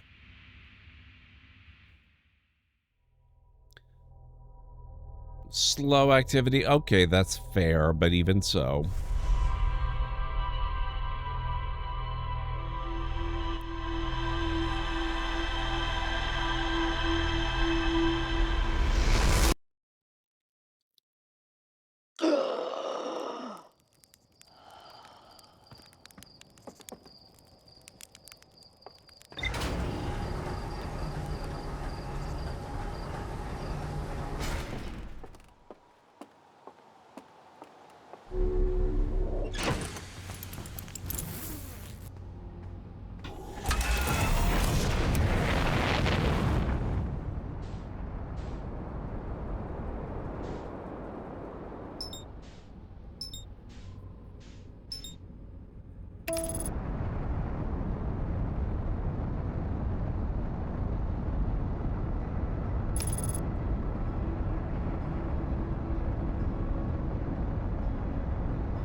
Yeah, the only place you really ever find the cacti are on the Hourglass Twins, Ember and Ash.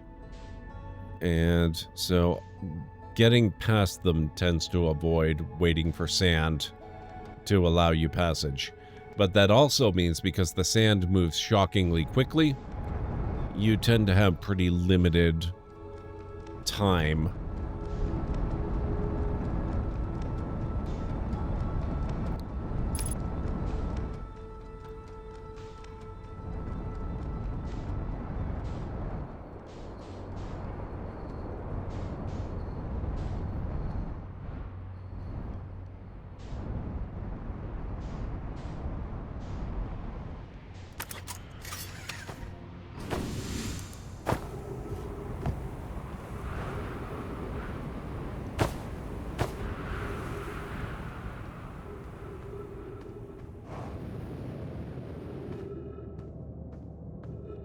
Let's try this again.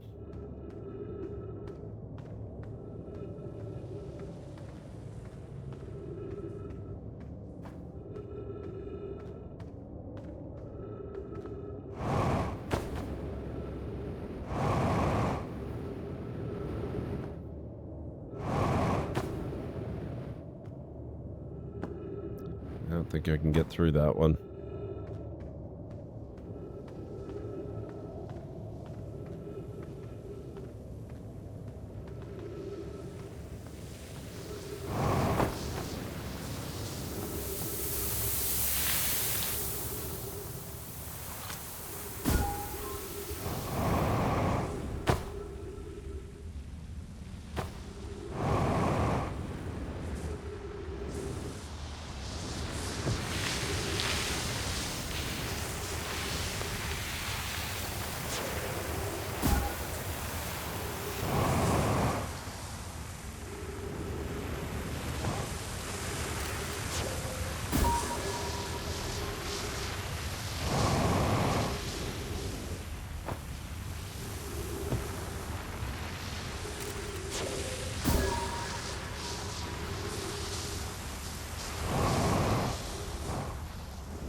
My guess is you probably need a machete to cut those things open. There is no machete and no way to cut them open. Sadly, I have already investigated that with Anstara's help, and there is no tool, there is no weapon, there is no nothing that cuts them open.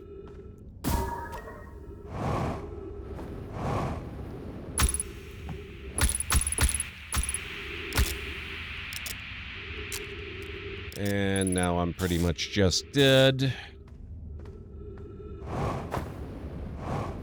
Oh, holy. How did I not...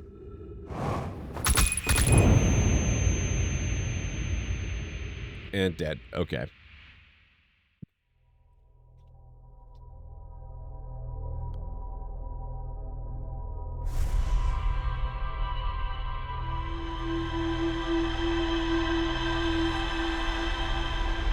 Your only tool in situations like that is patience.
No, but patience is the best tool there is. It's just one of the hardest to use.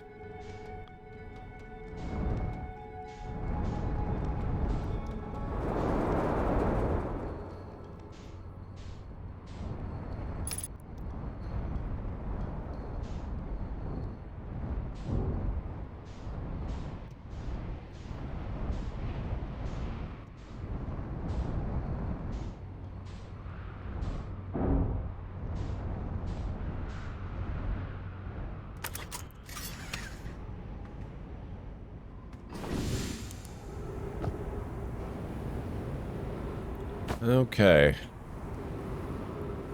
Once more with feeling.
Here's where we have to start being patient, because I don't think there's anywhere I can go that is not blocked off by cactus. Oh, well, I mean, there's that, but I'm also clearly not jumping through that one.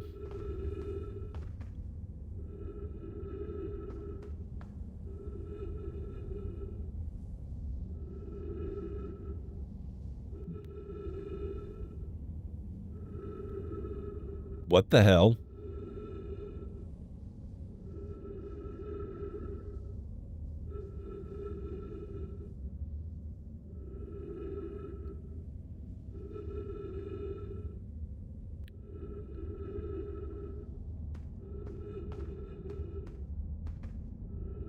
Okay.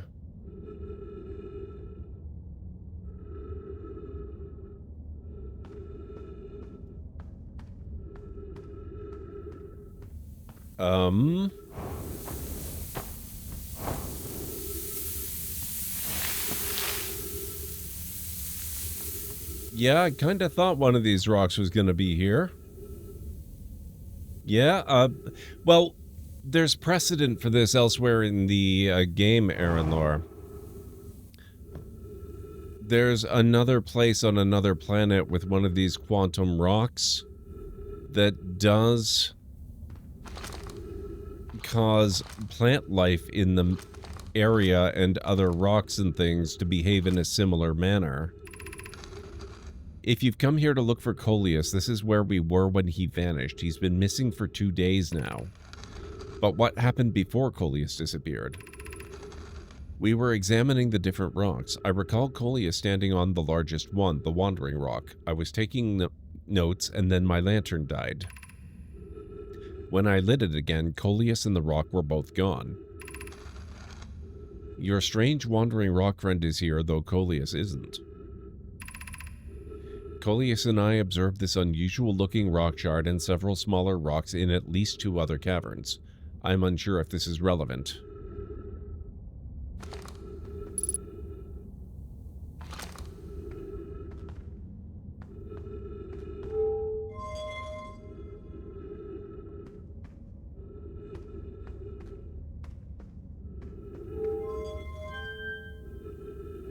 Okay, so it's basically a light switch.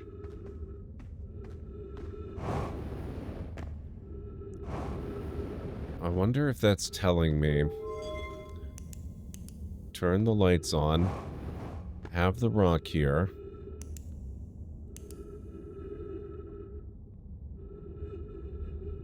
We are definitely in a different cavern.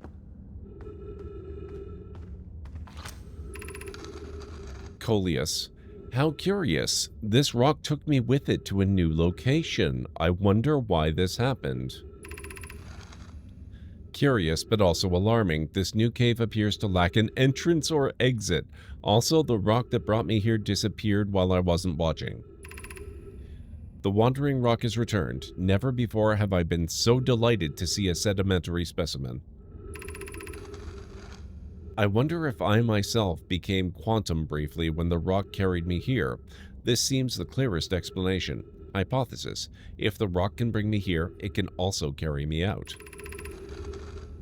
My hypothesis was correct. I can travel on this rock as long as I'm not observing my surroundings, meaning I must be in complete darkness. I'm going to bring my mentor here to see this. Melore is here now too. We theorize when a conscious being is in contact with a quantum object and ceases to act as an observer, explaining the need for darkness, the being can become entangled with that quantum object and they move together. Friends, Coleus has discovered a new quantum rule. He has also promised me he'll never vanish again, even if he does learn something useful from it. That is so cool.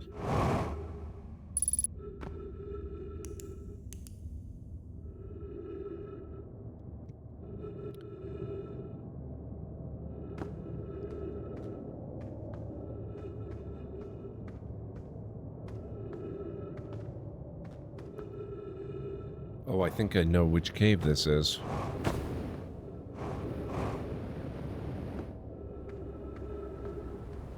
Where did I park? Oh, all the way down there. Okay.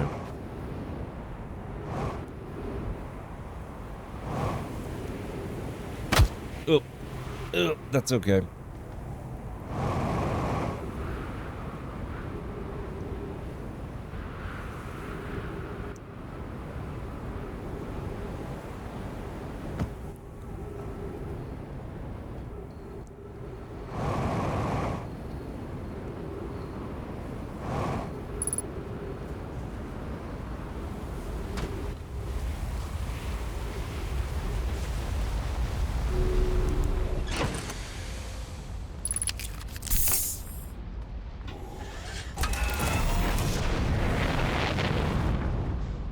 Oh. Okay, how do I get my ship out of here? I probably should not have dropped myself into... Nope, nope, it's okay. We're out. We're good. We're all good now. Excellent.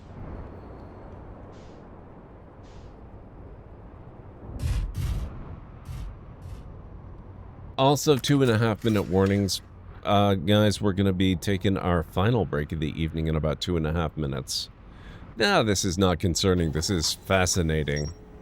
Lakebed Cave.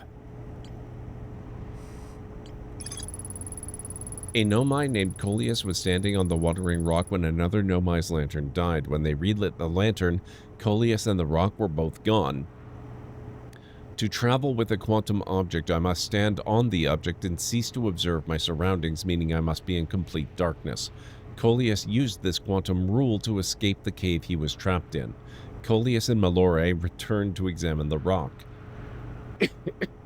They theorized that when a conscious being is in contact with a quantum object and ceases to observe his or her surroundings, the being can become entangled with that quantum object and they both move together.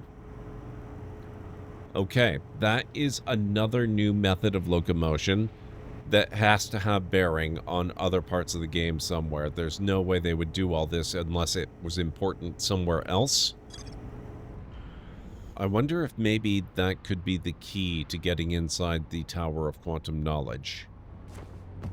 I just can't imagine where you would encounter a rock that'd be capable of moving there is the only thing.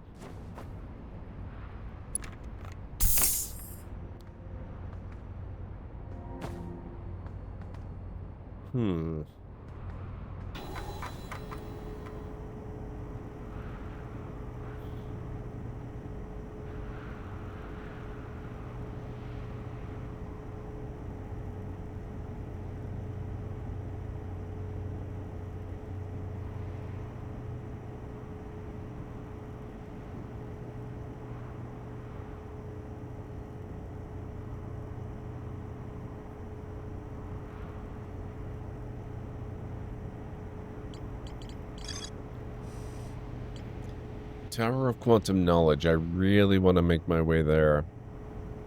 Quantum Moon, 6th location, Quantum Signal.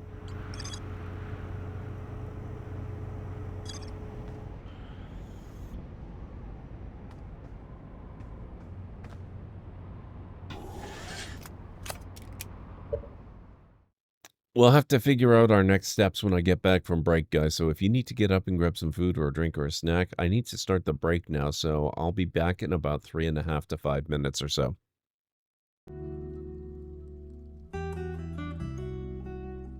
What? What? Besmar Essence Dedok, Swords Dwarf, has been found dead, completely drained of...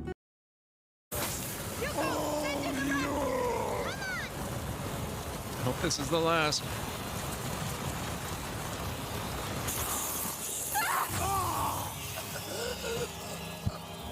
Oh.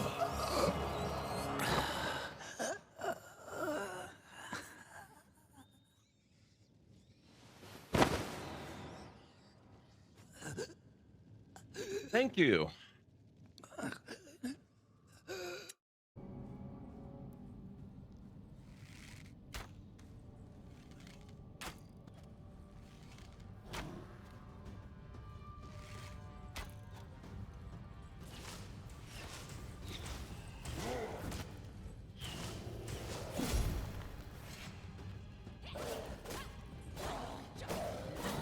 Oh my God.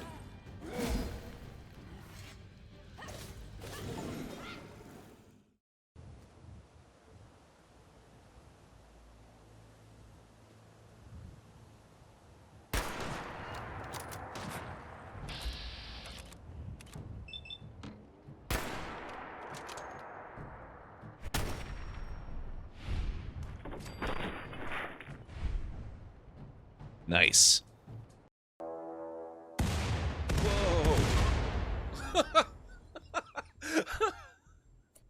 Good morning, sir. Good morning. What can I do for you? Tell me a joke.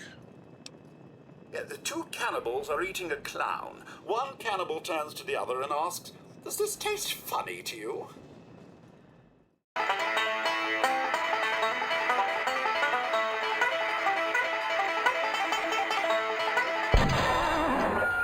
What? You shot my banjo. You can't be sure of that. That shot may have come from the grassy knoll. Of all the lowdown tricks, I never heard of anything so low. I completely misjudged you. You are a pirate after all. But the wrath of Hoochly was great. And as the sacrifice passed each of the 4 rooms dedicated to the sun god, the sun disappeared or reappeared in the sky. Okay, that's cool. I don't know if I've ever built this one before. There they are. They're still there.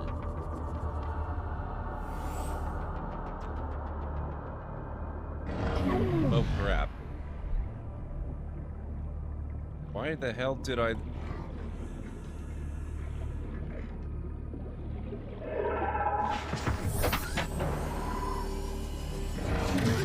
Excuse me. Oh my god. What are you... Ah. Oh!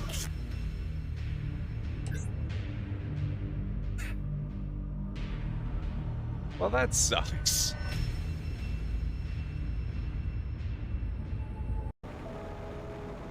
Oh, it's beginning out here. Look at this. We have new bodies of water starting to form, guys.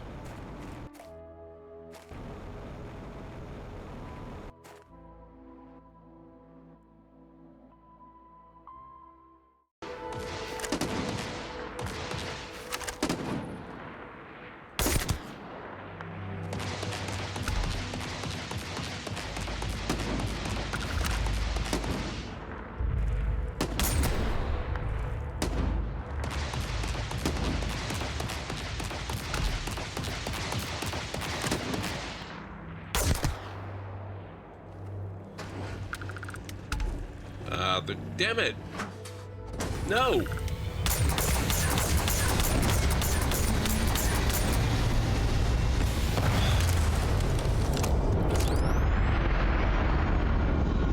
They took the bodies with them. Okay, I am back.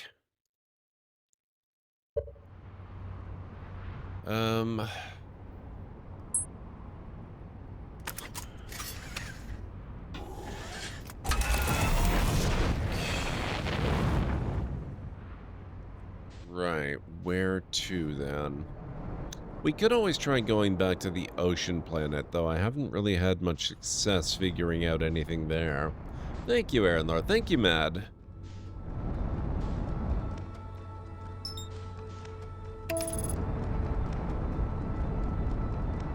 I guess that's not true. I did finally figure out the statue workshop.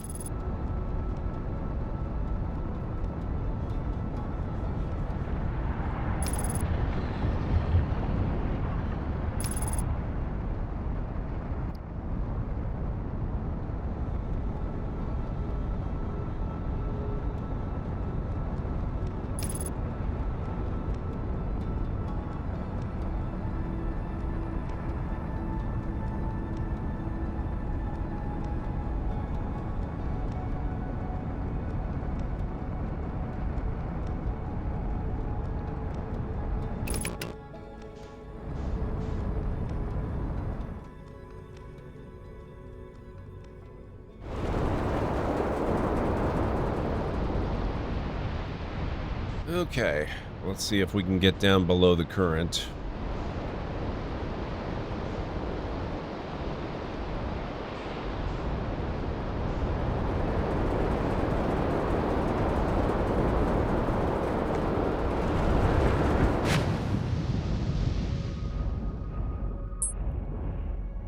See, down here is where the probe mechanism is supposed to be located.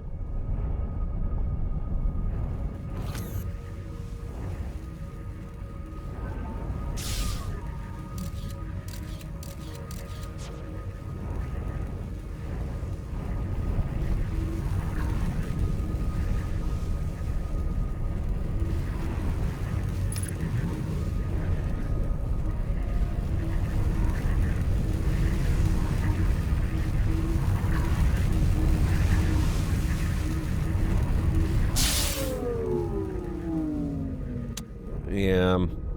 The game kind of leads you to believe that those jellyfish are supposed to be important to resisting electrical effects because they're good insulators.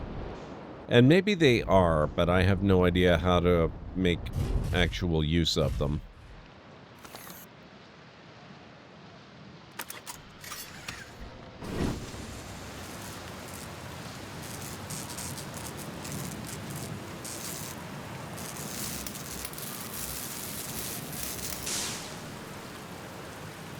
Let's go talk to the guy over here as well.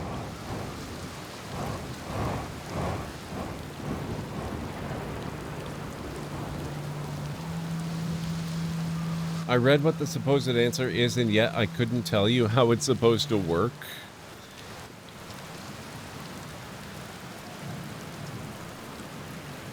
I reached the inside of Statue Island. So the Nomai created these head statues to record memories, huh? Yeah, I could see the Nomai doing that. Not sure what for, but it seems like their sort of thing. Do you think the statues are recording our memories then? Because I remember that one on the beach looked at me funny. That must be my memory friend.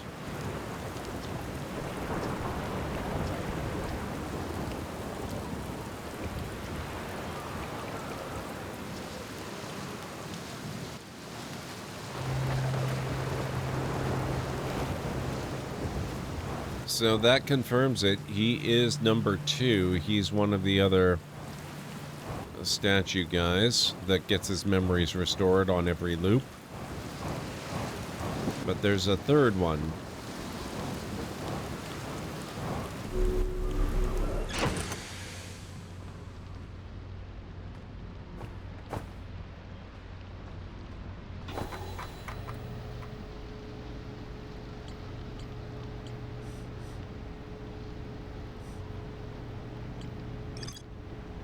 The ocean is surprisingly calm beneath the current. Some sort of electrical field surrounds the planet's core.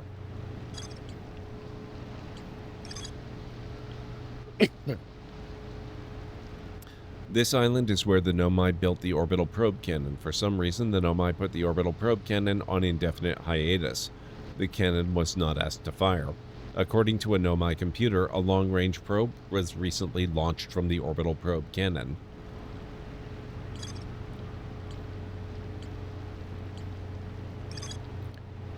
Most cyclones on giant steep rotate clockwise. These are the cyclones the Nomai use to send components into orbit.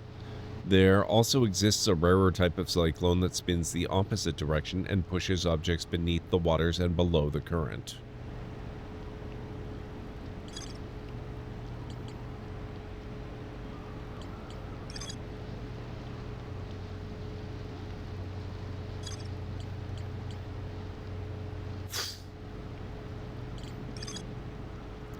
Gabbro is lounging in a hammock near the island's shore. Gabbro found a Nomai statue on another island. The statue's eyes started glowing, and Gabbro saw their memories flash before their eyes. Gabbro and I seem to be the only ones aware that we're in a time loop, except that we know there are 3 statues with glowing eyes in the Ash Project, the Ash Twin Project. So there's somebody else getting their memories fed back to them as well. I still suspect it's a Nomai.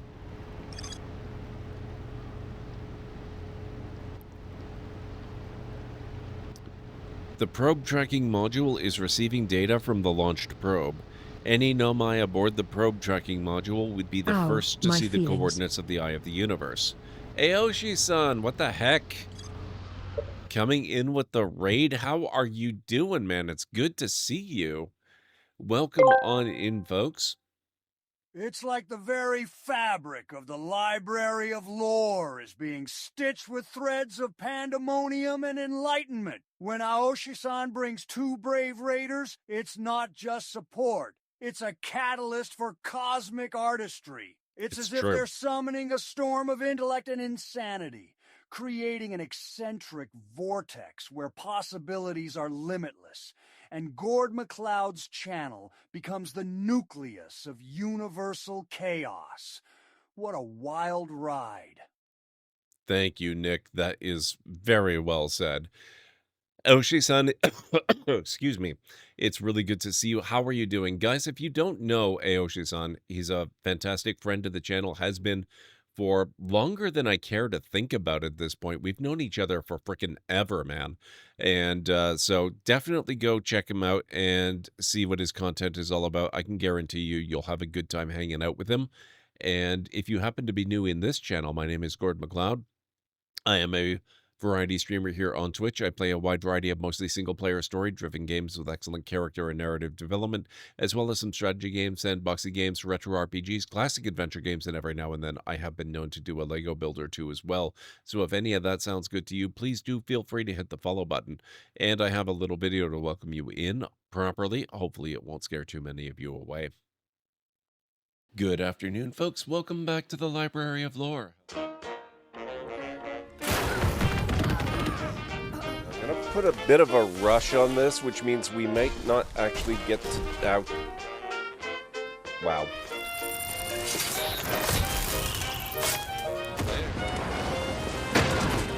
Gotcha.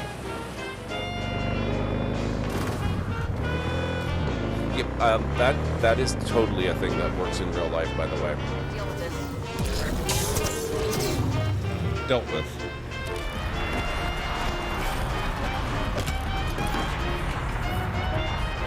Who'd have thunk? Great, let's go. Whoops. Sorry. Boom. How did I do that? What the heck? In all the worst places, there are mushrooms. Coincidence. Oh, good.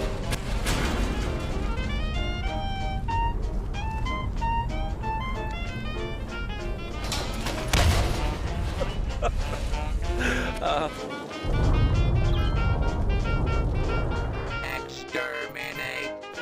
Exterminate! Oh my god. And cut that out! Oh, that. Oh my. Ow.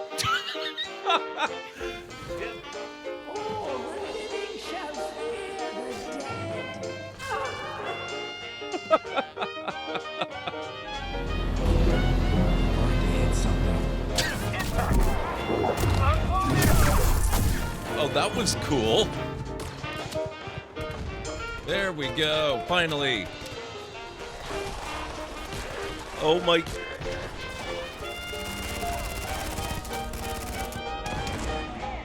Wow.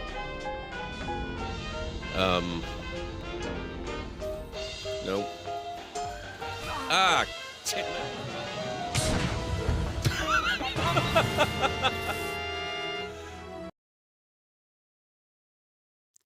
There you go. That's a little bit of a preview An of what you can anonymous expect around newcomer here. just became the Library of Lore's newest lore seeker.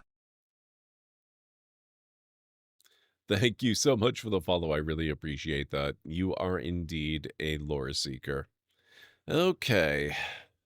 We are playing some Outer Wilds, and despite the game's best efforts to completely confound me, I'm actually managing to make some steady progress in it. It's pretty amazing. I love it. I've never seen anyone do a lore video before of all their cool gaming moments. You've never... Okay, I know a few people who do raid videos like that, but I love the clips that I collect on my channel. I just wish I had done a lot more of it in the earlier years of my stream. I've been streaming for... It's getting disturbingly close to 11 years now. I celebrated 10 years last October, and I really didn't do much with clips until 2020. So the vast majority of my clips have been taken since, 2021 and onwards, really. And so the first 6 years, they're kind of represented, but not nearly as well. And I wanted to make sure that when I welcome people in, they get a sense for what kind of stuff that we do here, what kind of games that I play, the kinds of stuff that you can expect to see. Speaking of, actually, I should probably work on another one of those soon, because that one, I wouldn't call it old, but I need to represent some of the games I've played since then. So I'll probably have to start thinking about that sooner rather than later. We need to get Gord to play the OG Metal Gear Solid, sneaking up on Meryl, etc. I mean, I love stealth games. They are my gaming bread and butter. So I am down. It's just, you know, finding a time in my schedule and making sure I actually own the game and all that kind of stuff. But it is a franchise that I genuinely would love to play, because it sounds like it's exactly my kind of thing. I don't know where we want to go next. I mean, I guess we could go... Not Hollow's Lantern. We'll go to Brittle Hollow, I suppose.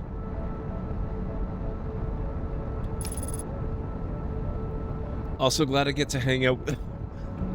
I don't know where this cough came from. Also glad I get to hang out with you on your Outer Wilds adventure, though. Oh, man. This game is becoming one of my favorites. I love adventure games, classic, you know, point-and-click or text parser adventures.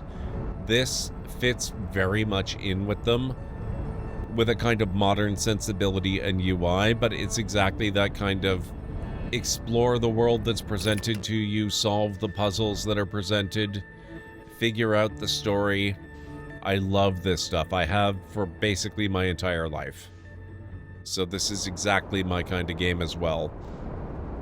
In maybe a very different sense than Metal Gear Solid, but it's just as true. Oh, hey, Aranor. I was mentioning earlier about precedent for the quantum cacti.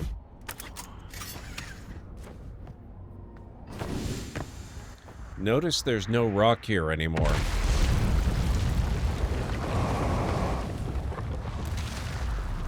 Oh, there it is. Oh.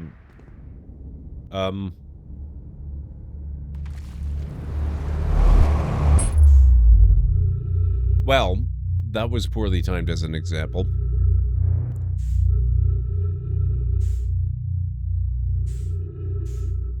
Where did my ship go?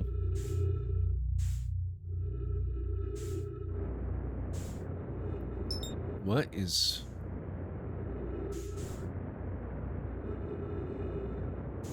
Is this gradually accumulating pieces? I've been wanting to examine this stuff for ages. That looks like a chunk of pathway here. It is. Holy crap. Ow. My will to live. What the heck? Oh my, so many raids tonight. What the hell?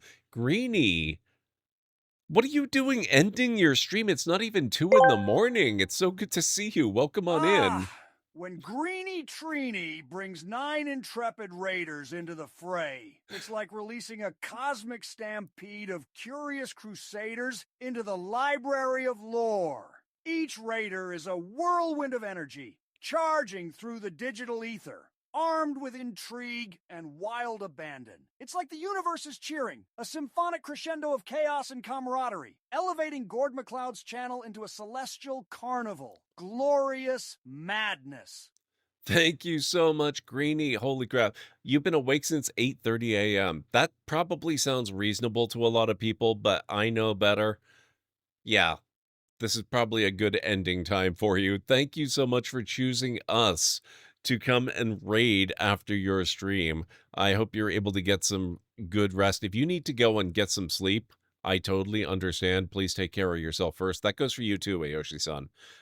If you need to go and take off and do stuff, please make sure that you do. Guys, if you are not following Greenietreenie yet, then please make sure you go correct this grievous error. He's been a friend of the channel for ages and ages as well. Super fantastic guy. Really chill, really entertaining streamer. Plays a lot of great, mostly fantasy RPG games, but he gets into a lot of other stuff as well. He does Cyberpunk. He does the Yakuza series. Lots and lots of really good stuff. So make sure you go check him out, give him a follow.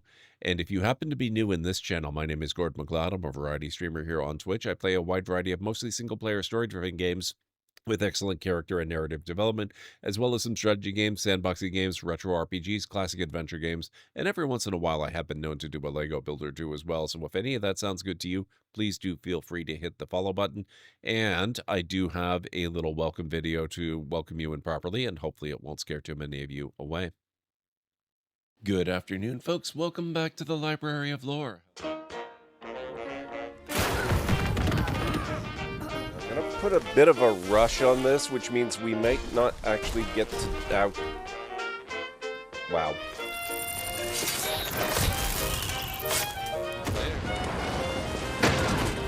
Gotcha. Yep, that is totally a thing that works in real life, by the way. Dealt with.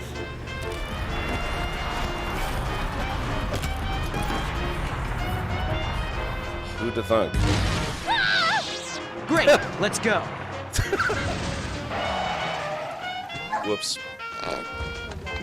Sorry. Boom. How did I do that?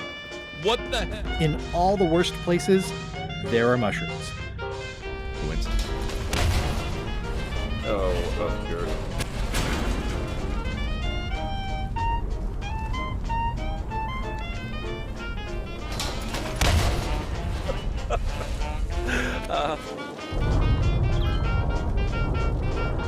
Exterminate! Exterminate! Oh my god. And cut that out! Oh, that. Oh my. Ow.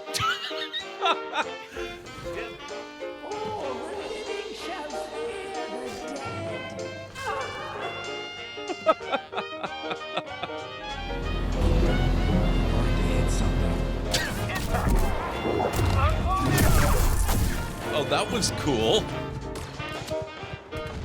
There we go. Finally. Oh my.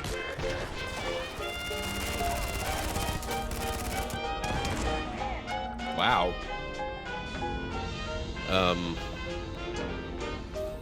Nope. Ah.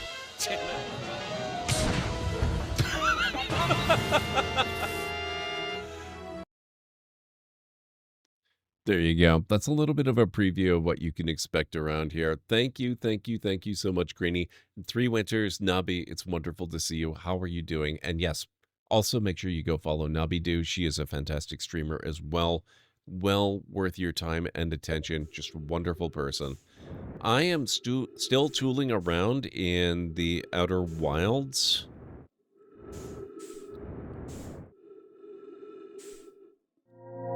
Looks like we can confirm that all those missing chunks of Brittle Hollow's core end up out here, accumulating around the white hole.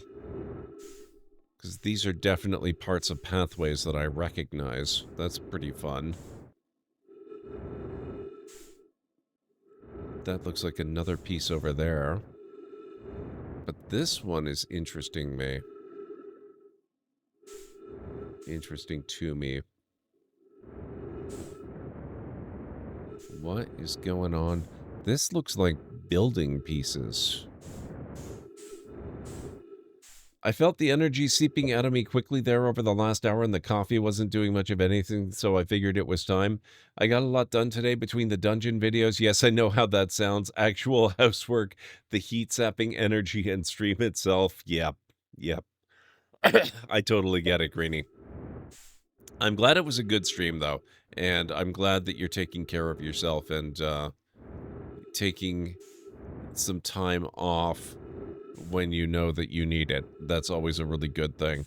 I'm not going to be ending too early, but I might end a little early myself tonight because I don't have to get up at 8:30, but I do have to get up earlier than usual tomorrow because I've got more hospital stuff to deal with. Not for myself, not for my dad. My aunt is actually in the hospital and probably will be for a number of days yet to come, so I've got to go bring some stuff over to her. And I've got to get up early to go grab the stuff and then bring it out to her. So, yeah, tomorrow's going to be fun. Also, now that we've got a whole bunch of people here, I'm not going to be putting the brakes on the Outer Worlds playthrough, but I should warn you guys that one of the other games that I play on a fairly regular basis when I'm not distracted by all kinds of other stuff, RimWorld, has its new, by far biggest expansion ever coming out on Friday. RimWorld Odyssey is releasing on Friday. Guess what we're playing Friday and Saturday at a minimum? We're going to be playing a lot of RimWorld. I don't know yet whether I will continue that on the Monday and Tuesday afterwards, but Friday and Saturday, you bet yourself we are absolutely playing RimWorld. Oblivion Remastered. I mean, don't think I'm not tempted, Aaron, though. I love Oblivion Remastered as well. The 8:30 wasn't intentional either. You just woke up naturally then. Oh, that's honestly kind of scary. Tetris, yes.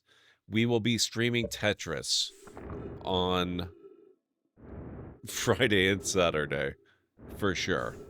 What else could it possibly be?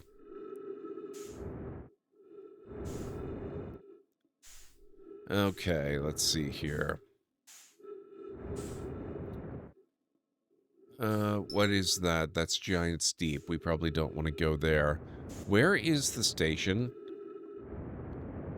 I should probably figure out where the station is. Oh, it looks like the... Oh, you know what? It looks like the gravity cannon has come through, which means that we're probably near the end of the loop. Where's my ship? I'll see if I can get to my ship.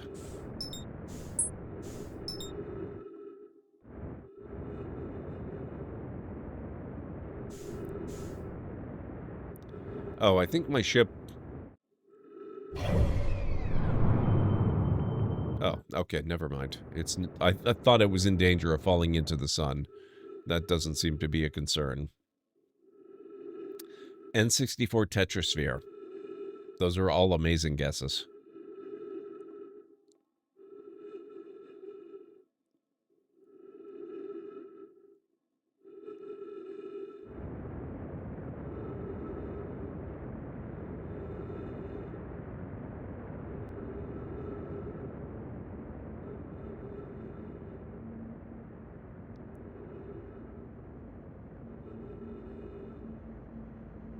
It was. I'm catching up now. Oh, now we're in a race. Can I catch my ship before I run out of fuel and before we supernova?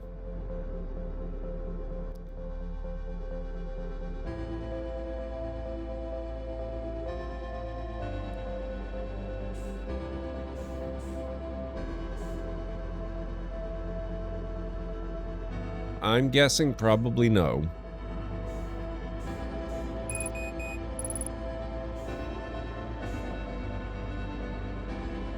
I'm guessing we're gonna crash.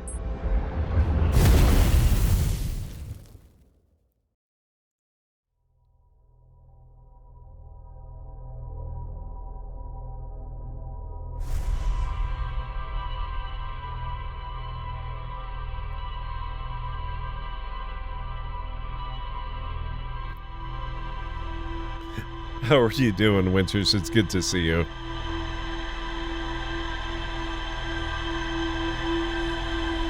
Well, I almost got there.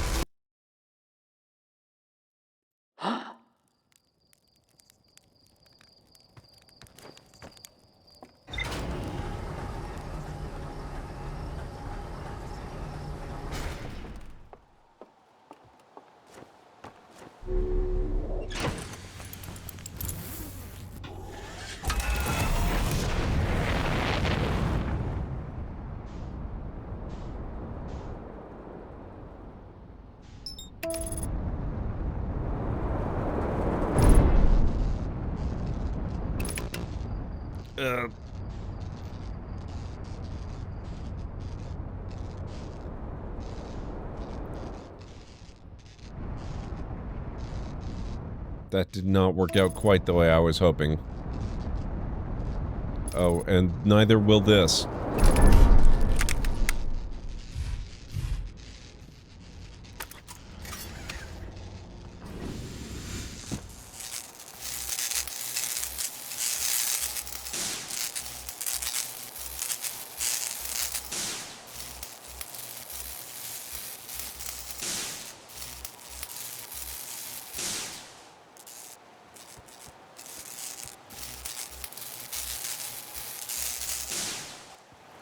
Did I do it? Are we good? Did we fix it?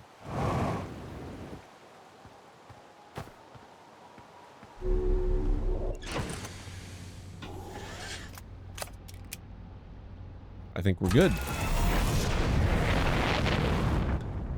I'm good. Was up late playing my new shop game. Oh, which one is that, Winters? Also, the animals are planning a revolution, I think. Oh, man. Those dang animals. Yep. Animal Farm, definitely.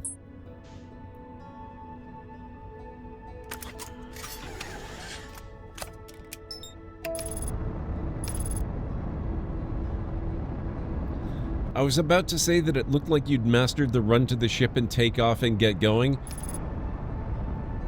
Not quite mastered. Expert, maybe, with some definite room for improvement before I hit mastery. Definitely not quite mastery just yet. We were over here. I was gonna demonstrate to Aaronlar the precedent before I was rudely interrupted by this chunk of the planet's surface breaking off and falling into the black hole and taking me with it. Okay.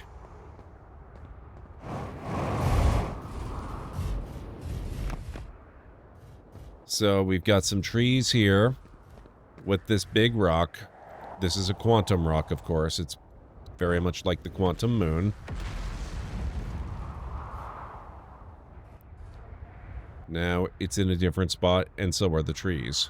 They move, too.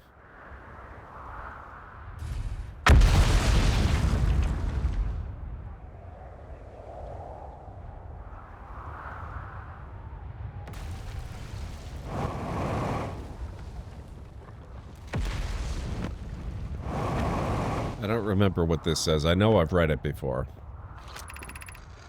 Plume, Felix, and I have determined this atypical shard of rock is the reason objects in this grove are behaving in a quantum manner. The only other object we've observed displaying this quantum behavior is the wandering moon. I imagine the moon's behavior in this groves are related. In her note from earlier, Felix mentions this strange type of rock isn't found elsewhere on Brittle Hollow. What if it isn't originally from this planet? Hypothesis. This quantum shard is from the wandering quantum moon. Perhaps it is even a small piece of the moon itself. Of note, a unique signal is coming from this shard.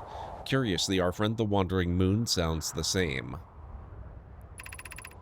I've also heard the same signal this shard produces calling out from Giant's Deep, Timber Hearth, and the Hourglass Twins. Suppose there are other shards like this one.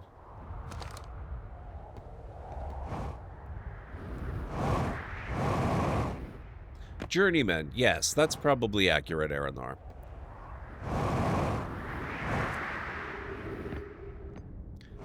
It's called Teddy's Haven, and the geese and goats keep buying up my swords. Those dang geese. They're no longer content with butter knives. Are the trees Ents or Triffids? Both kinda scary, honestly. It is, Aranlord. This is the precedent that I was talking about.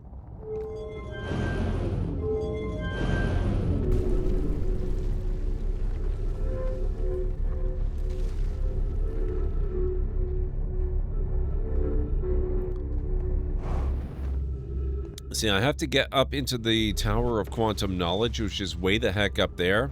And usually that's not a problem. You can just walk right up here. Except that it only works on these powered surfaces that provide you with the gravity you need to do it. And unfortunately, this surface is broken into pieces, and so I have no way to get all the way up there. And I believe all of these spaces in between the pillars are much too small for me to even think about trying to fly my ship inside. Although I kind of wonder about this doorway.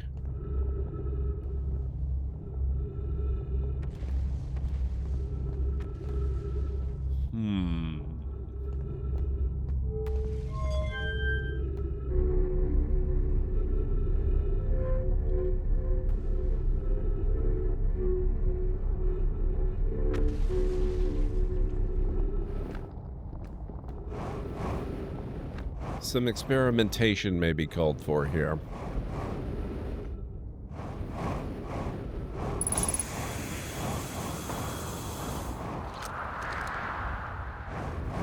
Yeah, where did I... Oh. Ship, what the heck? What happened? I think a tree or a rock must have appeared where the ship was.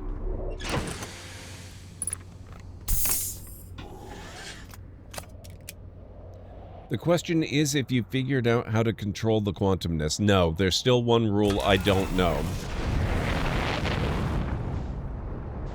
I have made a lot of other progress today, though.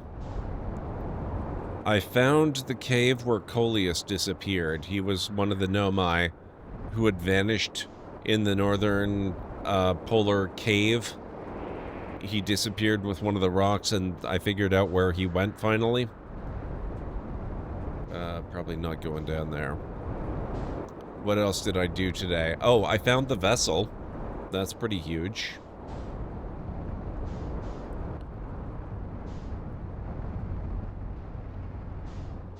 Oh. Landing gear is still damaged. I thought I fixed that. I wonder if maybe that got broken again when the ship went tumbling.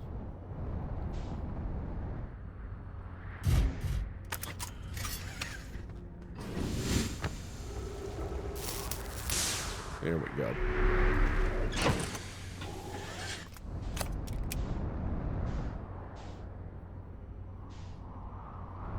Okay, Tower of Quantum Knowledge. Where would you be?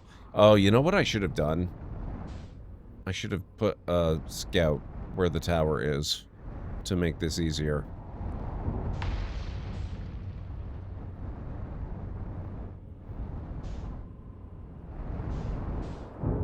Nope. Ow. That is not that. That's something else. Tower of Quantum Knowledge, where would you be? There you are. There you are. There. Oh my god, that's falling right there. Okay. Okay. Let's...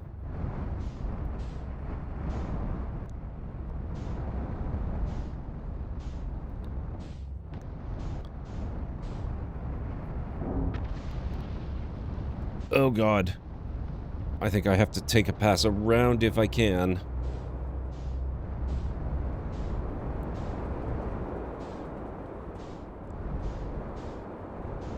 It's very difficult to fight the gravity of the black hole.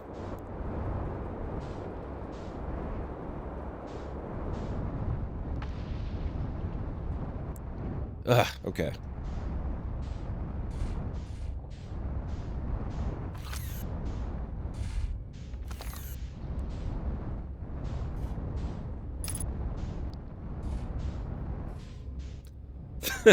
Thank you, Mytharian. I'm trying.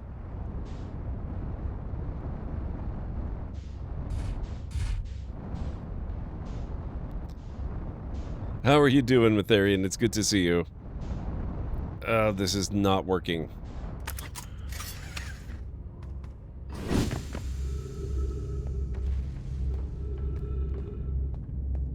Oh, I see. Okay. I'm laterally hung up.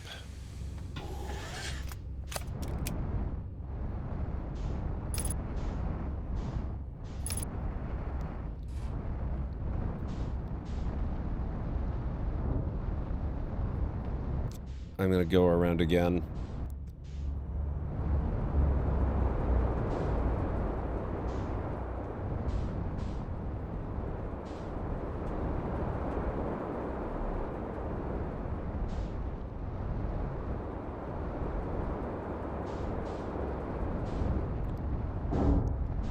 Damn it, I always come in too low.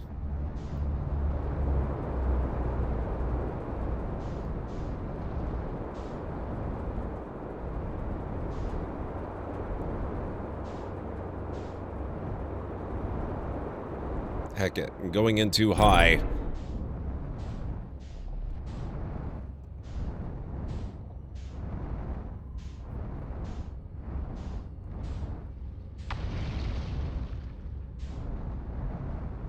Starboard hull damaged.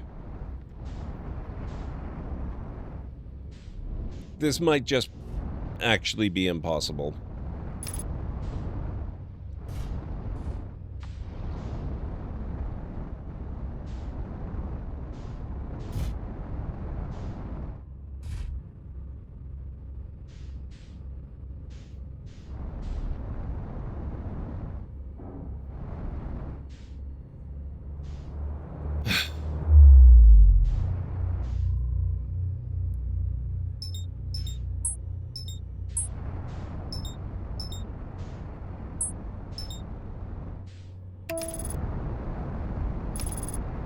You're gonna have words when you discover what the intended ways are.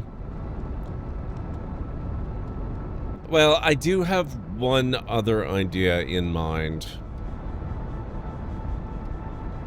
I don't like it. I think it's likely to kill me.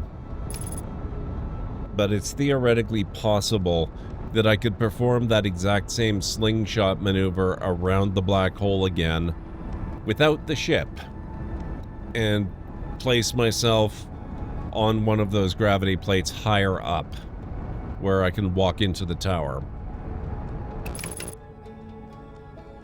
I really can't say I love that idea, but it's after determining that it's really not likely that I'm going to... Ouch. Did I just accidentally land? That I'm not likely to get into... where's... Ah, I see. To get the ship itself into that doorway, like I'd hoped. That's the only idea I've got left that seems like it might have any snowball's chance in hell of actually working. Okay, I don't think this is gonna work as a repair site.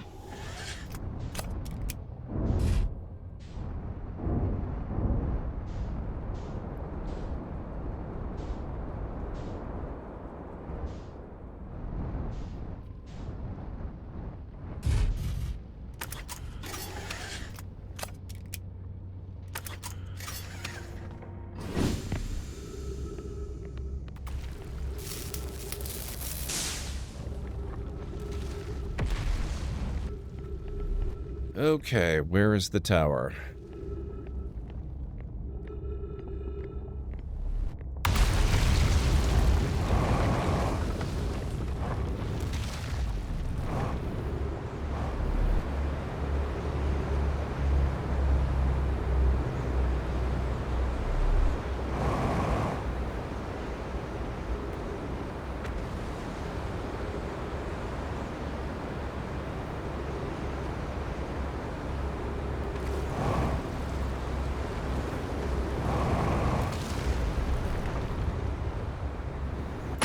Ugh.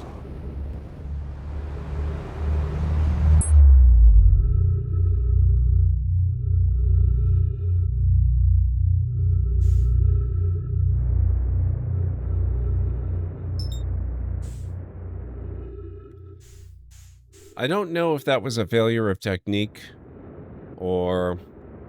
Oh, oh, oh.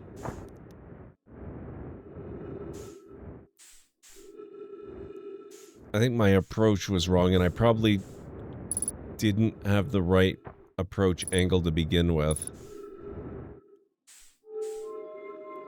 I wasn't really lined up with the plates.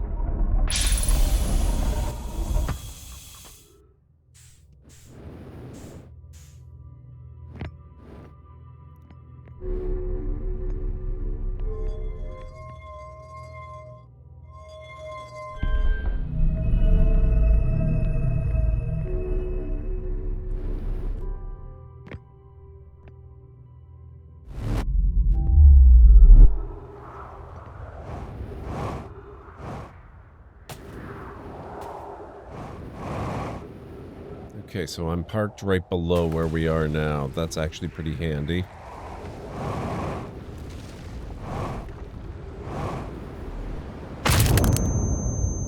Or not.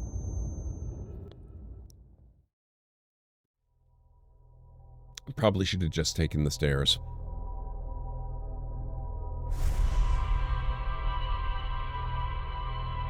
But that's also kind of why I'm a little bit about the whole, you know, slingshot around the black hole into a flat surface approach to entering the tower.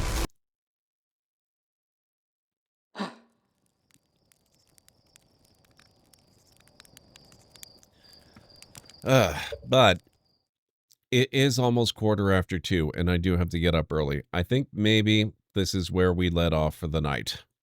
Thank you all so much for being here. Let me get my awesome list of awesome people up.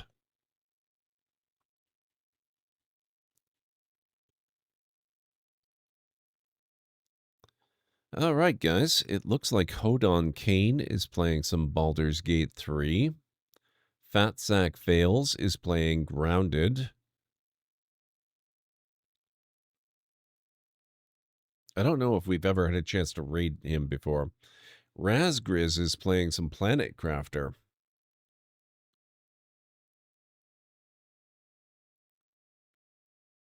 Maddish Moose is doing some GeoGuessr.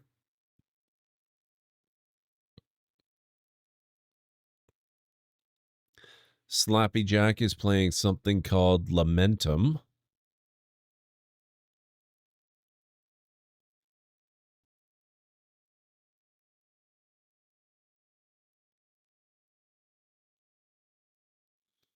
Tim the Sorcerer is playing RimWorld, speaking of RimWorld.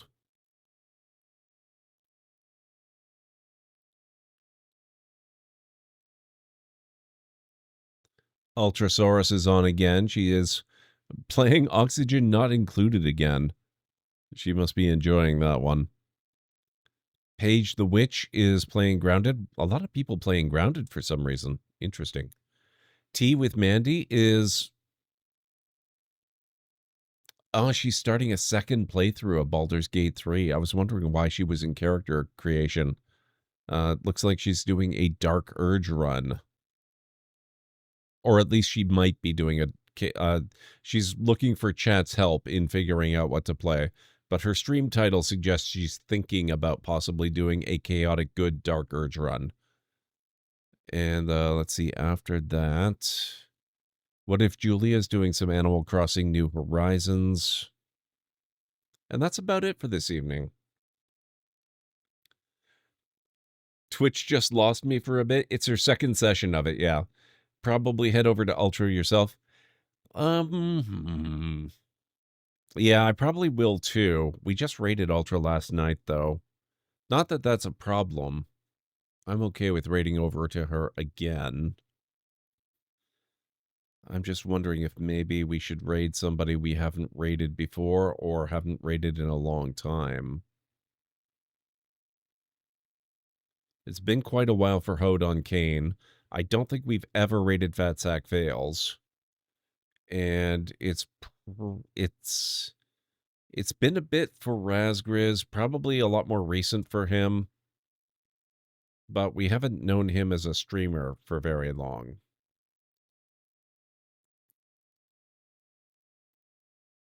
But if you guys want Ultra, you're not going to need to twist my arm. I am always okay with raiding Ultra.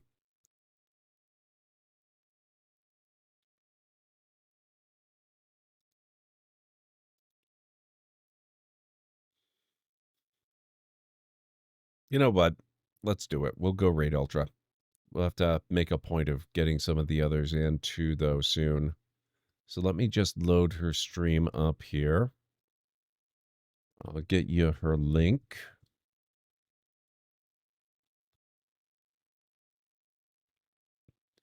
And I will get you the raid call. Here at the Library of Lore, we use shh. It's a library raid. You've been bookmarked with the heart emote, the wave emote, and the shh emote of the channel if you are a sub. If you're not a sub, you can use the Twitch raid and the Tomb Raid emote. In either case, sub or non-sub, please feel free to use any emote you feel is fun and appropriate for a raid. If you have emotes of your own, or maybe from another streamer, even from Twitch themselves, feel free to copy the raid message and arrange the emotes you want to use the way you want them to appear. It'll all be good in my book. So let's get over to Ultra's channel, see what's going on with her, see how she's adapting to life inside an asteroid in oxygen not included, and I will be back on Friday. We will not be continuing this game on Friday. We will be playing RimWorld Odyssey. So I hope you guys are ready for that. I'm not sure that I am, but I'm looking forward to it nonetheless. So hopefully I'll see you back here for that. So have yourselves a wonderful rest of your night, day, evening, whatever it is where you are in the world, as well as a fantastic rest of your week. And I will catch you again soon. Bye for now.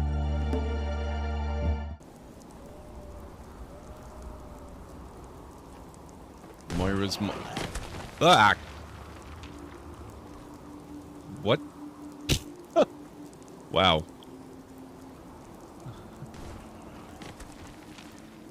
These guys have been doing strength training with the compies, I see.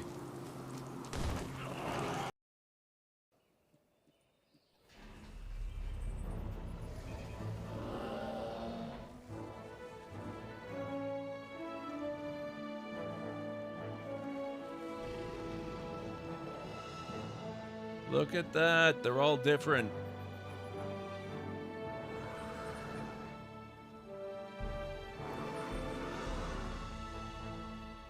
Oh, I love it so much.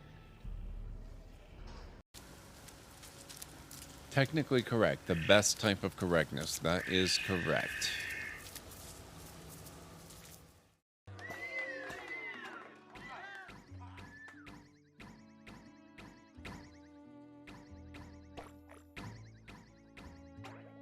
They're not kidding. This is much harder than it should be. I'm going to stick to normal.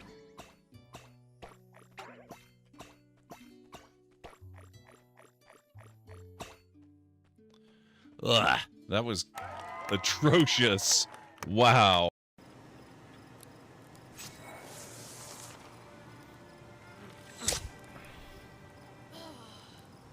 Oh, nice.